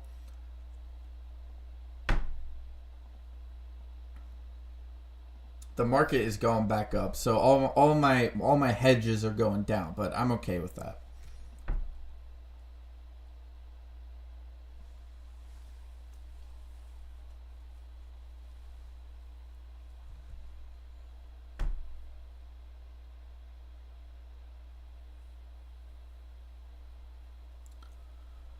Whatever. We'll just keep improving, keep improving. Move on to the next ticker. Use my. Could have actually, I could have picked up 5 shares, maybe a little bit more. Yeah, if I hadn't bought HOLO, I could have bought more. But HOLO is a bit of a long play. It's kind of a scale in position. It could take a couple of days, and if it ever pops up to like 280, I might just sell it and scalp it. Okay, we are in power hour, 4 minutes into power hour. So let's take a look at the volume here. We're on the 5 minute. Volume has been ticking up a little bit. Dude, look at those resistance lines. The 50 moving average is there. We have the trend line, and we have the VWAP all at 204. HUBC, TTO, DRN, PXMD. I'm writing these on a small count. Today's entries. Hey, bro. No, I think the HUBC, you'll be fine. The TTO, I trust Bodhi. Not financial advice, obviously, Bodhi. Don't worry. DRN, I have not seen people mention DRN. Let's take a look at DRN. Oh, yeah, okay. Oh, is this the... What is this? This is a... It's for real estate? Wait, did I forget to add that from the previous... Wait, DRN is a bullish, or is it a short? Like, is it a call or a put, essentially? However you want to describe that. I'm just curious. I don't know. So it's an indication you're bullish on real estate, right, OA? And PXMD, I've seen a lot of people talk about PXMD, so.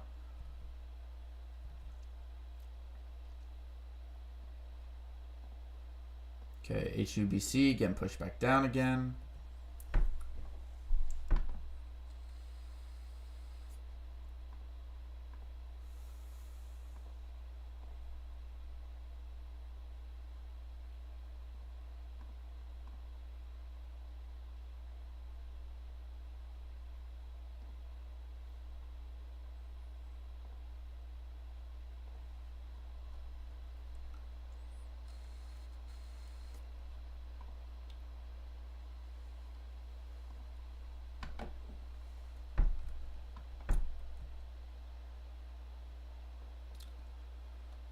Oh.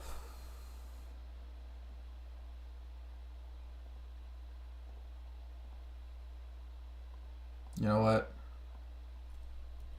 I've talked about it too many times. I'm going to put a limit order at $2.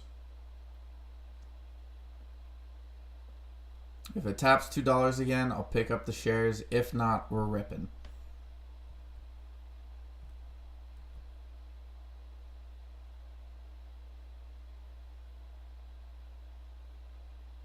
Okay. So yeah, okay. So so the DRN is bullish, the DRV is bearish. Okay, and it's short term, yeah.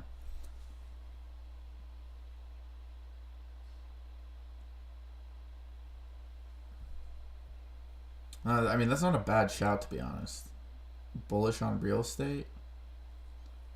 You know, I was listening to, so you should look up the Patrick Bet David podcast, the PBD podcast. It's this guy. He's I think he has his portfolio somewhere around $500 million. Excuse me, around $500 million.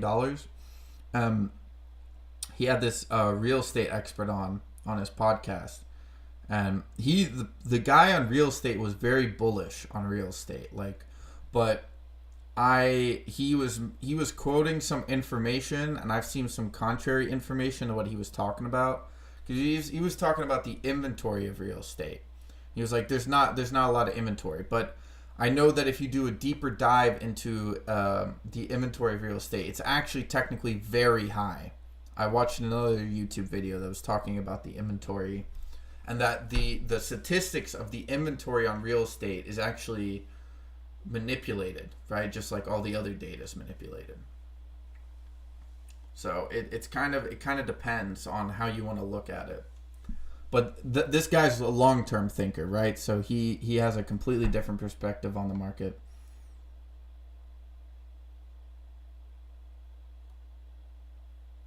My phone is acting up. No worries, bro. No, dude. I get it. I get it. My brain is the same way. Like sometimes I type too fast and I just like screw it. But yeah, I'm familiar with the podcast. Okay, cool. I was also listening to this like there's this guy, dude. His understanding. He talks about the history of Egypt and ancient civilizations, dude. And he had a podcast with Andrew Schultz, where he was on the podcast with Andrew Schultz.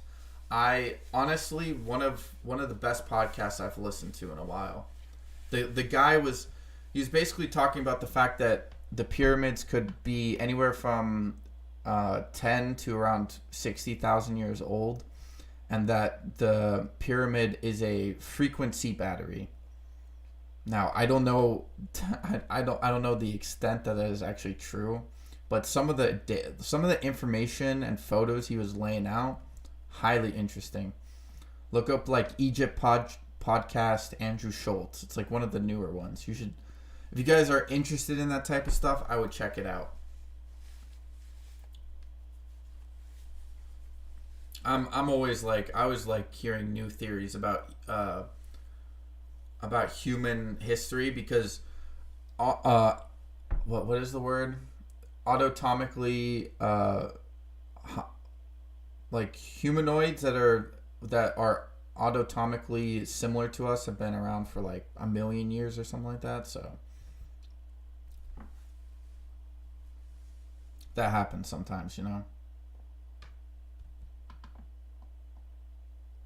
Or that doesn't happen. I'm just saying, like, there's more to the story. That's all I'm saying.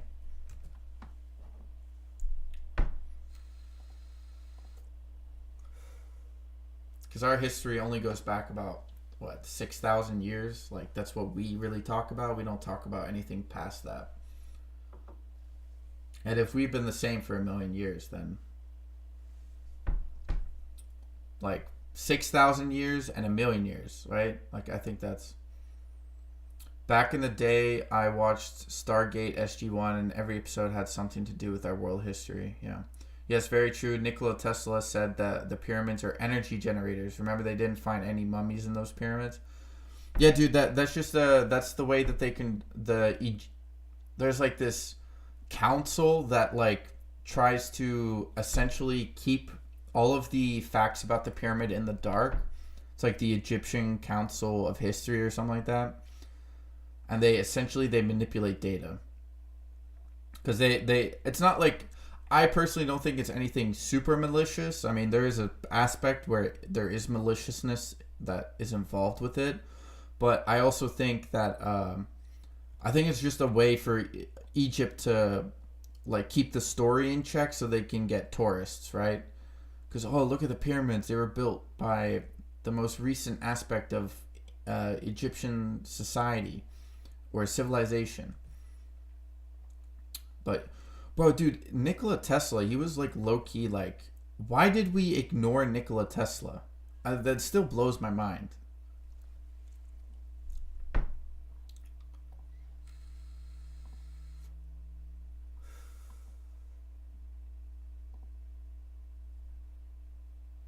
All right, well, HUBC now doesn't want to pick up my limit order at $2, which is, I'm okay with it. Keep going up, baby.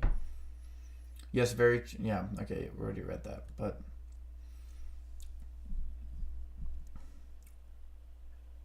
because also I feel like in a lot of ways the modern story of Egypt also discredits Egypt itself. Like I think they underplay the technological advancements of Egyptian society. Not only like when you look further back into history, but also like just the most recent ancient Egyptian. Like I feel like no, Egypt did not travel around the world, but then they find hieroglyphs of Egyptian language in Australia, for example. That's weird.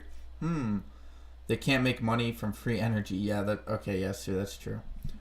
Granite and water and other natural elements created free energy. Giant energy conductors. Nikola Tesla wanted to give the world free energy. Yeah, that's why... My limit order, is my limit order gonna get picked up? $2, $2, $2, going once, going twice. I guess not. I guess my order does not want to be filled. Okay. What else? Yeah, because dude, it's crazy. Like, that's what kind of makes me so disillusioned with like the whole like war for oil and natural gas and stuff. Like, we need to get ourselves on the petrodollar. It's like, bro, we already know free energy exists. It's just you don't want to implement it because you want to make money off of it. So yeah, that is true. What else is buried beneath the sand? Well, I mean, you literally have one of the largest desert on the planet in Africa that's covered in sand, and they don't want to do any research whatsoever.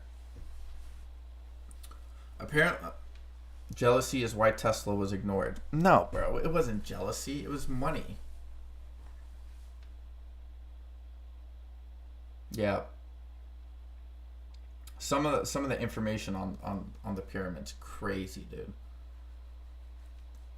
And like, dude, you know what's crazy? I was talking to some of my friends about this, and I told them about this, and they were like, "Yeah, that sounds stupid." I'm like, "Stupid? You're talking about the complete rewriting of human history, and your reaction to that is, no, that's stupid. That's stupid that you think it's stupid." Right, that's also why I really like enjoy streaming, you know, because you like, there are people who come in here and they might not totally agree with what I say, but at least they like. There's a lot of you guys who like you guys have done the research, you understand, you know about this type of stuff, right? But then there's also the people who come in here and like at least they respect what I have to say, you know, like that's. I don't need you to like fully agree with everything I say, but at least respect it to some degree. All right. Well, HUBC fell below $2. Picked up my limit order at $2. My cost base is now $1.94. So I did average up a little bit from my initial average of like 191. So I'm up 3 cents, but there's still 45 minutes to go within the market, and I imagine there's going to be some interesting things that happen after hours. I still think that tomorrow could be a little bullish or bearish due to the fact that we've had 2 green days in a row.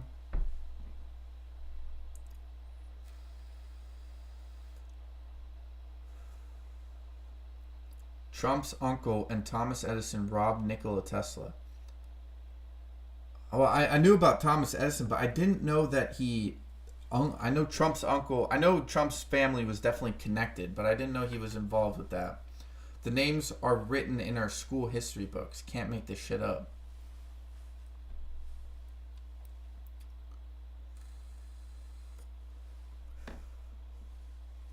I still think one of the funniest things about the whole Trump thing is his last name. I understand what Trump is. I think he's better than a lot of politicians, but I can't get over his family's changing his last name. Posted a short video for you to check out in general chat. Epic rap battle of history. Have you seen the theories of the existence of the city of Atlantis in the Sahara Desert with the geological evidence matches old Roman texts? Yes, I have, Y Bondi. I have 100%. You're talking about Randall Carlson. There's a couple other guys who are... Randall Carlson, I think, was one of the leaders in most recent history to really push it. I know there have been other people who have looked into it, but I think Randall Carlson... For those of you who don't know, I think Randall Carlson as a geologist has probably done the most real or the most mainstream science to support evidence of these ancient sort of stories.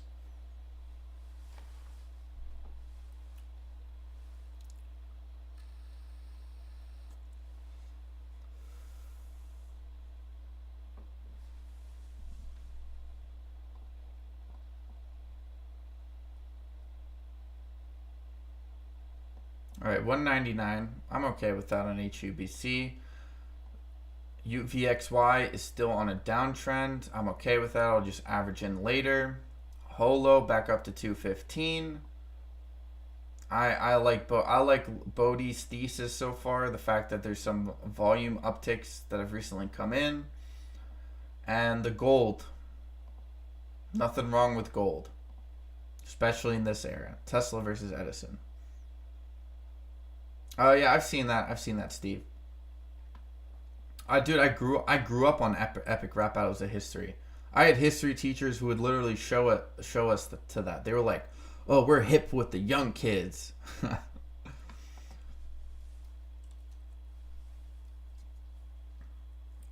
Oh, why bounty? The Eye of Sahara. Yes, Sue. I know 100% what you're talking about there. I do know what you're talking about.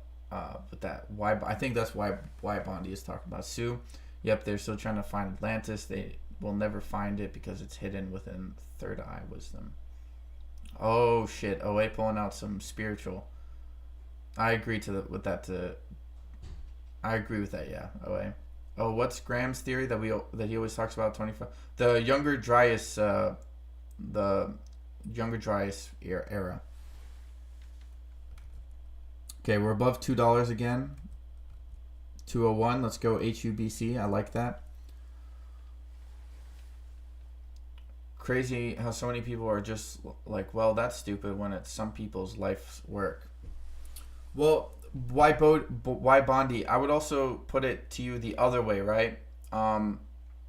There are people who have dedicated their lives, right, on our quote unquote mainstream version of history, and that's one of the reasons why there's such hard resistance against new theories. It's not only just because of data, but it's also because of you have people who have dedicated entire careers to certain theories that end up being absolutely worthless, and in most cases you can't move on from those theories until those people die. All right, that's actually one of the biggest issues with our advancement of knowledge, is that people get too dogmatic about their understanding.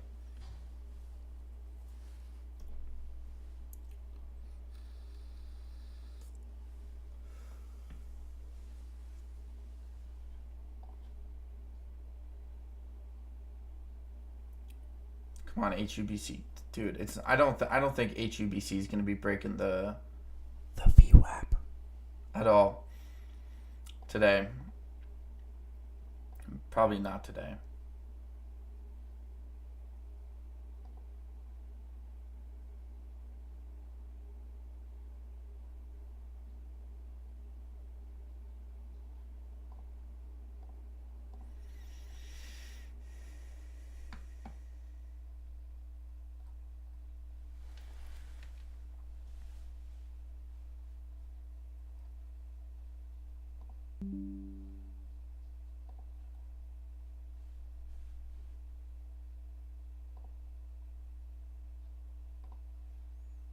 $202. We need to break 204. That's our main resistance on HUBC as of right now.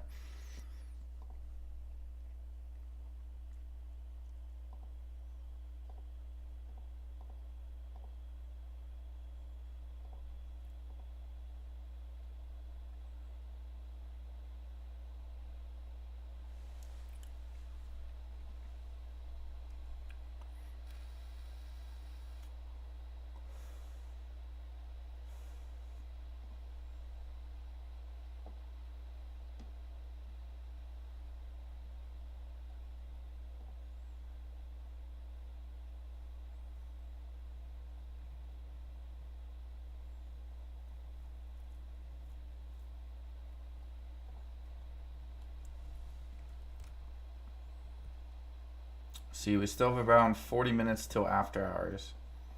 If we break out of 204, like we get to 205, 206, you're going to see a nice little breakout on HUBC, which is what we really want.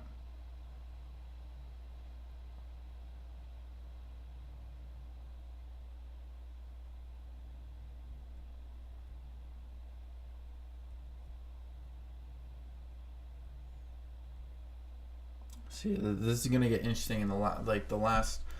I'll probably go a little bit after. I do have to go soon. Need to get some things done for the day, but I still got like a good hour to go. Unless something changes between that time.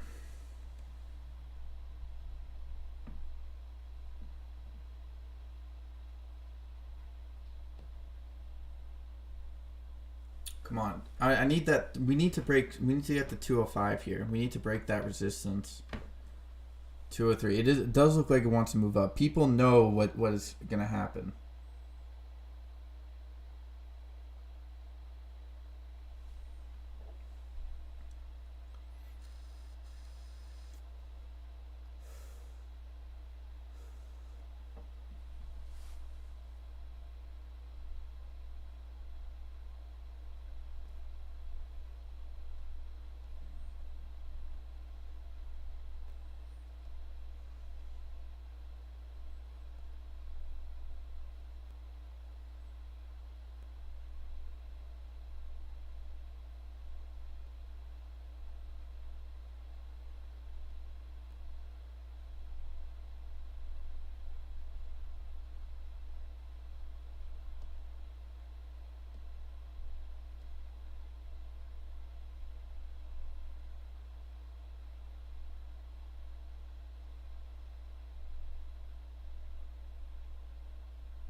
Come on, baby. Come on, come on, come on, come on, come on, come on. We hit 204. We need to break past 204.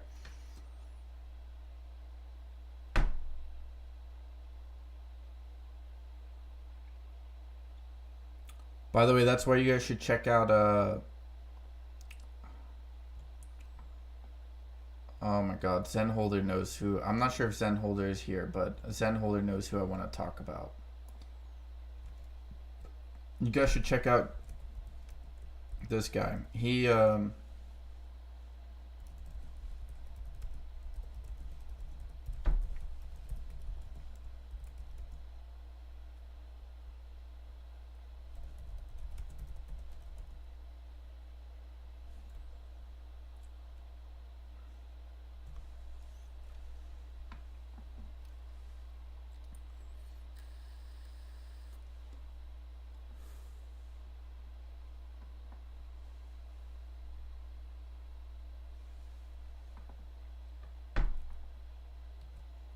Yep, 204, 204. Here we go. We need to break it. 205. We need 205, 206. I think 206 is like confirmation, 205 is indication.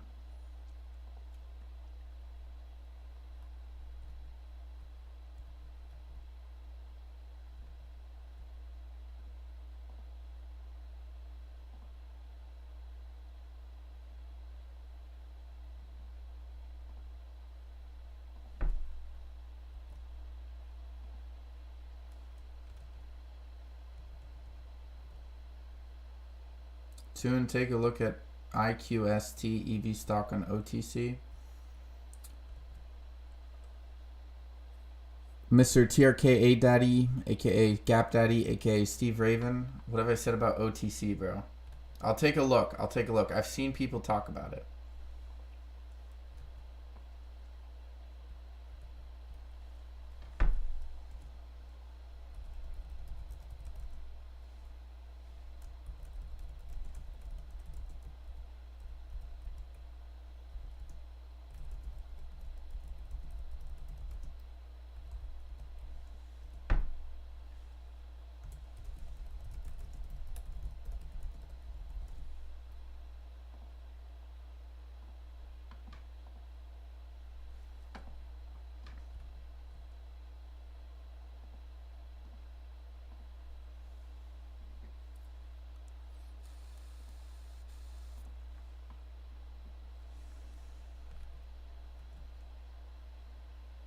Dude, I don't like OTC because they can just put that back down. Unsee looking to break out can be fake. All right, we'll pull up Unsee real quick. Oh wow, boom. Probably gonna double top here. It did that shit yesterday as well.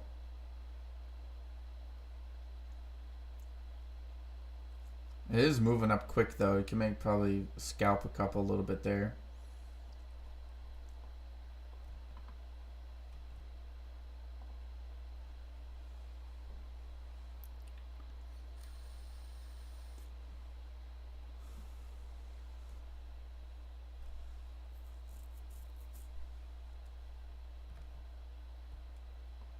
Come on, 204, dude. I'm telling you, bro. We need to break 204. Break 204 on HUBC, right? Push to 205, 206. We get past the VWAP, the 50 moving average, and the trend line. That's three levels of resistance, right? That we break out of. This is where we're at with HUBC. I know that's why I said fake. Okay. Okay.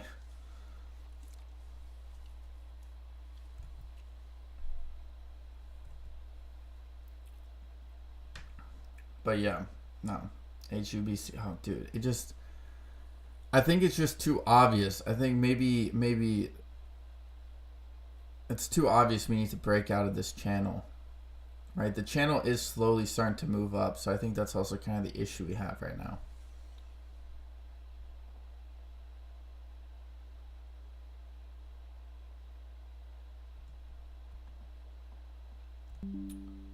We're literally right there, dude. We're literally right there.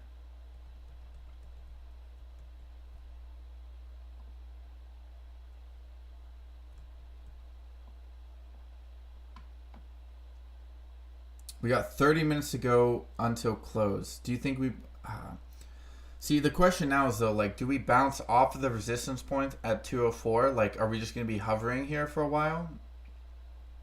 Or are we going to break out again? If we break out again, I feel like we rip up, right? Next resistance line will probably be around 225.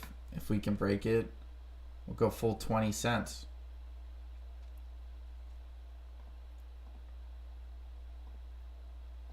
UVXY. Wow, okay, so the market's going back up. 205. There we go. Come on, baby. I saw that. I peeked it. Come on. We're above 204. See, we're okay. So we crossed above the 50 moving average. Okay, we're above 30. We're above the 10, the 30, the 50, the 120, the 200, and the 500. So now, okay, come on, baby. Come on. This is it. This is what we need.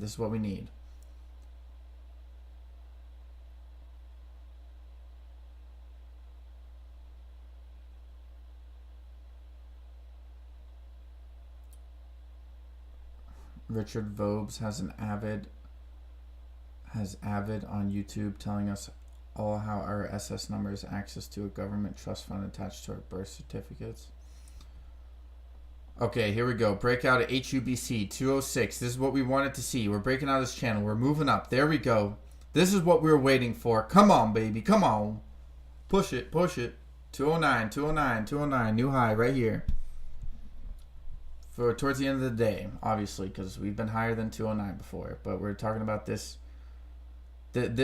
point in the market. 210. Come on, HUBC. Be real nice to me today, dude. I'm not sure if I want to hold you yet, but I definitely am confident in you.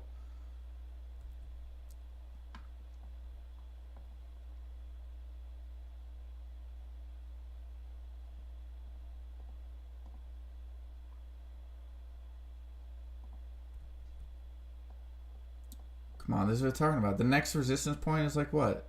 Let's see, maybe the 10 will tell us. No. In this channel, it's 225, so we could probably, I'm not saying we're going to be moving up, but we are above the VWAP. Above the VWAP. I'm not sure if P71 is still here. It's called You Are Wealthier Than You Think. Oh, okay.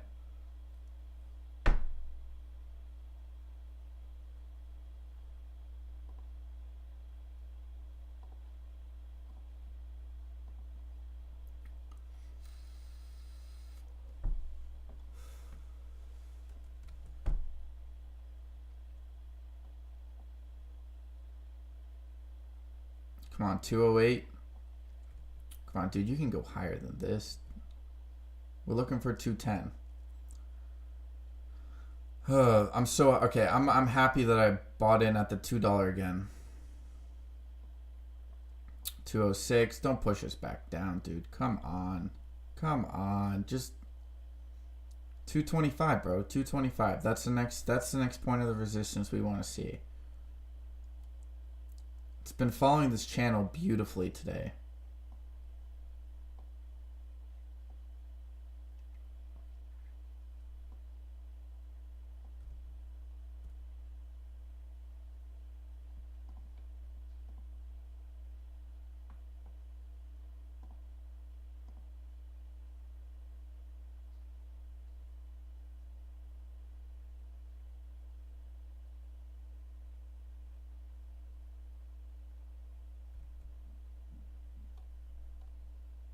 Oh, wow. Okay, now they're just going to push us down like that. Wow.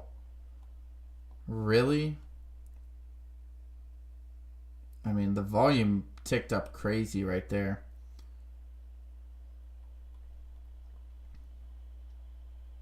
The amount of shuffling they did in that little channel on the 5-minute candle. Crazy.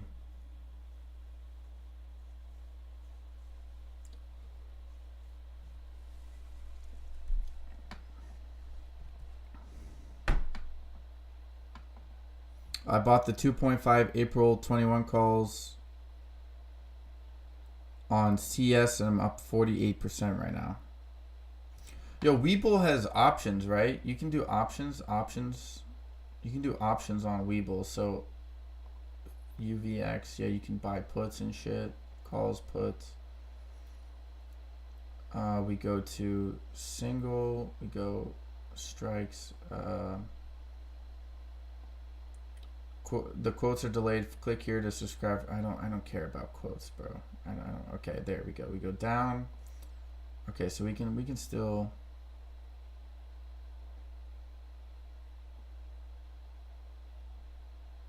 Okay, yeah. So we can buy options. Well, once this account gets a little higher, we'll start buying some options.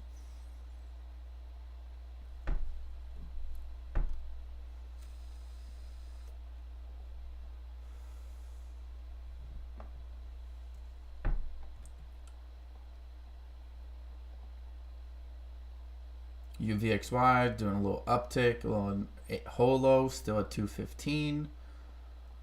IAUM, I was expecting it to start trending up a little higher. We might have hit a double top there. I don't think though. Let's go weekly. We did do a gap up on the weekly. Well, it normally gets filled. Hit a low of 16. Well, let's look at the price of gold real quick.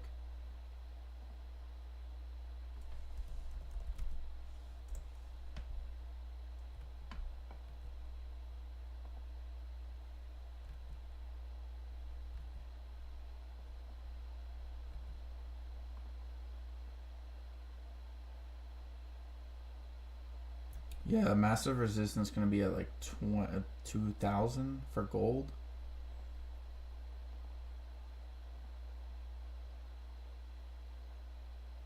Yeah, we had that nice little dip. I still think it's going to be bullish on gold overall, especially with how much the banks are buying.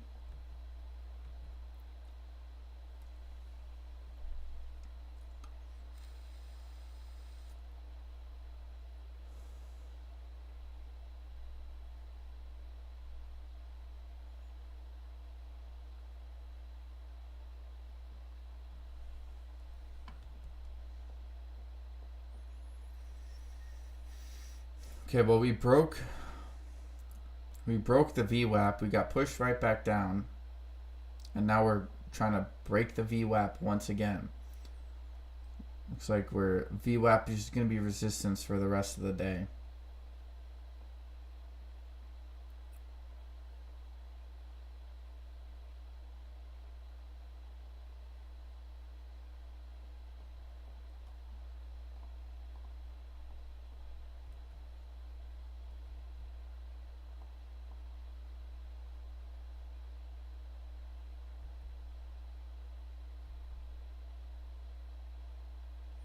Weird. I just had like a weird deja vu moment.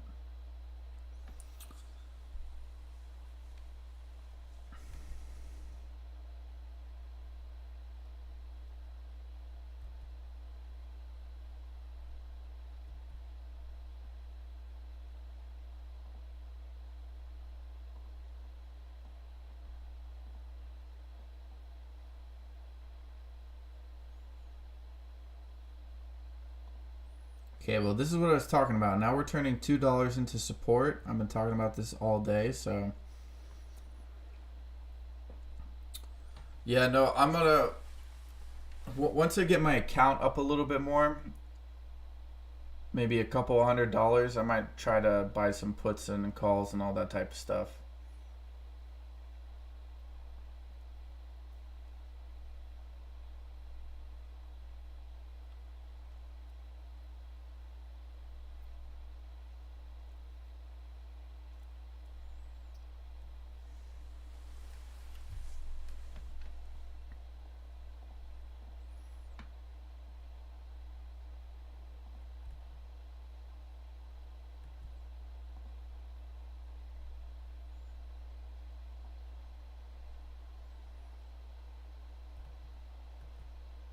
$204 here. Okay, we're pushing it back up.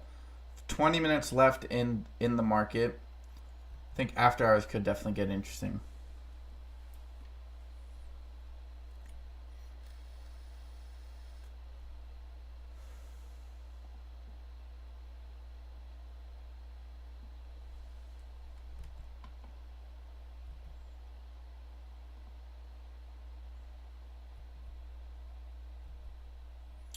Do we have a silver ETF?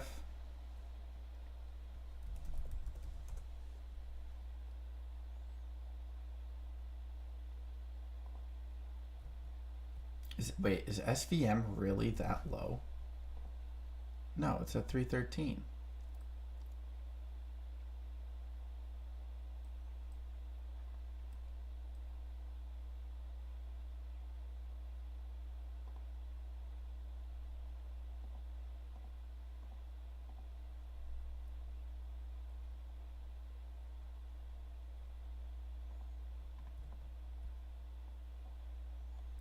I might have to buy this as a hedge at some point, because they also pay off a dividend. 206 on HUBC. Okay, a lot of price action coming in, a lot of volume. Dude, it just let it break over, man. It's above the VWAP. We've turned $2 into support for now.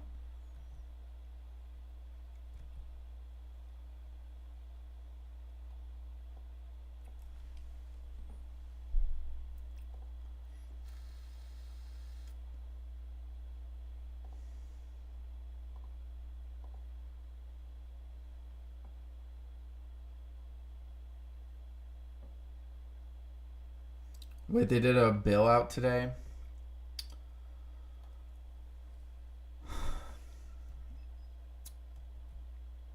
Hold up. I wanna show you guys a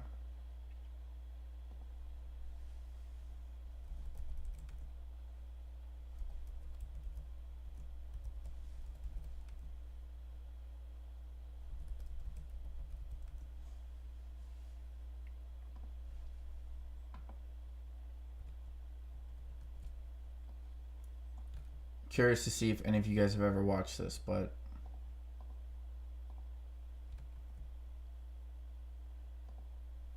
there's nothing heroic in going down fighting if it can be avoided. Nothing even remotely patriotic in death or glory if the odds are firmly on the former. Nothing inglorious in trying to shorten a war that we are clearly losing. Losing! Europe is still... Europe is lost.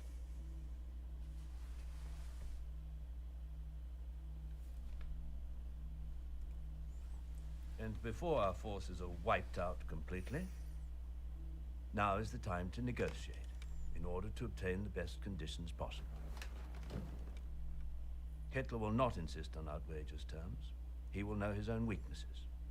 He will be reasonable. When will the lesson be learned? When will the lesson be learned?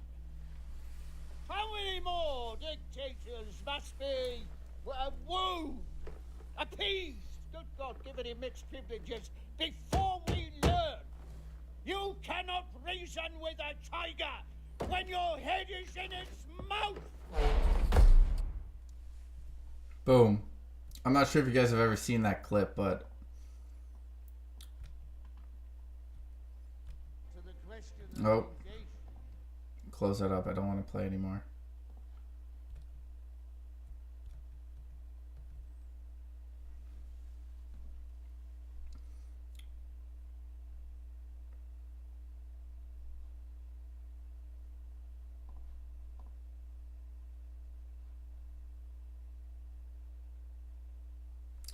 God damn it, bro. Are you serious? Well, it's not like I'm making money from the stream anyways. It's got a copyright. I'm reacting to it. I'm reacting to it. What are you talking about, bro? I can show movie clips. That is part of the whatever. HUBC was falling anyways as I was showing that clip. SLV is a silver ETF tune. All right, I'll take a look at that. Winston motherfucking Churchill, yeah, dude.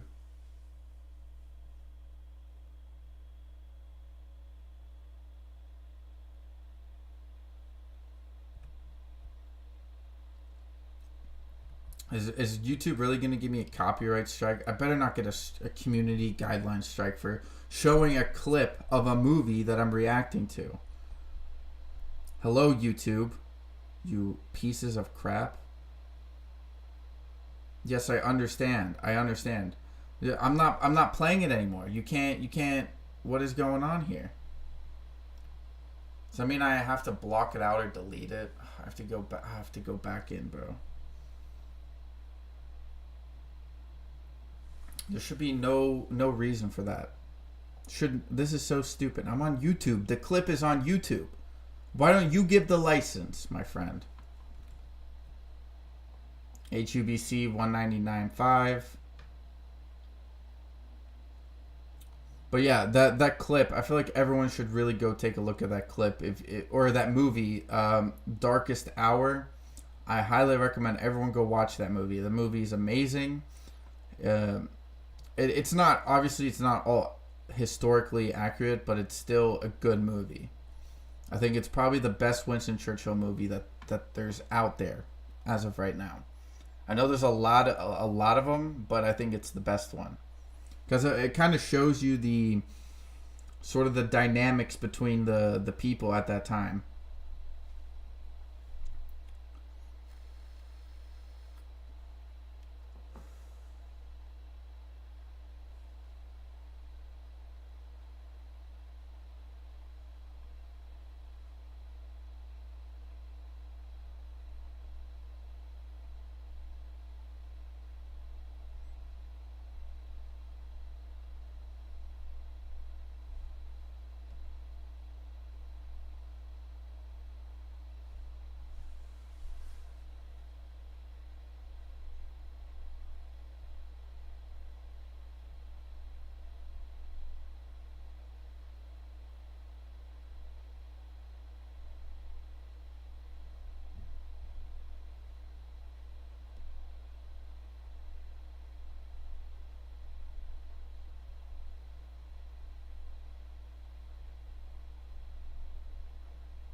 All right. What's HUBC doing here, baby?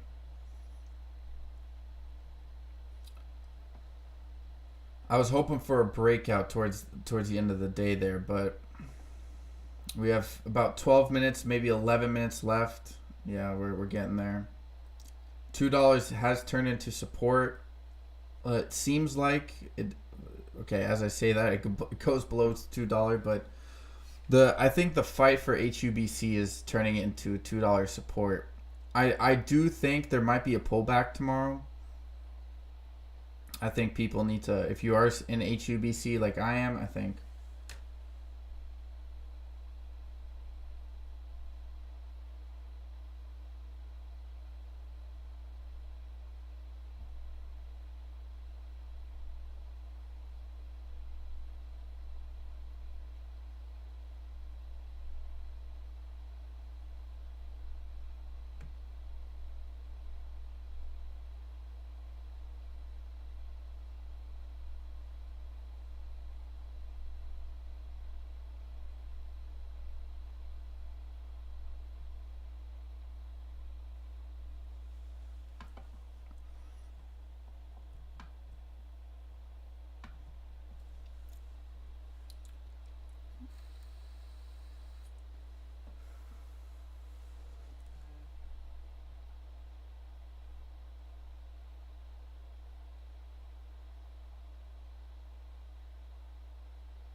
Come on, baby. I think if we close above $2, I'd be okay with that on HUBC.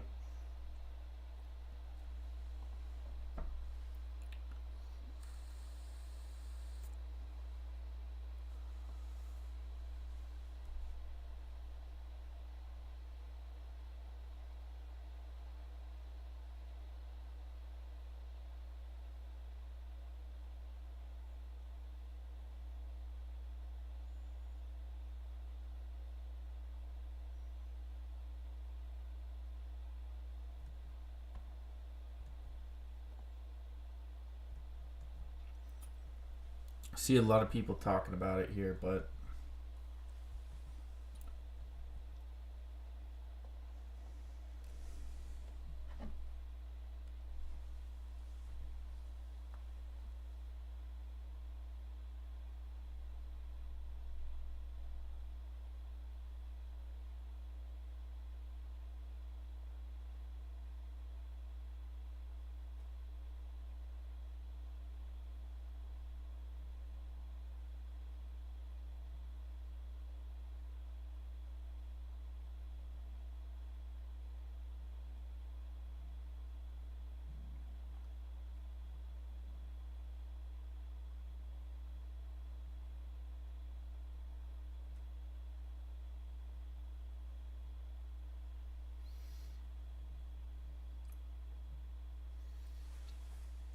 man, oh man. The good old debates about these topics, bro. Okay, 201. RSI is pretty chill. What's the 1 minute looking like? Yeah, we had that run up to 210. That was some high volume, and we got slapped back down instantly. Traded sideways. I mean, the 500 moving average has been slowly ticking up throughout the day, so that's a good sign. It means generally the support is slowly moving up, which is, I think, what we're kind of seeing here. I think we're definitely going to have to test another somewhere in the 230s again before we can like say that HUBC is done. I know there's a lot of people speculating that it's has a possibility of running to like $10. I don't think it will run to $10. I think there's still some room for it to move.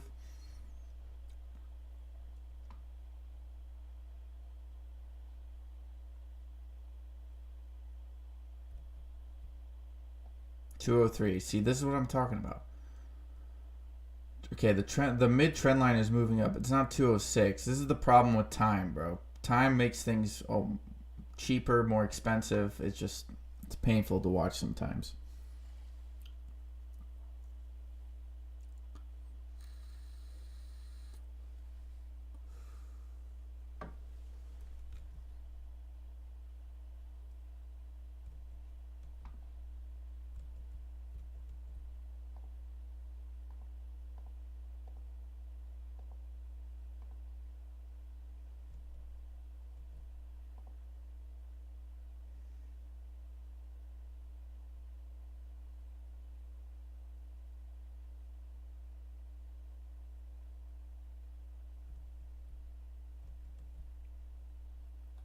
Come on. Okay, we're closing in. We got about 6 minutes left.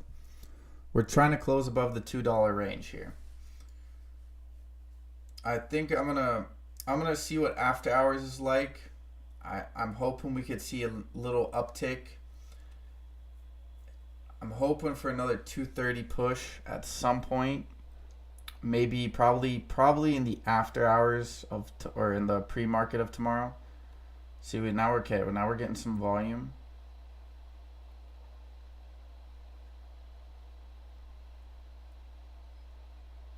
This is really interesting.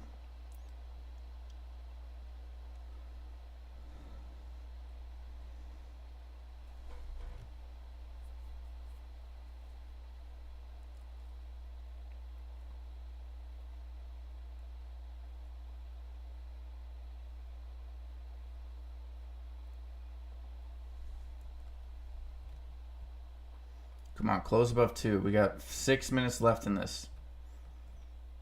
Stick around for a little bit after hours just to see what happens with some of the markets. Here, let's go back to the bank watch list. Let's look at this. Yeah, all the shorting is green. The markets are red. SPY is red. It's moved back down. The bank is also down. The bank index.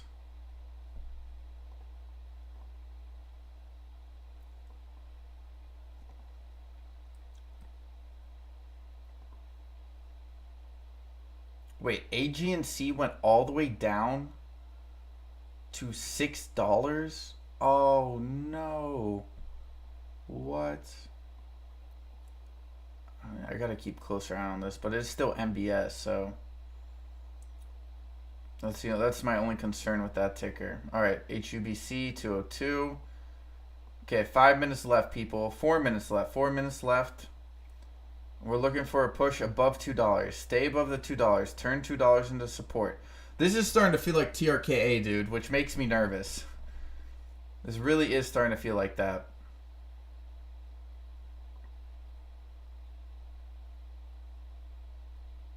$202. Once again, we're looking for a little bit of a higher push here.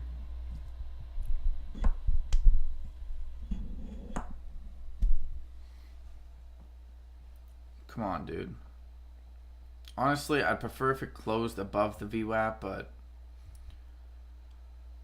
we don't know. We still got 3 minutes left within the market. There's a lot of volume coming in.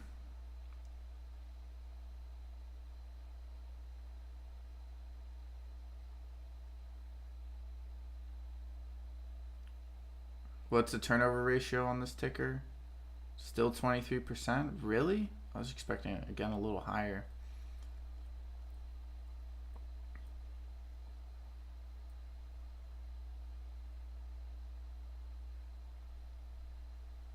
Come on, push it up. 3 minutes left. Are you planning to hold HUBC overnight? Asked Chris Clark.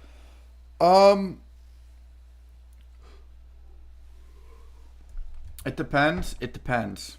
It really does depend. I wanna see what opening after hours price action is like. It's looking good. We're still in the channel, so I'm not too worried. I do think there might be a pullback tomorrow, as we've had 2 green days in a row. 3 green days in a row is asking a lot of any ticker, even on an uptrend. I remember this happened with we got 2 minutes left. We're trying to push above $2, but TRK had these similar types of price actions where it was like, we're doing good. We're closing above this. We're closing above this, and then boom, they just dropped it all on us. So it's not a ticker I want to hold, but it is a ticker I'm looking to play. I'm a little overextended. Like, I should have waited. I could still average down a little bit. I can always sell out some of these positions, take a couple cent loss. See, what's my loss on HOLO right now? It's like 15. That's up at 20 cents. 201. We got a minute and a half left. $2. Close above $2 is strong indication for this ticker.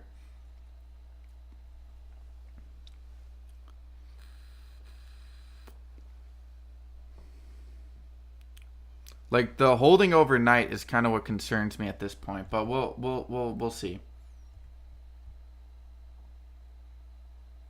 Let me.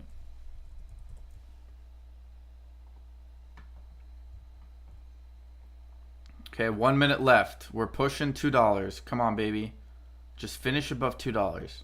If it finishes above $2, I'm not too worried about it. I'm okay with holding this ticker for a little bit because I really do like the way this ticker has been moving. If we go to the 1 hour, I mean, we're still in this channel, right? It's been moving the last couple of days. Even the days before that, it kind of had this kind of sell off, and it kind of moved back up. We also have this kind of like nice little, like, I think we'll probably see a pullback. Like, I wouldn't surprise if we saw, oh, okay. Come on, baby. Come on, push it, push it. 10 seconds left. 198. Oh, come on. 5 seconds. Come on. Market close. 198 close. God damn it. Then this is what I was talking about. This is what I was talking about. FNGR up 20% to $1.27. I know someone was mentioning that earlier. And after hours, we're going down. Oh, boy. All right. Markets are closed, ladies and gentlemen, boys and girls. As we are here, I don't really want to actually hold HUBC. I'm not. It's not what this account is about. I do think there's still some ways that this ticker can move. We might see a sell-off for tomorrow.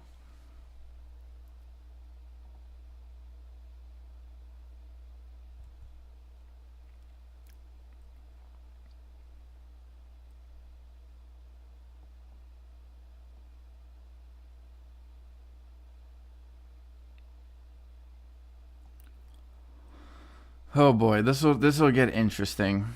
The UVXY, see, it's pretty much trading the same. HOLO, it did move up. Wow, HOLO is moving up. Come on, baby. IAUM doesn't trade after hours, so I don't think it does. Zim says ding ding ding ding ding ding ding ding. Closing bell.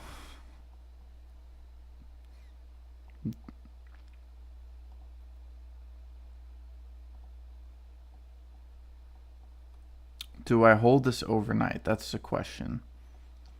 I mean, there's going to be a pretty hard drop if it tries to break out of this channel right here. We do have support at the 200 moving average at around $1.90 right now. Okay, it's at $2 after hours. Let's go, baby. Let's go. Let's get it. Move it up. Move it up. This is what I want to see. I think we will see another push up to like at least the 230s. I'm saying overall, like on this play, I know people are given like $4 to $10 price targets, which I do think is a little unrealistic, but I think we could definitely see a push.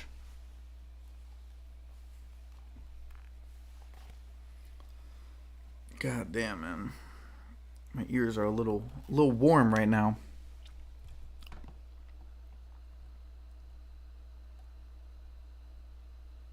I don't think we'll break out of this channel until it gets really wacky. Like until we really like start pushing for higher. Like we need to see a sharp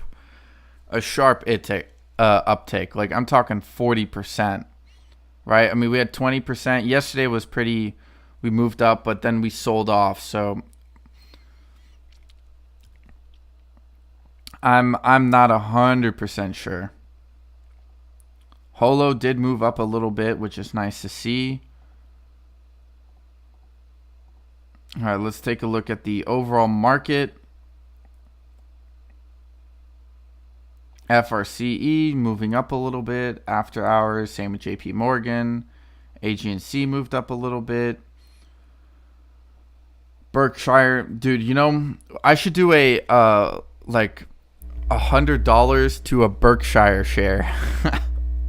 Can you imagine trying to buy a Berkshire share is probably someone's entire life goal at this point.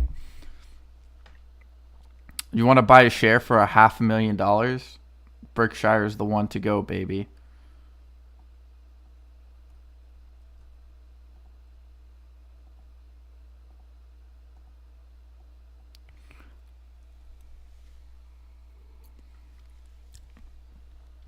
All right, stick around for a little bit because we are going to be looking at after hours.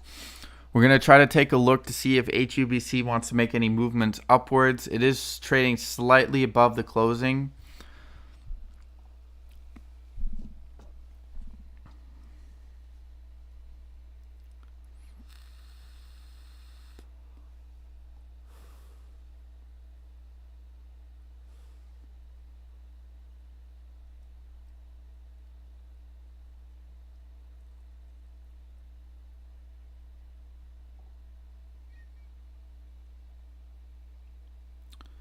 Ticker JZ is up a bit after hours. All right, I'll take a look, Zem.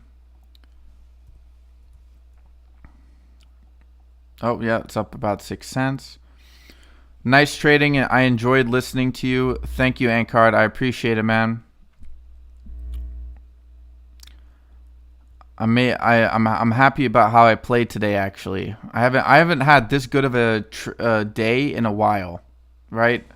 Like separated from the market, but I'm talking like just my trading actions in general. Vlon up a little after hours. All right, we'll take a look at that one as well. There's not much volume on JZ, so Vlon, yep, also up. Still also some small volume there, so.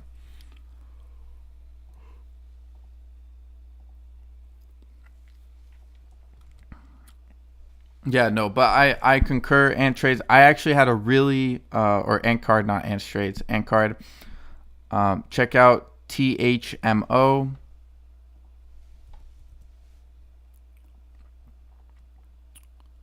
Oh wow. Oh wow. This is a good play. There's some volume on it. It did run up very high. After hours, it's up about 11 cents, almost 3%. Retail is probably still waiting on the upcoming merger with Vlon. Yeah. But yeah, I'm happy about today. My account as it started at 87. Oh wow, wait, hold up. Okay, we're at 202 with HUBC. So my account this morning started around $87. Today we moved with HUBC's help. We also had we managed to get up to close to $92. We did buy into HOLO for a little bit of a long play, a lottery ticket type play. Just bought 5 shares of that. It can always sell out. Not too worried about it. We also bought some UVXY. We only bought 2 shares of that. I want to let it's a hedge for this account in case the market goes belly up. IAUM. It's part of my strategy. Where I want to try to keep part of my portfolio working when I have I'm trying to not put in. I'm trying to still have cash within the account. But I also want that cash working, so I'll be buying some gold ETFs along the way. Try to use that. Gold is very, especially with high inflation and the current market situation, I think having some gold in your account is not a terrible call. MVLA, good move. Okay, we'll just take a. You guys throw out some tickers. We'll pick it up. See. Oh yeah, definitely. It went up 273, came back down to 170, went back to 220, and then kind of traded. So you could have definitely swung in this ticker today. ANG up 21%, but low volume. All right, I'll still take a look. Yeah, when you have low volume after hours, that's it's great, but if I were to buy in shares, the spread on me purchasing those shares would just be way too large and it just wouldn't be worth it. HUBC is still 202. We are waiting for it did hit 203 after hours. We're looking for maybe a little bit of a higher movement at some point. And the after hours, UVXY is up about 10 cents after hours. It's trading about 20 cents below my average, so 203. HUBC does look like it wants to move up.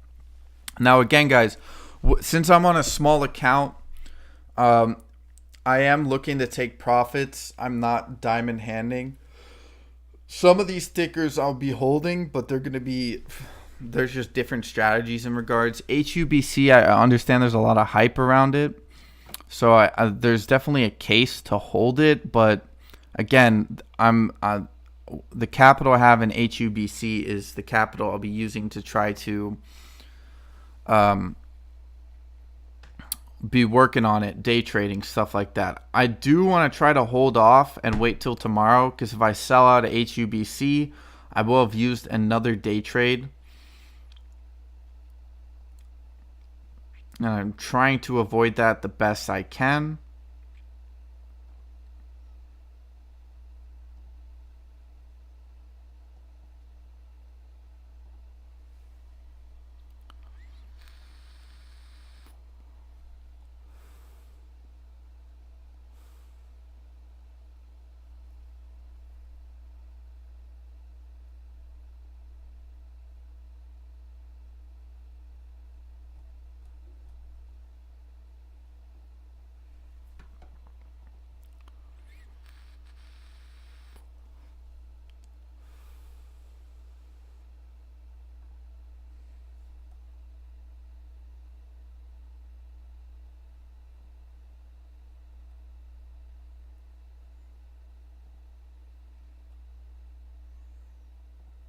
Oh wait, let's take a look at CS. I know CS was they just got some news, so we'll take a look at CS.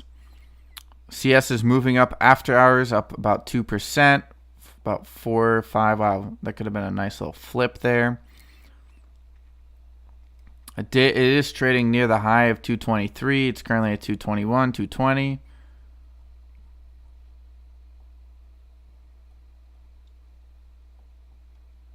I think they should have built the, if they were gonna build this bank out, or I mean they are, I think they are building this bank out, but they should have done it a while ago. Wow, HOLO is up to 219 after hours. Let's go, baby. We're making money on HOLO as well. That's what I like to see, up 6 cents.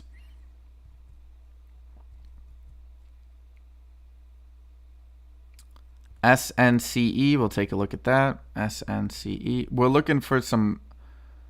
Oh, wow. Boom. Holy crap. This is a good one. This has some volume in it as well.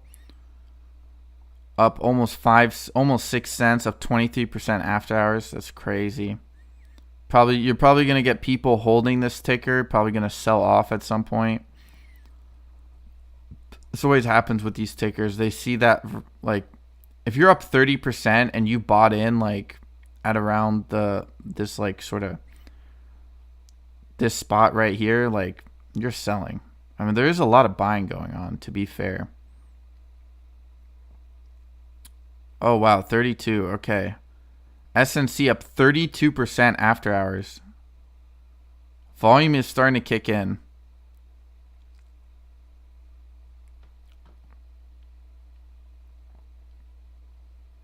HUBC's after hours is still 201. Wow, we're looking at a possible 33 cents on SNCE after hours.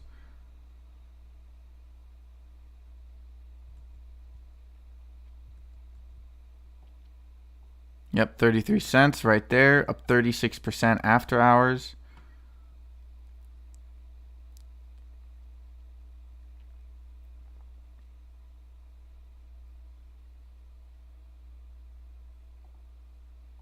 HUBC still trading at 201. What's the volume on this? The volume is a little dead, to be fair. I was expecting a little bit more. It does look like people are wanting to buy HUBC, so even in the after hours. So I'm not too worried about this ticker.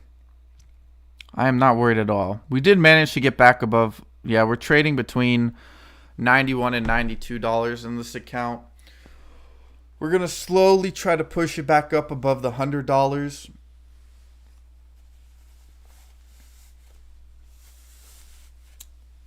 All we did was make this a little bit more challenging for ourselves, but you know, we live and learn and we move on.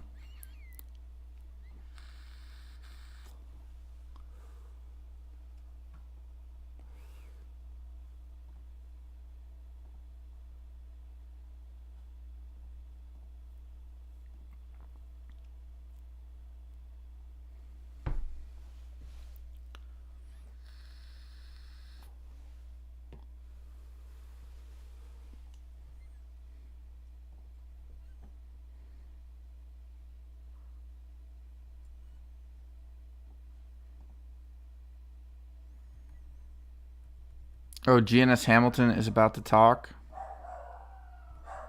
Oh, my dogs are barking again. Hold up, let me try to pull that up real quick. They won't copy strike me, right? They shouldn't have to copy strike me.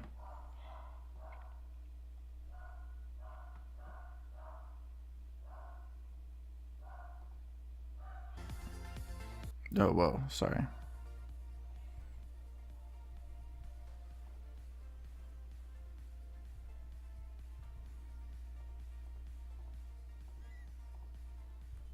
Okay, we're starting.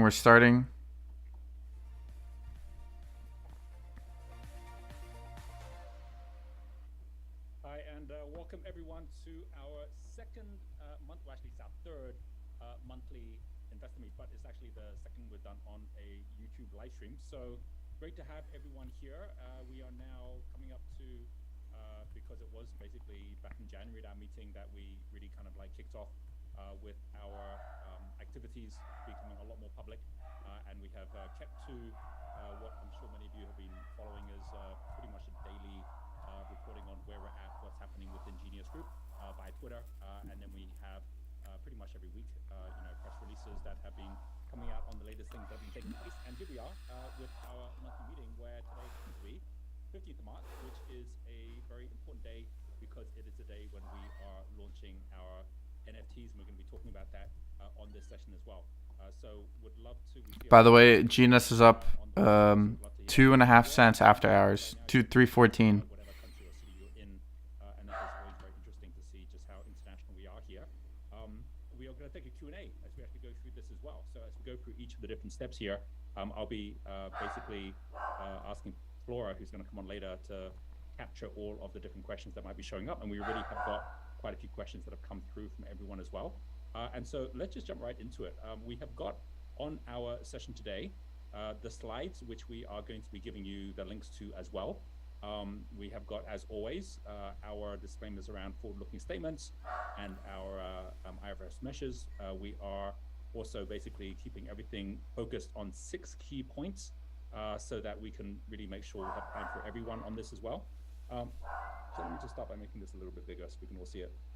I'm going to start basically with a summary on the key things, right? We did launch a whole series of different things in the last month, and we just want to make sure everyone is up to date with the things that we're doing with the business, our partner portal, and also our degree programs, both MBA and also our doctorate in business administration, our DBA programs, and the new partnerships that we have. We have some new announcements also that are going to take place today, and there's going to be a press release coming out during this call on those announcements. So you'll be hearing that first here as well. We're going to go through the full coupon process, what it means, what you do with it, why we did it, what the results of it have been in terms of what we've learned through that process. And then we also have got a whole series of new investor-related programs. We have now, as I think everyone knows, tens of thousands of investors within Genius Group. Is it still low? Are looking for smarter ways to be able to grow their businesses. So we're really building our community as well. So we're going to share a little bit about that with our investor retreat coming up. And that links us directly into our Entrepreneur Resort spinoff and why and when we're going to be doing that as well. And then we'll get into the Q&A.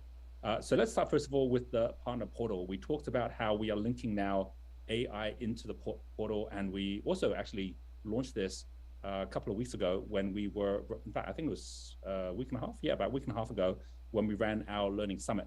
And I want to give you a few highlights of that because I know that for many of you here, you're here as long-term investors and you really care about what's happening within the education revolution.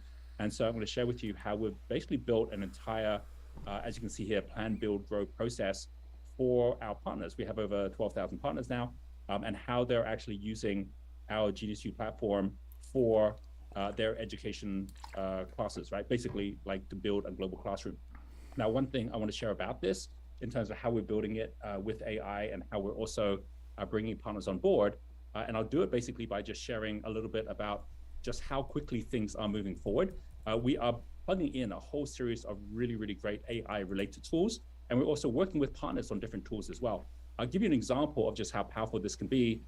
This company here, Marketing Blocks, which actually allows you to build full landing pages, banner ads, everything AI driven, right? Like this is the future of where we are seeing the world go. And we are going to be seeing on GNSU many, many amazing programs that are going to be taking place as a result of how AI is taking one of the biggest bottlenecks on education away, which is frankly course creation, right? It takes a huge amount of time to pull all this together.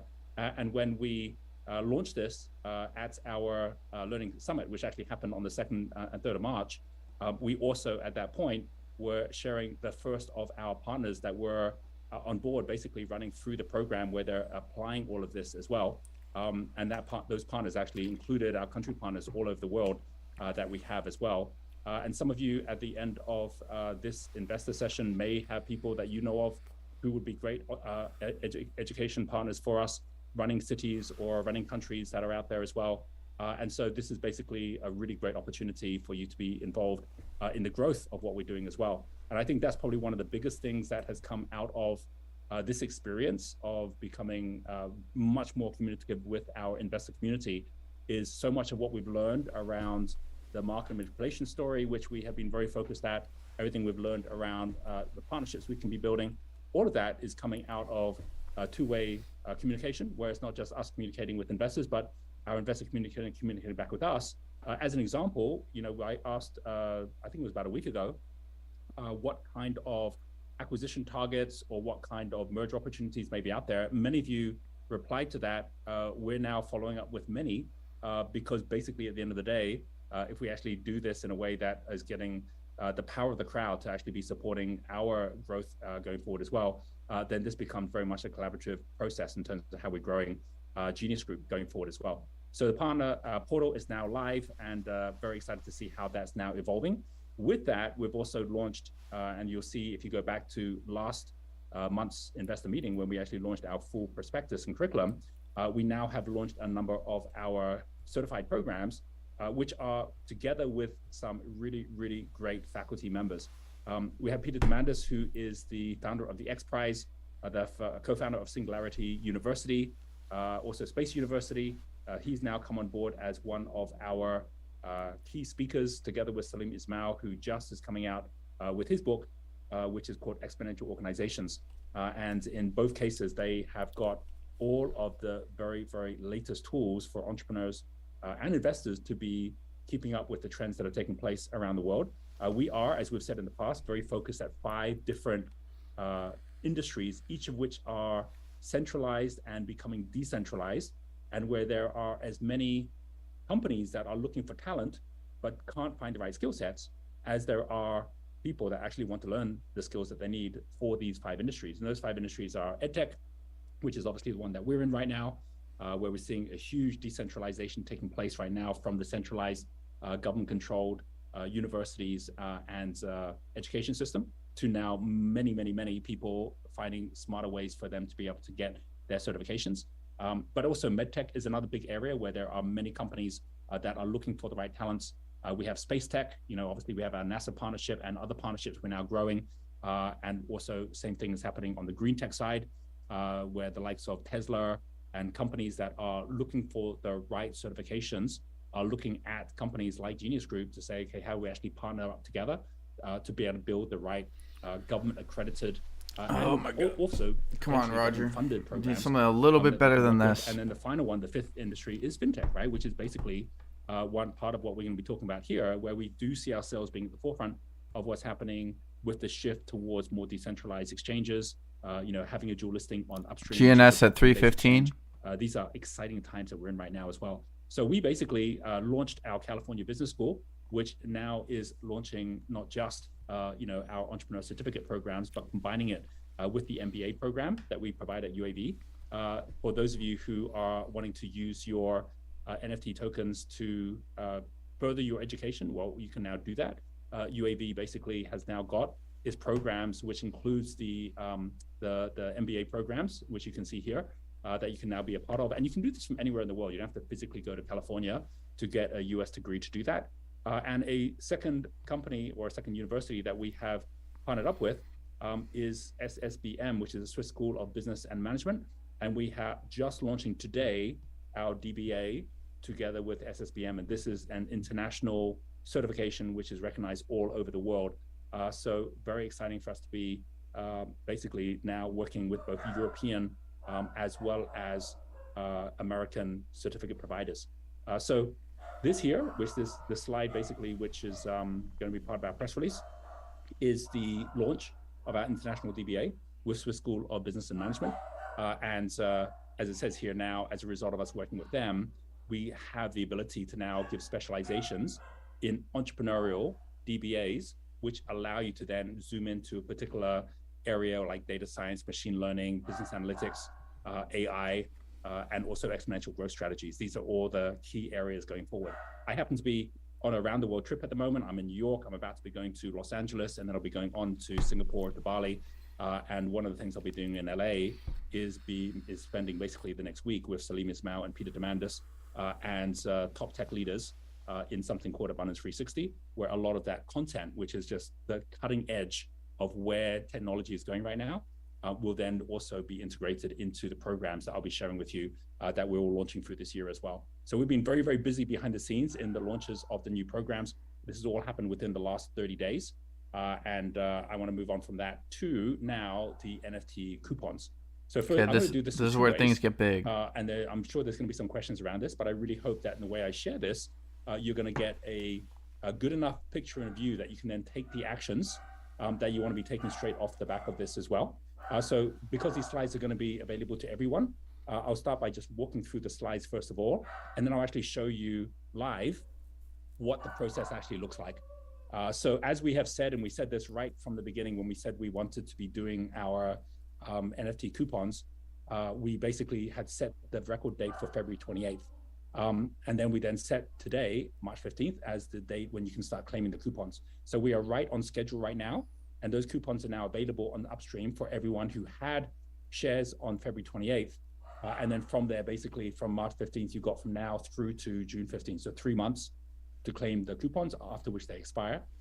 Once you claim the coupon, right, once you've got the NFT, you can then convert that. We're going to show you exactly how that works. And that happens on our GNSU platform. And we're here to guide you through that whole process as well.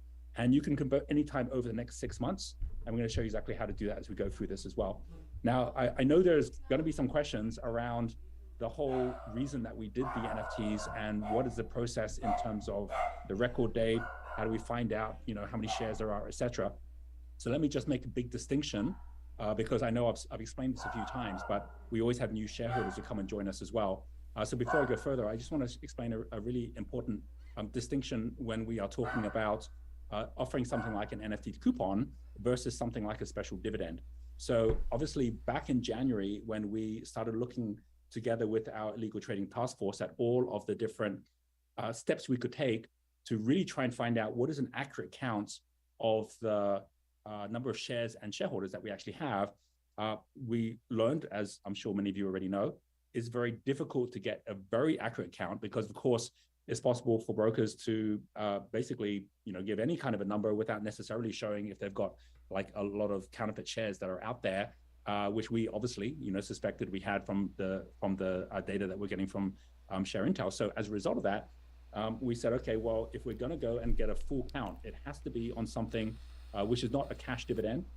It can't be on a shareholder perk because none of those steps, even something like sending out votes for an EGM, none of those steps are forcing every single share to have to be reported. The only way that happens is when you are offering something which cannot be delivered like cash or like a coupon. It cannot be delivered unless, because it's non-fungible, unless it is something like a share of a spin-off like Entrepreneur Resorts, which is obviously what we're doing with Entrepreneur Resorts, or something like a merger where you're actually swapping the shares around, because then it has to be the company that is issuing them, and then as a result of that, you are forced to have to get a full share count. So because that takes time, and you'll see, because we're going to get to that our schedule of that taking place is in Q2, which is obviously months away. We didn't want to wait months going through that entire process and making sure we have all of the right approvals, et cetera, and do nothing until then. So we said, okay, we want to do something which actually allows us to have a way to be able to get at least half a picture if we can't get the full picture. So what happens when you do something like an NFT coupon, and again, we're one of the first to be doing this, is you're actually offering what is a shareholder perk, which means it's a discount. And by everyone having to go in to get the coupon, the way I'm going to show you, we then can see, well, who's going in to get a coupon, but their name's not showing up on the register, which means that they weren't reported, right, in the numbers. This only works if we have everyone who's got a coupon to actually go in and claim it. Otherwise, we wouldn't know. So we can't get a full, it's not like with a special dividend where we get the full record data from everyone. We've got records from everyone, but it doesn't mean they're accurate. But it will come out when we basically have people go to get their coupons and find their names either not in the register or they have the wrong number of shares. And that's where we need your help, right? In terms of actually getting a really clear picture of where we are. Also be very aware that these coupons that we're delivering, we can do it multiple times. So at the moment, we've just announced this first one we're doing now. This effectively is a test run for many companies who are watching what we're doing right now, because there aren't that many who have done it on upstream. There's actually only 2 other companies so far that have offered NFTs in the last 2 months, and before that there was none. And all of this is part of basically the process of also having our shares on Upstream as well. And I want to explain a little bit about that as we go into it too. So that basically is the mechanism by which we would like you to be claiming on the coupon. So with that being said, let's go through the process of how you actually do it, right? So first of all, let me see if I can come back to my screen here. Here we go. All right, so a couple more slides, and then we're going to go into the demo. First of all, here you'll see on this second slide here, we also say that in the verification process that we're going to show you, which starts basically on the Upstream exchange. On the Upstream exchange, you'll be downloading the app. We'll give you the links to the app, so it's very easy for you to do that. Whether you've got basically Android or Apple, you then basically go in to set up your KYC process. You'll see that the KYC process, because it's basically asking, very simple, it's just asking for your identity, but then it needs to be checked. And because we've got a pretty high volume of people going through this, that they're basically, like Upstream is saying that they need up to 48 hours. Doesn't mean it's going to take 48 hours, but it could be up to 48 hours.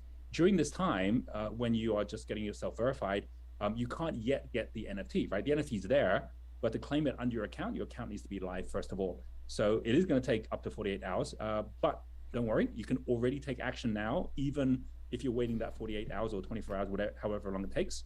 But the steps that you go through are all shown here, and it obviously is also going to be on the Upstream app. Plus, one final thing I want to say is that we've got a video, which I will share with you in a moment as well, which also gives you basically the process as you go through it. And so once you've actually got yourself set up, you then go in to claim your NFT coupon. When you do this, the coupon itself may also take up to 72 hours. So again, this is because there's a verification that needs to happen. What's happening behind the scenes is Upstream Exchange is checking your account, your name, together with the number of shares that you have that have been reported by your broker.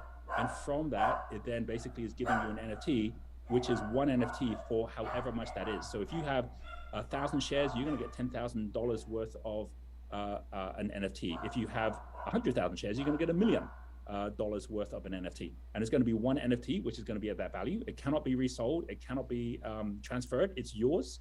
And it's for you to then redeem into our iGEMs, which are our credit system on GeniusU, which I'm going to show you as well. So basically, you can be doing that anytime over the next 3 months, but I highly recommend you do it sooner rather than later while you are here. And again, this could all happen within the next week.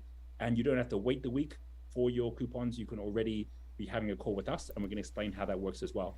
We also have the slides here, which shows that once you've got the coupon, because one thing very important to understand here as well is because this is not something which can be delivered by your broker, because this is not something that the DTCC and the brokers are set up to deliver. This is why we basically have the process walking through. And I'm sure as time goes on, it will get more streamlined. But I think we've, together with Upstream Exchange, come up with the most streamlined process that we can. You'll find that you're going to get an email that's going to come through to you after you basically have got your NFT.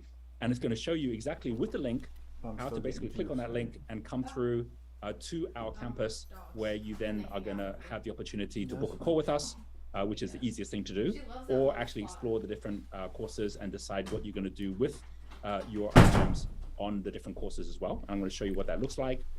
And this basically shows you how you can then redeem. So of course you can redeem multiple times for multiple different courses throughout the next 6 months.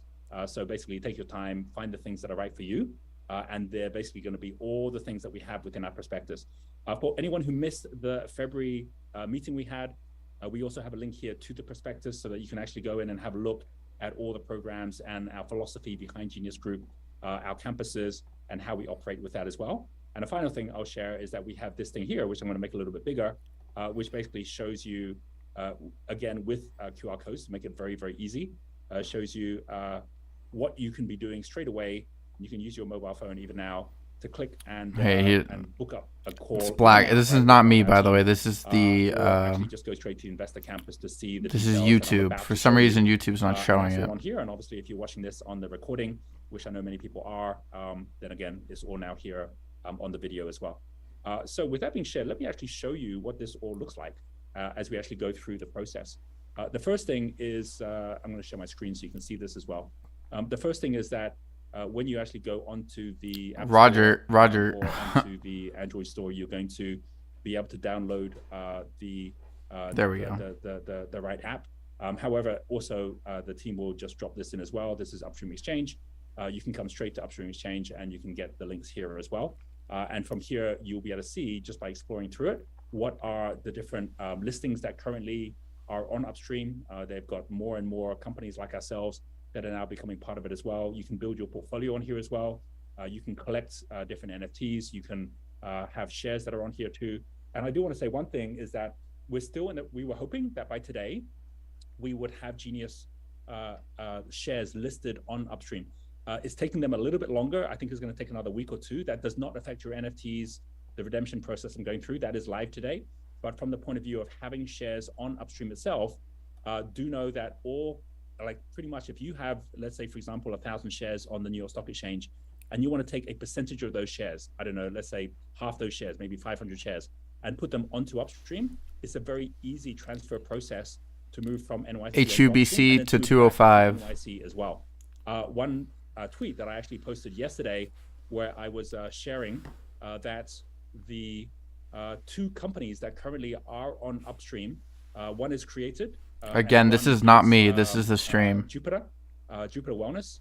And I was making the point that basically on Upstream, they're at a very different price point than they are on the New York Stock Exchange. Upstream does not yet have, obviously, the same kind of liquidity as a big exchange like NYC. However, it does have the benefit. There is no short selling. There is no naked shorting. Everything is instantaneous.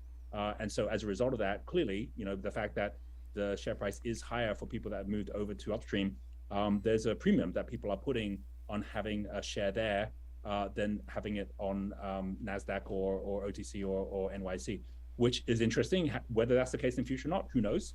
But that is the case as of now. And what's working together. That's very important. Got to note that. Of Upstream, he was saying, look, we're not looking to get huge numbers of people moving from NYC over to Upstream right now. However, we are wanting a beta group of people, and you'll see here that while I posted this on Twitter, I did post about an hour ago that we're going to have the investor call, and I'll be announcing now that we're going to have a beta group, maybe around 10 people. That would be the first that Upstream will handhold you through taking some of your shares from New York Stock Exchange and just putting them on Upstream, right? And again, this is different. This is separate from what's happening with our NFTs. You don't need to do this at all. You can obviously just trade them on NYC. But if you're interested in seeing your shares now being linked to the blockchain and you would like to be part of this group, just go and post as other people have done here. You can see here it's already been posted. Many people have already posted down here. They all want to be part of the beta group. So we've obviously got a lot more than 10 people right now. There's no limit. If we had 20, 30, 40 people that want to be part of it, that's fine too. But this basically is really part of a new experiment that is happening with the beginnings of blockchain-based exchanges. In the case of all countries, it is possible once you're on Upstream to buy or sell and then transfer back to NYC at any point that you choose to, except for Canada and US. In Canada and US, you can list and you can sell, but at this point, regulations do not allow you yet to buy. Mark believes that will be resolved within the next couple of months, right? So we just have to wait until he's got the right partnerships to enable that to take place. But I think it's just a matter of time. But just so you all know that that's the current regulations as they are right now as well. So we are basically going to see that dual listing happening, and we are already now working together on the actual pathway for the NFTs. So what does it look like once you go through the process on the NFTs and then you come to the GeniusU page? Well, this is GeniusU here, which is our EdTech platform. And you'll see that even if you just come to GeniusU without even going to the link that Upstream provides you, you'll see that on here, we already have the featured events we have at different communities. There is this community here, which is the Investor Campus community, that when you click on it, it will take you to exactly the same page that everyone who is going to be getting their NFT are going to be brought to as well. You see up here, I have my gems, right? Like I've already earned gems on here as well. I can already be spending those gems as well. I myself have not yet redeemed my shares into my NFT, which I will be doing. And basically then they will all turn into my iGems that I'll be using as well. iGem stands for investor. We made them special for the investors coming on board right now. Investor, and then GEMS, GEM, stands for Genius Educator Merits, right? So basically this is our system for how we go about creating student credit instead of student debt, right? So for us, a huge part of this is that we don't believe in student debt. We believe that we should be earning as we're learning. And if we're earning credits, just like air miles, that we can then use against additional courses or events, then that really is the whole key here. You'll see that there's the first 3 steps that we ask people to take. And these 3 steps here, before you even are taking the iGEMs, are really worth taking. This first one here is free. These are all free, by the way. The first one, which is just taking our investor test, gives you a way to find out exactly what type of investor you are. So you can go through that pathway to basically see what actually makes most sense for your investment strategy. You'll see that there's a second one, which is going to this investor meeting now. So people that missed it can come back and watch it. And the third one is that we have a whole series of masterclasses, which are even again, not me. this week, next week. We have a stocks and shares masterclass happening. We have a crypto His stream masterclass happening next week. This one's happening tomorrow. We have an Impact Investor Summit coming up as well. So this basically is for you to explore. However, if you just want to get right down to it and be using your NFTs and iGEMs, you'll see that down here we have this video. This video, by the way, hot off the press. I actually did this video today. That's also the launch of NFTs and iGEMs. I'm actually looking right now. So this is exactly where I am right now, overlooking Times Square, and it was exactly as I say here. It is exactly 1 year since we brought on our IPO roadshow. It was 1 year. I was actually over there in the Marriott running our roadshow 1 year ago for the IPO. So it is quite fitting that we're now doing this, where we basically have got the whole steps. And I actually go through the step-by-step on here. So just watch the video if you like, and you can come to this later. It would be wild if this was a deep fake. The upstream team and our own team going through the process, as you can see here, of every step I've just mentioned. So this will go through the whole thing for you. And this will go through all the way through every step on upstream, and then every step also that you take with the email coming through, and then also every step on this page right here as well. So off the back of that, this also just reminds you, if you forget everything I've just said, that you can set up your upstream account, get your KYC done, get your discount coupon, which is basically that NFT. You then from there can redeem it by just following the email and following the link on upstream app. That will take you through to this page, where if you have already got yourself a account on here, which of course you can come on board quite easy to do, then you will see yourself on here already. In the case where you have not got yourself showing up here, it's most likely to look like this, where it says join for free because you haven't joined yet.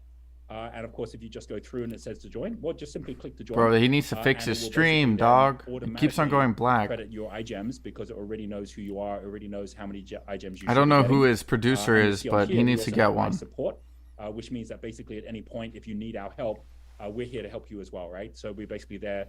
When GNS Moon, I have no idea. And this again is exactly the same page here, where it gets you steps for each step that you take going through the process for the upstream.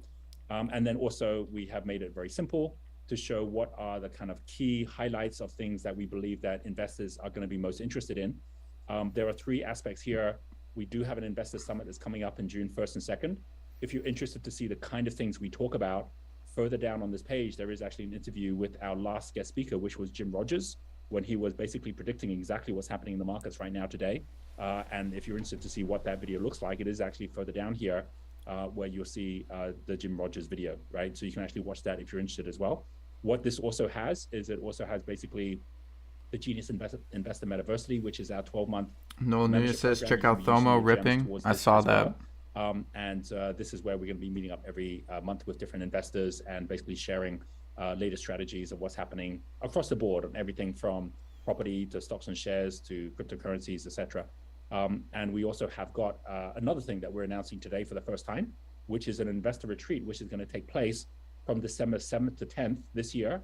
We're staying ahead of time because we always fill up. We only have 40 spots on this. The only people that come to this are investors. You're all invited, but obviously we have tens of thousands of investors. So it's really the first 40 that choose to book up for this. We will be 3 days or 2 days, 3 nights, which is going to be at our South Africa Game Lodge. And definitely recommend, if you haven't been out South Africa or to the Game Lodge, you come join us on that. Very simple. On all of these, you can just book a call, and this will take you right through to the booking, where our team already has got like calls every day to work on a personalized path for each of our investors that are coming on board as well. So we know we're going to be very busy with all the investors coming and joining us, but I highly recommend, even as you're sharing this now, just go and click and book a call, and book it even while you're listening to me right now go through this demo. What you'll also see on here as well, which I think is really key for all of you, depending on whatever type of investor you are, what size family you have, what kind of company you have, is that down below we also have got each of the different programs that we already shared in our last investor meeting. Everything from entry level, having an investor dynamics report, which actually shows exactly what is your pathways through to the investor university I just mentioned. We have an investor dynamics masters, which is going to be taking place over 5 days, which is happening straight after our summit. And then we have our 12-month mentorings that we do with top investors, and I'm included in this as well. This is not just for people that have money to invest. It's also how do you go about raising funds. All right. We're done with this. I think we got the gist of it. I wrote some things down, some things that we can talk about and discuss. Also, by the way, as I wrote,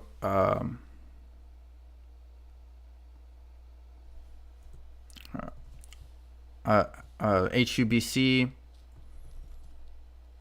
is also up.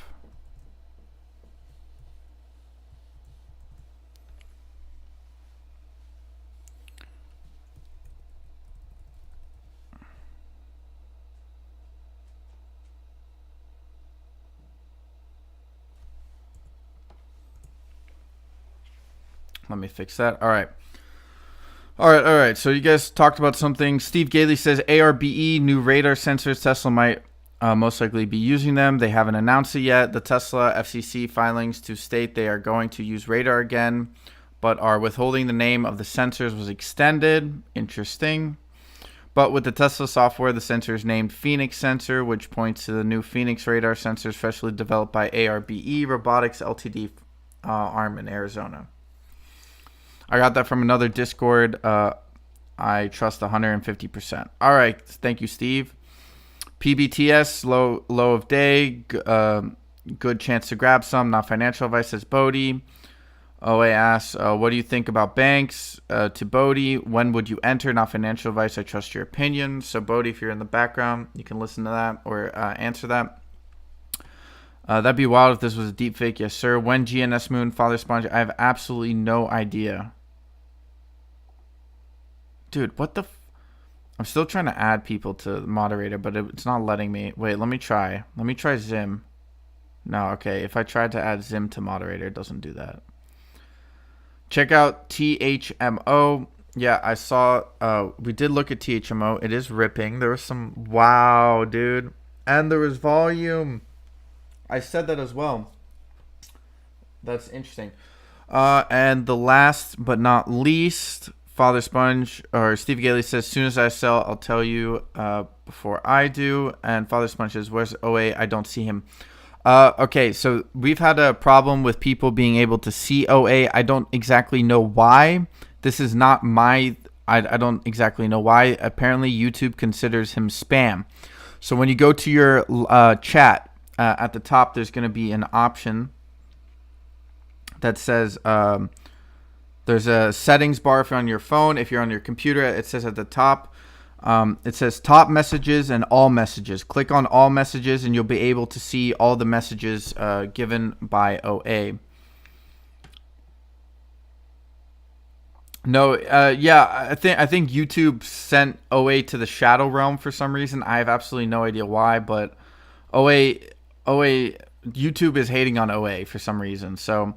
But look at THMO, bro, up to $6. We were alerted by this by who was it? Noel. Noel alerted this to us at around 4:40. Noel. So you guys could have picked up some shares, made some money there. It's up to $6, still moving high. 620 was the high. I'm still in HUBC at around $2.03, trading above my average, which I'm happy about. And now quickly, so I want to quickly talk about the upstream thing that we just listened to. I know some people were jumping out because it was getting boring, and I completely understand. So some of the things I found interesting is, so I believe there's an arbitrage opportunity for those people holding GNS.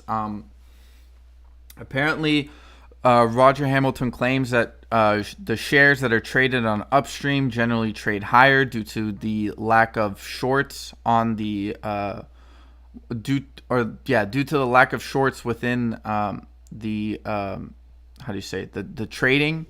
So therefore the price is less suppressed, so there's a premium that goes on. So this is an opportunity for arbitrage. Arbitrage is essentially where you take an equity, an asset, something along those lines, a commodity. You buy it in one market and you sell it on another market for a higher price. So this is one of the ways FTX got really rich. So I imagine there's an opportunity for that as well. So take a look. Just keep that in mind if you guys are interested.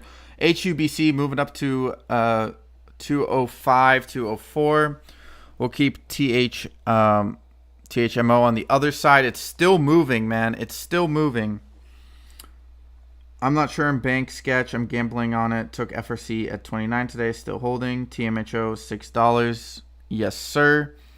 623 is the new high. The volume on this is pretty crazy. What was it? Low floater, right? It was a low floater.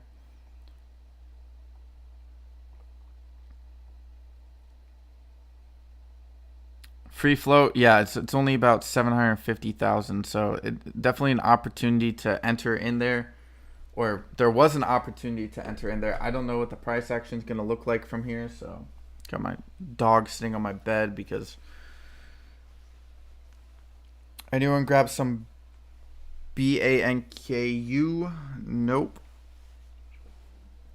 Oh, that would have been a nice. Dude, if I had some capital, I would have definitely jumped in there, dude. That was the trade I was probably looking for as well.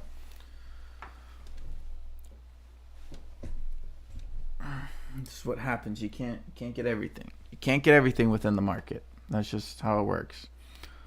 HOLO is moved. Did what? Where's the trading price? 217. 206. Whoops. Wait. Let's just move it back to. HUBC is tapping against a trend line. It's above the VWAP. Thomo ripping. Yes, sir. Does anyone know what the news is on Thomo? Thomo Genesis shares rebound off a 52-week low, rise 90%. Shares jumped. Company said it will open a new facility in the Sacramento metro area containing a total of 12 Class 7 ready to start current good manufacturing practice suites available for lease by early stage life science and cell gene therapy companies. The stock hit its 52-week low of 211 earlier in the session and is down 80% in the past 12 months. So there you go. 658 is the high.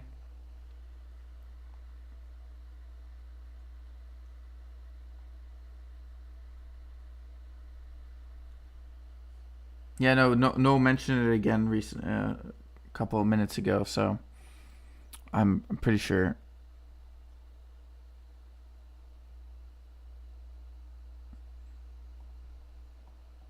Yeah, it's moving. I'll leave it up there. HUBC is a position I am still in. 206. What's the profit on this as of right now? $2.37. I mean, dude, I could take that profit. I'd take the W on that. UVXY double topped on the 4-hour heads up, big bro. Yeah, I saw that 08. I was looking at that today, but I think it's probably gonna go down a bit, but I'm okay with that. All average down. I really don't care. I'm still bearish on the market overall, so that went up fast. Yeah, I mean, all those type of things. Wow, look at those the 4-hour 205 still on HUBC. Wow, dude, if we can break this trend line right here, like really pop up to it, I think we could see some real movement. I mean, we're up, what, 4%? Volume, it did come in right there. Volume came in there as well, so we'll see. Went down. Is it pulling back? Pick it up right now. 591. Yeah, I think you're probably gonna have to see a rebound at some point, or not a rebound, a downtrend. What's the opposite of a rebound? A bound? It's going to get bounded up here. That sounds more sexual than I think it really needs to be.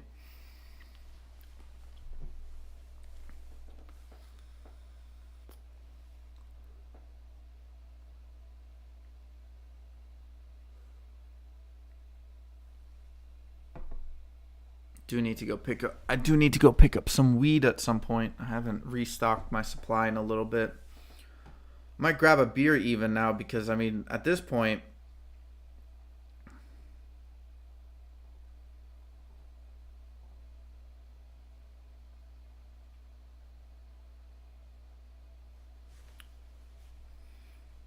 yeah, wait, I'm just gonna try to average down on it. It's a hedge, right? It's a hedge against the market that that's why I bought it. I'm using it as a hedge.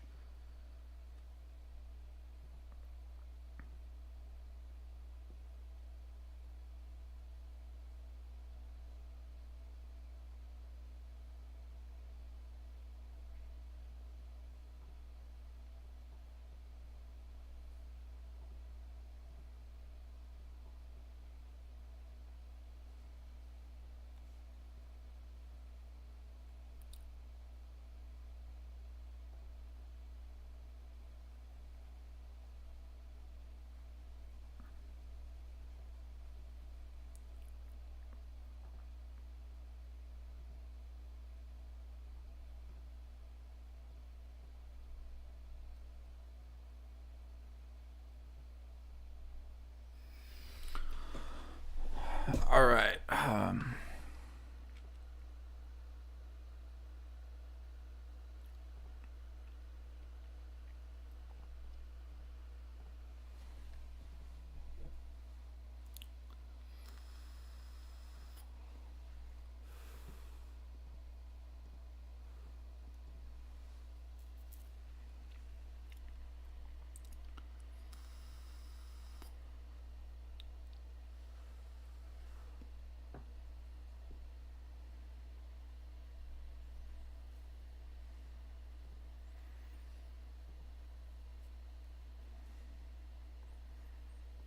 Come on, 207. We were looking for 207 again. 205. How's Thomo doing? Thomo go back down? Nope, still trading just above 6.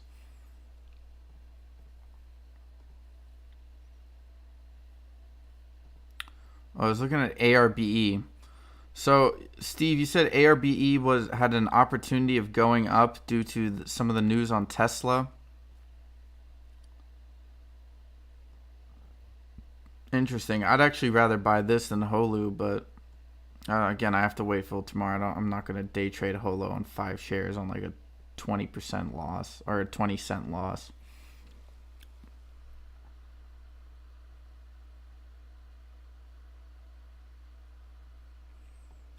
Yeah, so that's kind of what I'm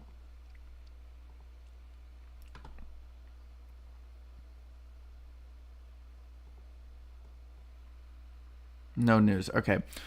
But I do like this. Like, I like that, even if it's just a potential, right? Here, I mean, let's take a look at the fundamentals. I don't mind holding these like type of like gambles if the fundamentals are strong.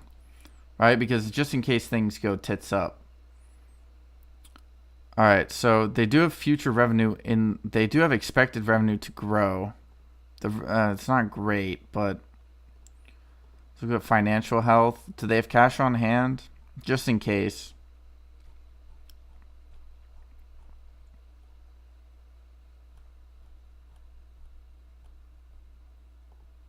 Yeah, they do have cash on hand, so.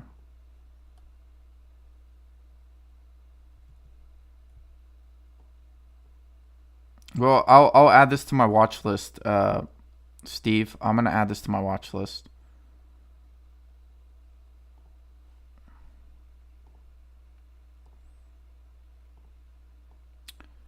HUBC is still trading at 204. We got UVXY. Yep, as always said, I agree with him on the double top. I think, I mean, it could also be a nice little cup and handle if you think about it.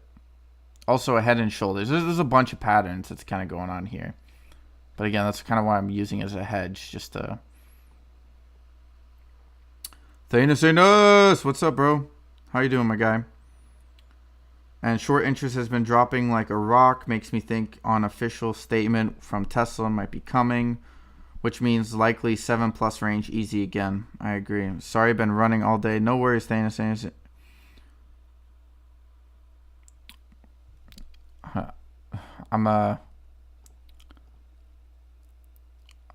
I'm going to deal with this. How's the crypto market doing right now? Bitcoin pushing 24,500. Dogecoin below 7. Interesting. We'll close out all that. Don't need that. Don't need that. Keep that.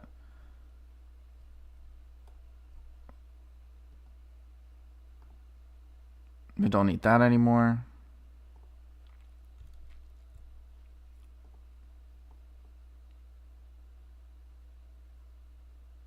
So we had some large volume come in, and then volume kind of just disappeared.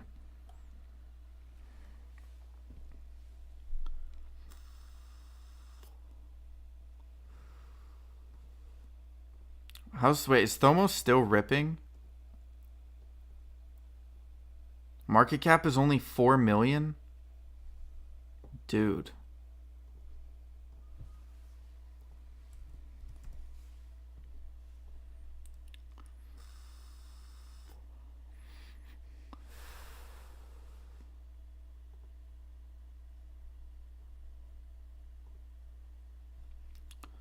The cash isn't great, but it could definitely be play.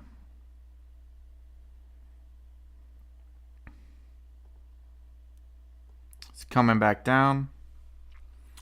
What's up, you all? 13 windshield yesterday to 40 today. Nice walk. I just did. Nice, bro.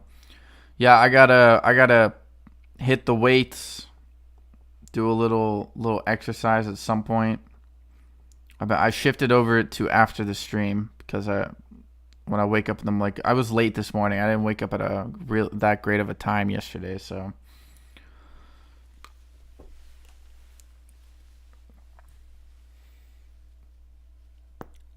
Ooh, man, those cracks.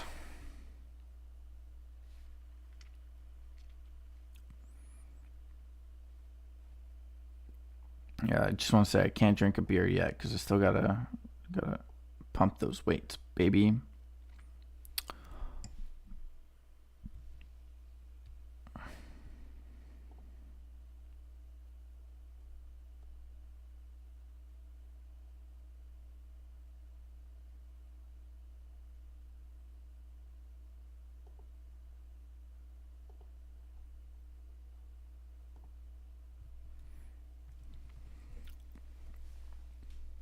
Someone just said, I'm trying to start a small account of $6,500.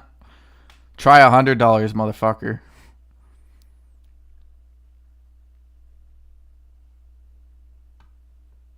Yeah, dude, that's my, like, I don't know why, but, like, I just, like, because I've been trying to stretch a little bit more, like yoga type stuff.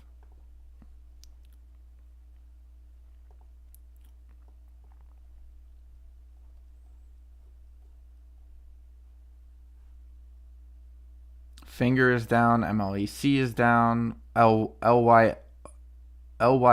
is down.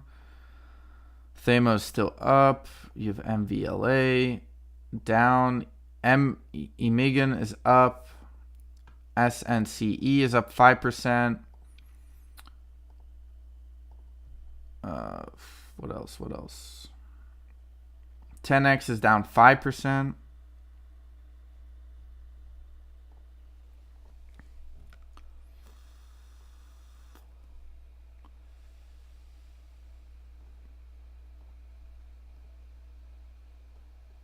No, HUBC 201. Oh boy. You guys now just throwing a bunch of tickers at me. Credit Susie is up 230, 15 cents, 6% after hours.